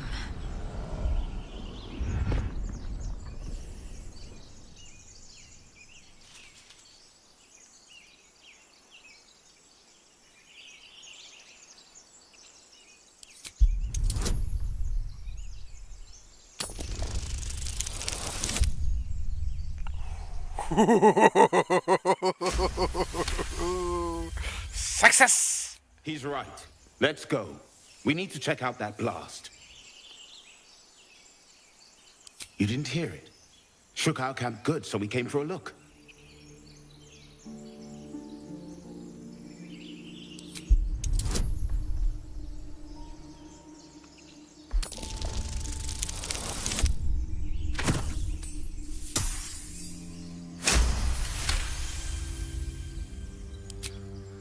Northwest. Look for Nettie. Whatever your wound, she can mend it. And be careful. There are goblin traps everywhere. Nymessa, come. Enough gawking. Get me down.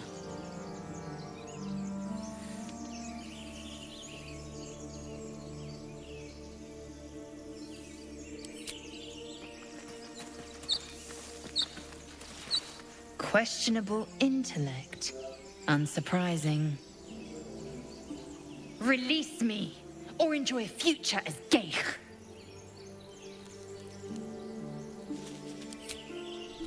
Enough dawdling. Get me down.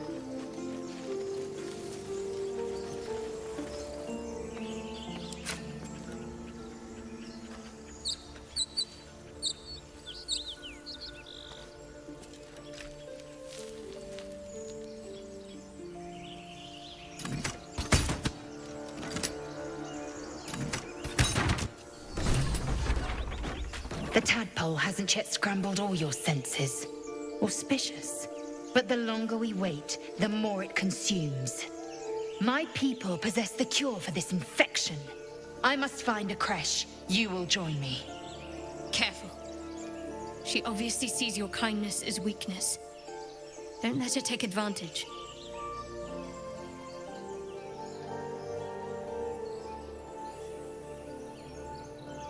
You may as well suggest a wyvern bow to worms. The cure I offer will suffice as thanks.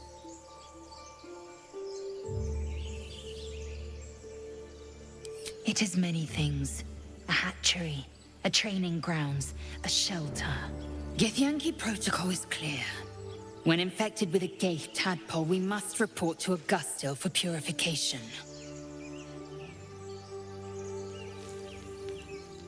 You are full up. Dismiss your weakest warrior.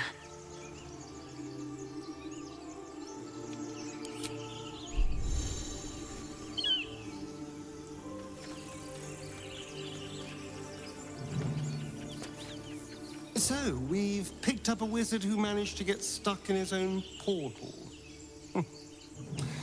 Hardly a promising introduction.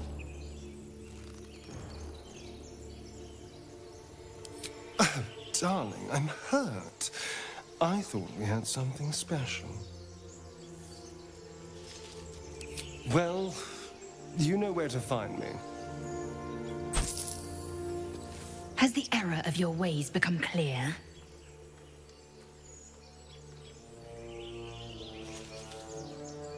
You have made an ally from Kresh Kalir. Few know such fortune. Call me Lae'zel. Fool. No point in showing a mad dog kindness. It'll still bite you in the end. You've a sharp tongue, elf. Would that your mind proved its equal. Half-elf. I suppose the finer details are lost on a creature like you. Come. The Horned Ones mentioned a camp. One there... So they don't like each other. Has seen Githyanki. A creche must be near. We will ask this Zorru where he has seen my kin.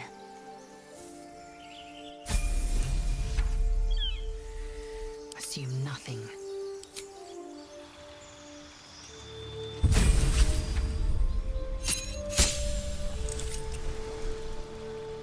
She's a fighter. And I have nothing to choose. Okay.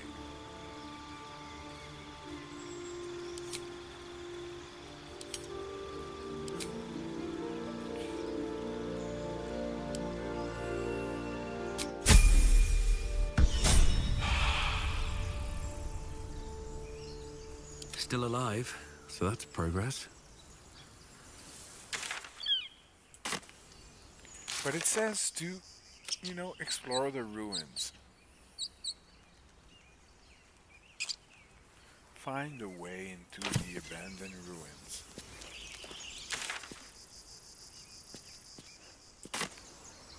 Oh well.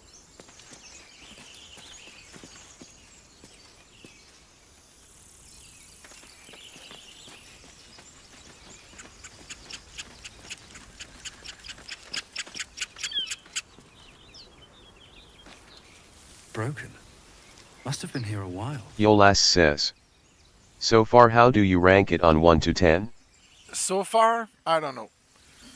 I really don't know. Parce que there's a lot of information. There's a lot of things. I don't know. From the videos I watch, like 10. But I have to get better at the game because right now I know nothing. I'm like Jon Snow. But once I get more knowledge, fuck yeah. I think this game, I can see the scope of the game. So the extent that of all the things you can do, and I think knowledge is a key. And I don't have said knowledge yet. But so far, you know, I wanna learn more. I want shouting up ahead. We should check it out, but be careful. Yolas says. So it's really good. It's promising. It's really promising. Look, all I've done is, and it's been 4 Yolas hours. says. Cool. It's promising. You know, if you know what you do on your first playthrough, I have no idea, but I think it's hundreds of hours to get to the bottom of things. So we'll see.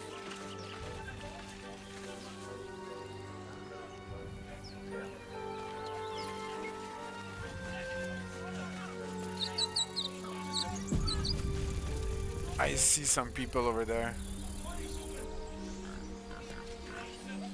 Open the bloody gate!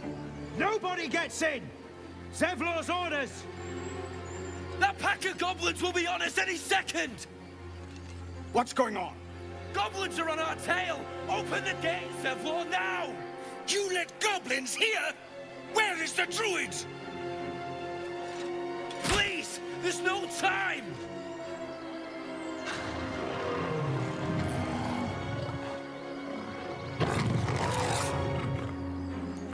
By the 9 hells! Open the gates!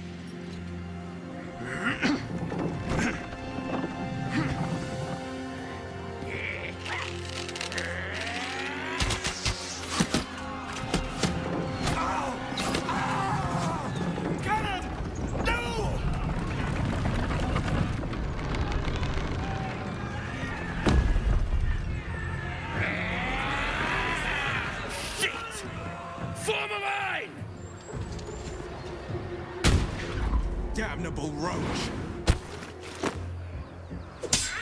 Provoke the blade! And suffer its sting. The fuck is that guy? My turn, so... Another step forward.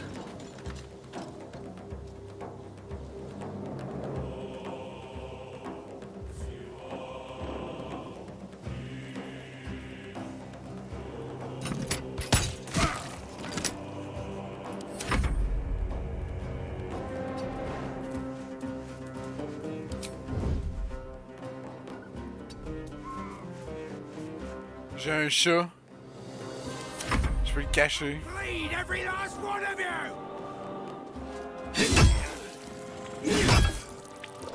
Yolas says. The music is awesome. It's really good, and I think it only gets better the better you are, you know? Oh. With haste. There's an archer right here. So this guy's a mage.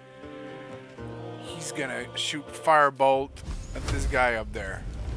55% chance to hit. It worked.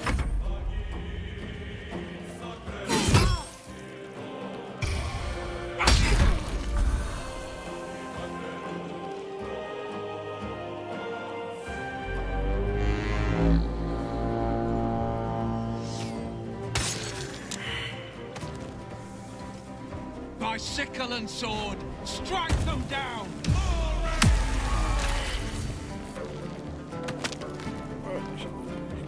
Fuck.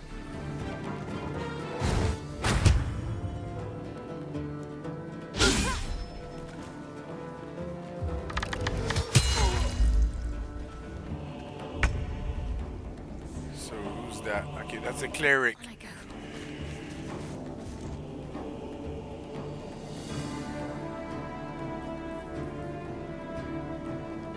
Engulf a target in a flame-like radiance. No.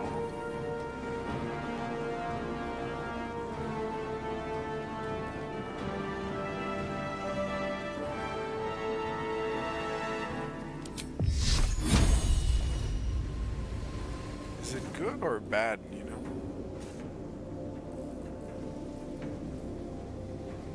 Victory awaits.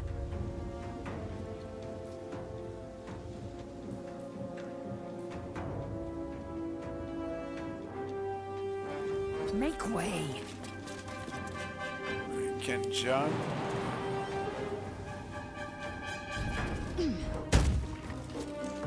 Holy shit, eh? That jump.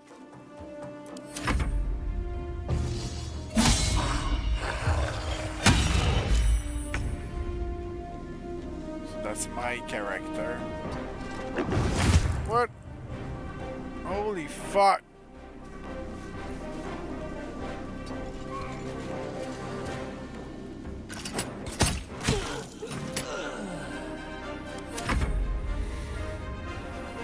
My cat. Meow.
Wow, the big guy, he killed my guy. What? You fucking fucker. Victory awaits.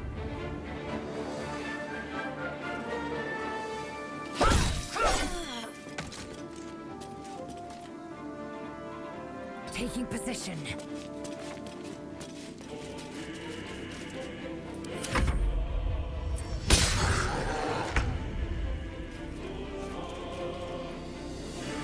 Okay.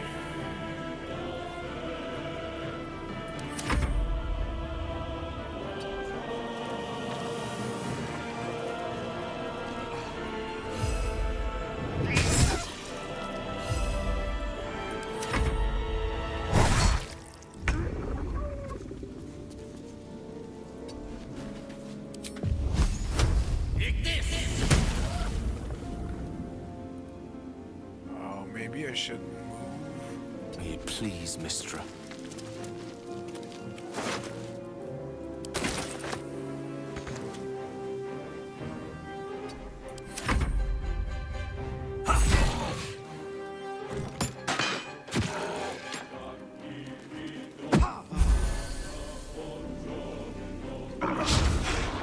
I missed the cat.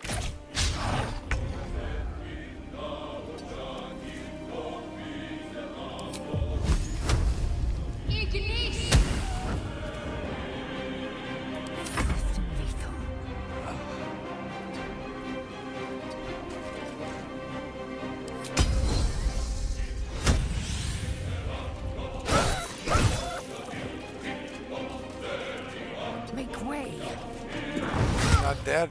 He's not dead. I thought he was dead.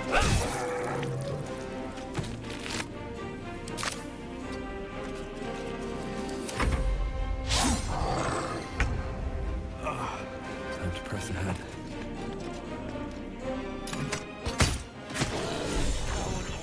That was the last of them. Inside! All of you! More may follow! Open the gate! Good. Damn them. They were tenacious. I wonder what they wanted here, other than bloodshed. Not going to last much longer.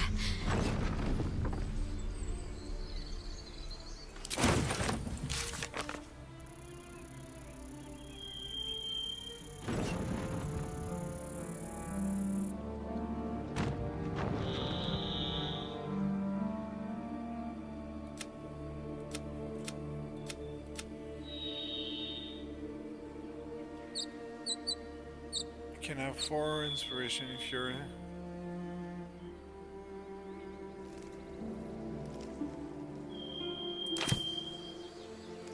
Okay, I'm not sure.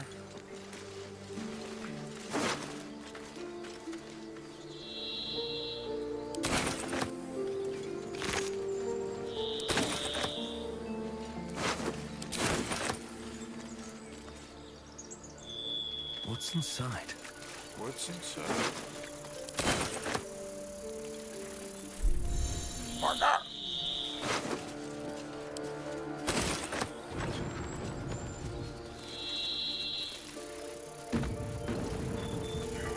A Githyanki joining our company. What a collaboration.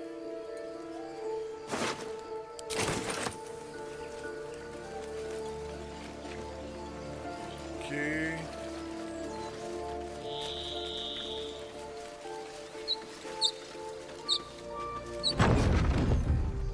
Chatter already, Tusky.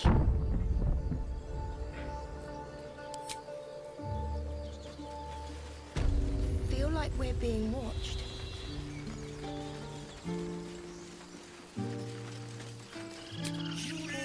Just a brief respite. There are children here, you fool! We was running for our lives.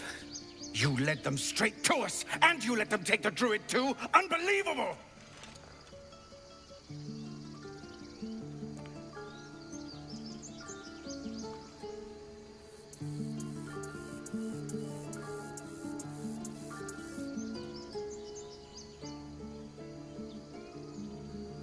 And who the hell are you again?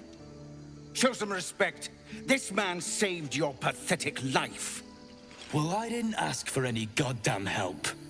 Please, you were begging me to open the gate. Anything to save yourself, you coward! The human's eye twitches. He's about to blow.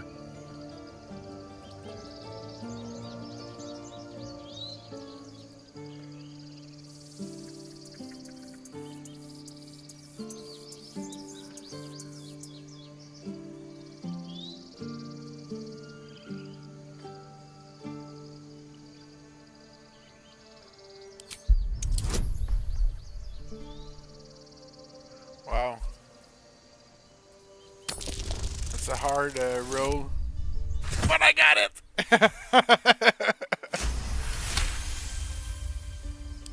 You're right. There's too much at stake. Worried about your precious hides, the both of you. Enough! Squabbling is pointless. The goblins have found us. At least we agree on that. More goblins could be on their way. I'm more worried about this parasite than a few goblins. We need a healer.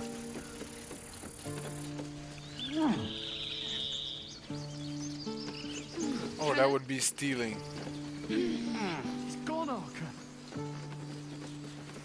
No! Get up, cannon! He's not breathing! Go find a healer! Do not embarrass yourself. He is gone. Oh, she's not over dramatic.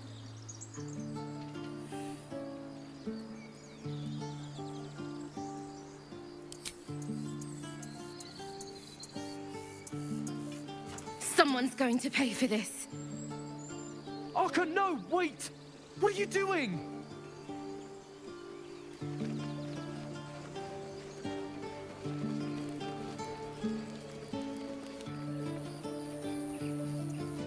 The bloody goblin.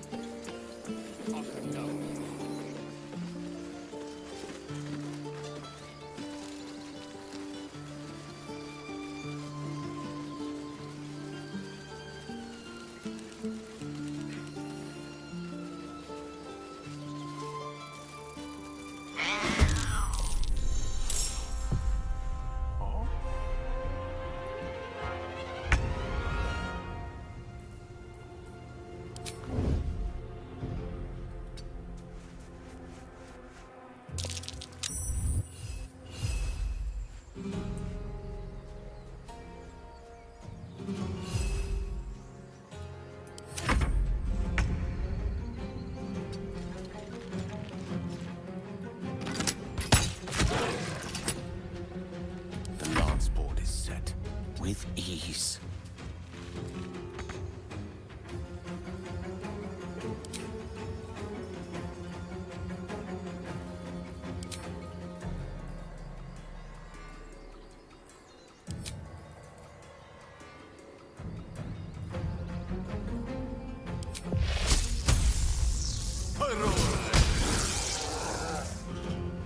Need to act fast. Got to press on.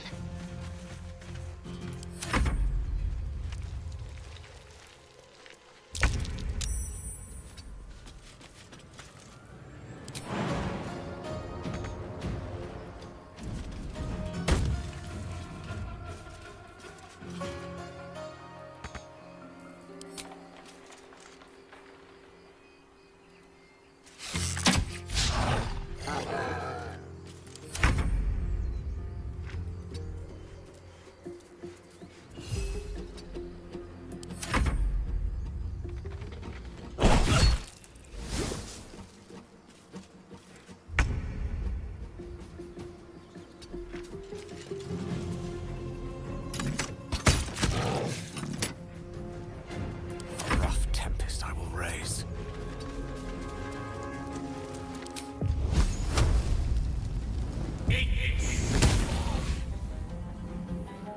What should I do? Moving.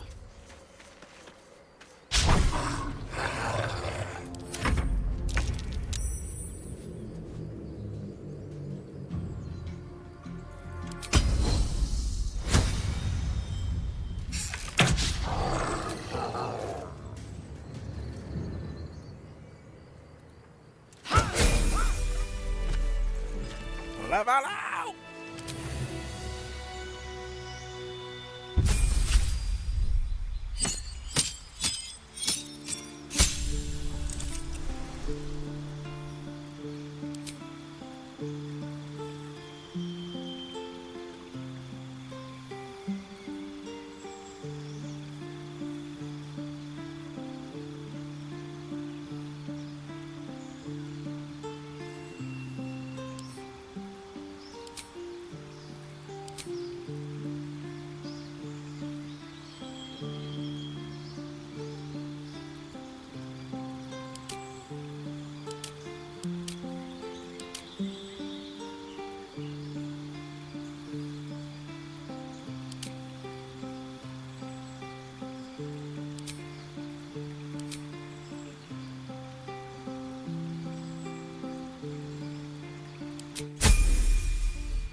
one with the weave.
Blackets will be done.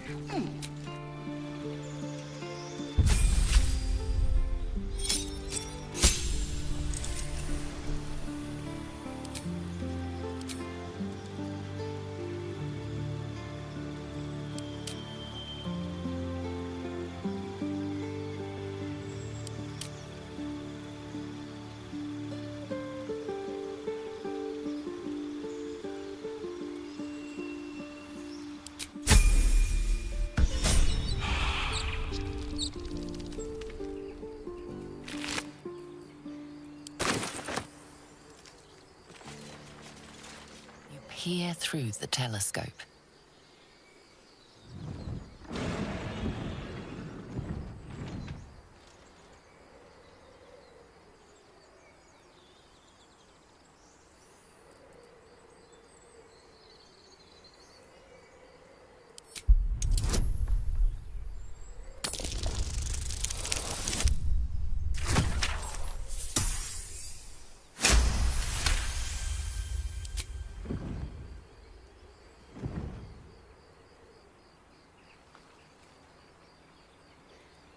You recognize the dragon as the mount of a Githyanki knight.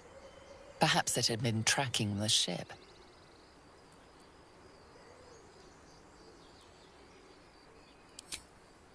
The telescope points to the left.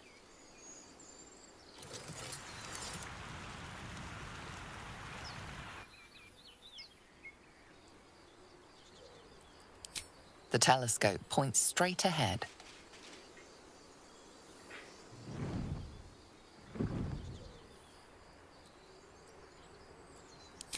The telescope points to the right.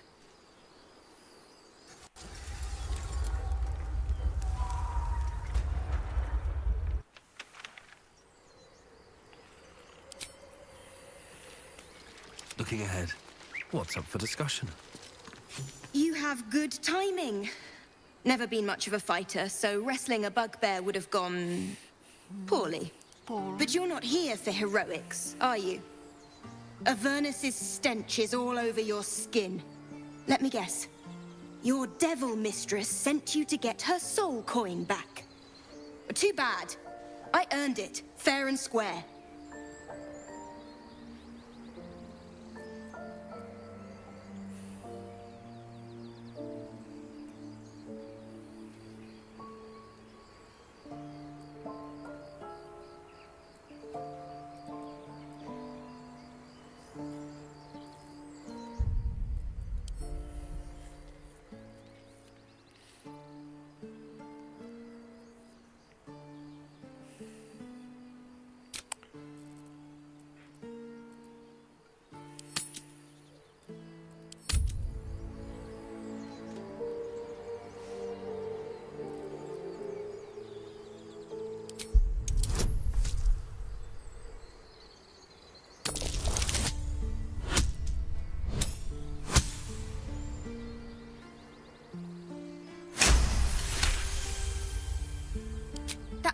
tyrannies. Devils just can't stand to lose. Here. Now go back to the pit that made you. You almost seem honest. Care to explain why you reek of the hells? Considering what I've seen, you'd be surprised. But if you're not here for the coin, I'd rather enjoy the quiet. There's not much of it anywhere else.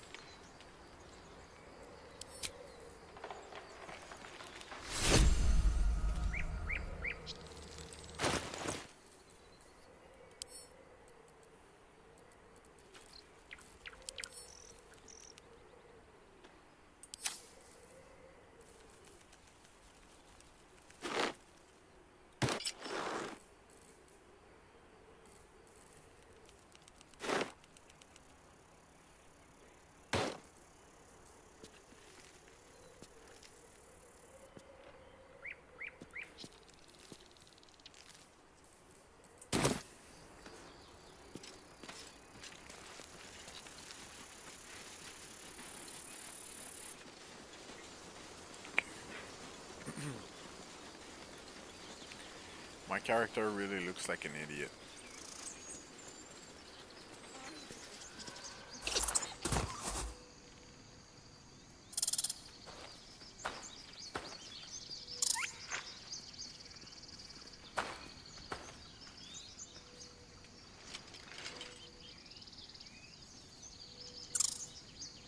The squirrel lunges at your foot and bites it.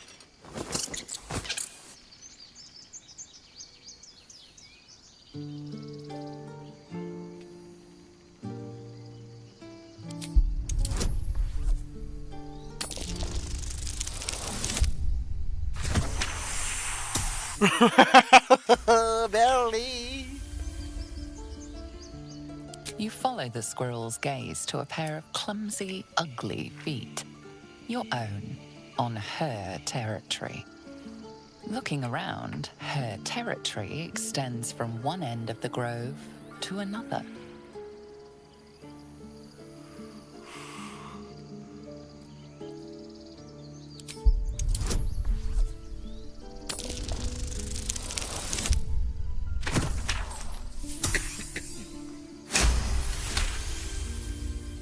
She studies you for a moment before twitching her ears. Compromise. After a final squeak of warning, break the rules and there will be trouble, she scurries away.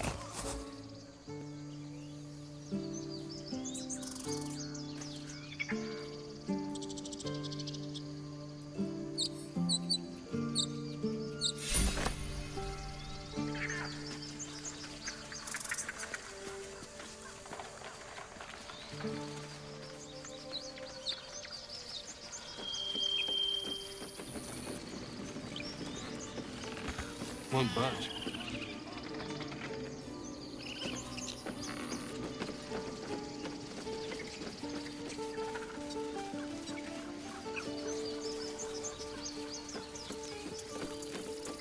Another grave to dig. We're getting far too much practice at that. Forgive that display. Aradin's a blowhard, but that's no cause for me to join him. Thank you for your help out there. I'm Zevlor.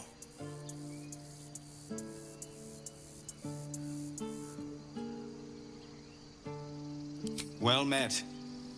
I should warn you, visitors are no longer welcome in this grove. Whatever your business, I'd see to it quickly. The druids are forcing everyone out. This attack will only strengthen their resolve.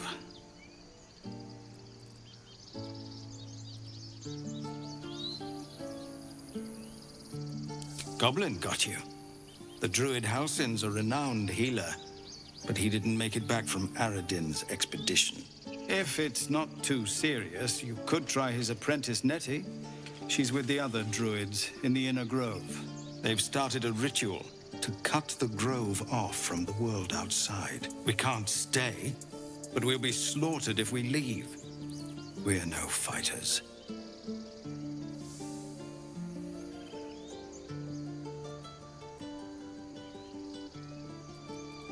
I've tried. Korga, their new first druid, won't even see me. You, though? I know it's not your business, but she owes you for saving this place. Perhaps you could persuade her. For more time to prepare, if nothing else.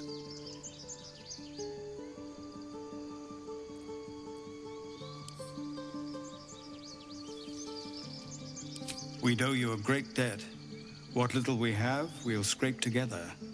It isn't coin we need, it's time. I think you should. Yes. No harm in trying the diplomatic route. You'll find the druids at the heart of the grove. Please, make them see sense before more lives are lost.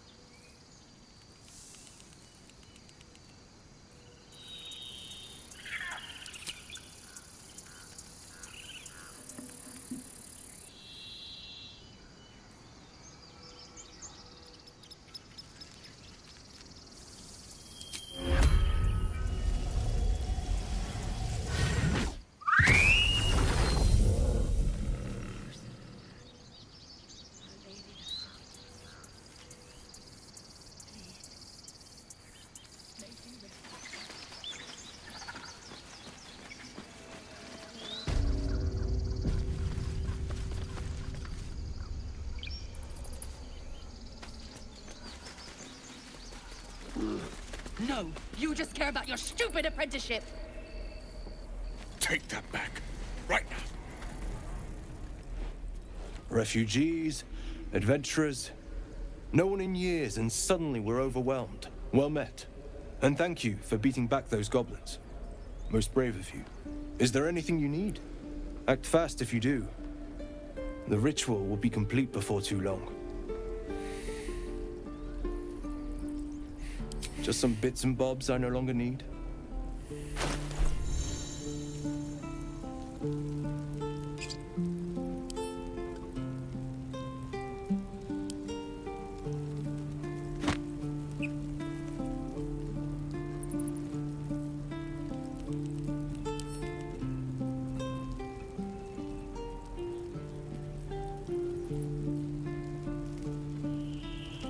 We don't even know these people.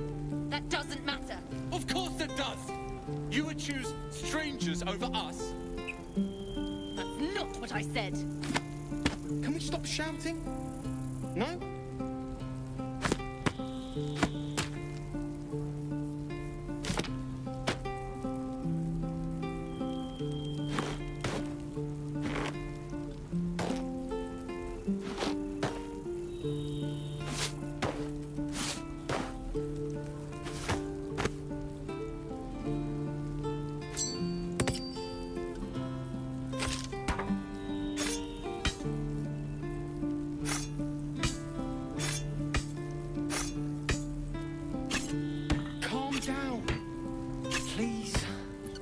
I won't leave them behind. You're going to get us killed.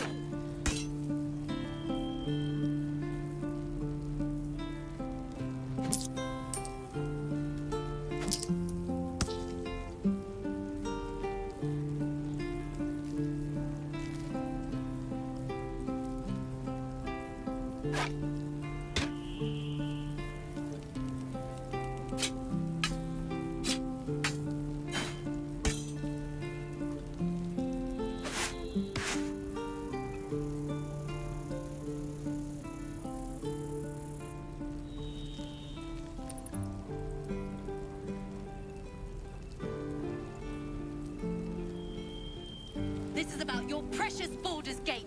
I care about our lives, our futures. No, you just care about your stupid apprenticeship. Take that back. Right now.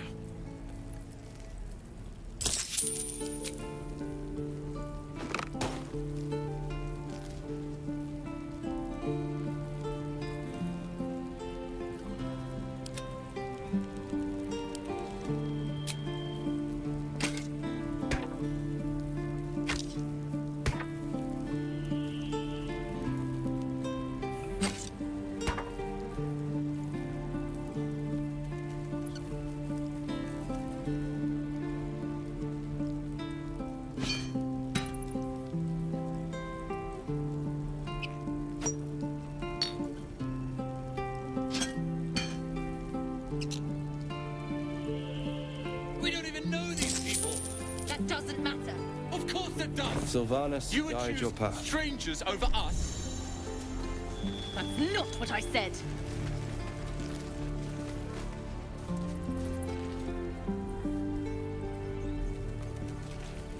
Okay.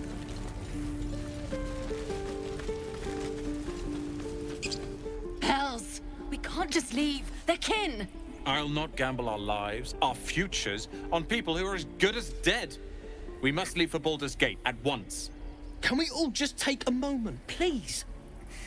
What's the point in blades and spells if we don't bloody use them? We should stay. These people aren't fighters. We can help. Or yell louder. That's fine too.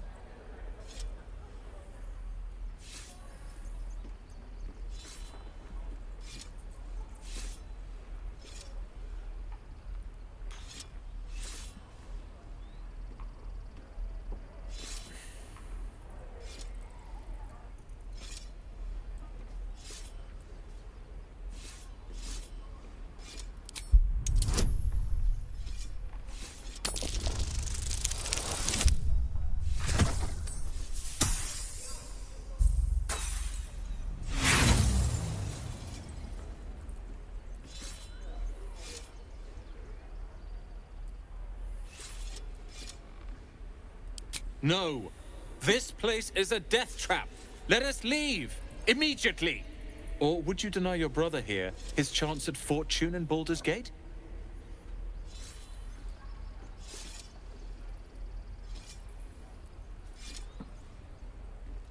But it is nevertheless true. We've risked everything to get this far. We can't afford to throw it all away. Fine.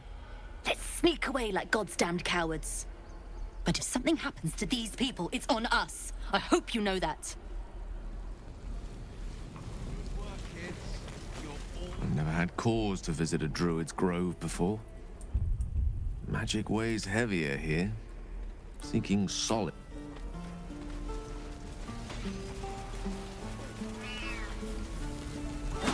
Okay. Before we go any further. If we left, we could at least make a run for it.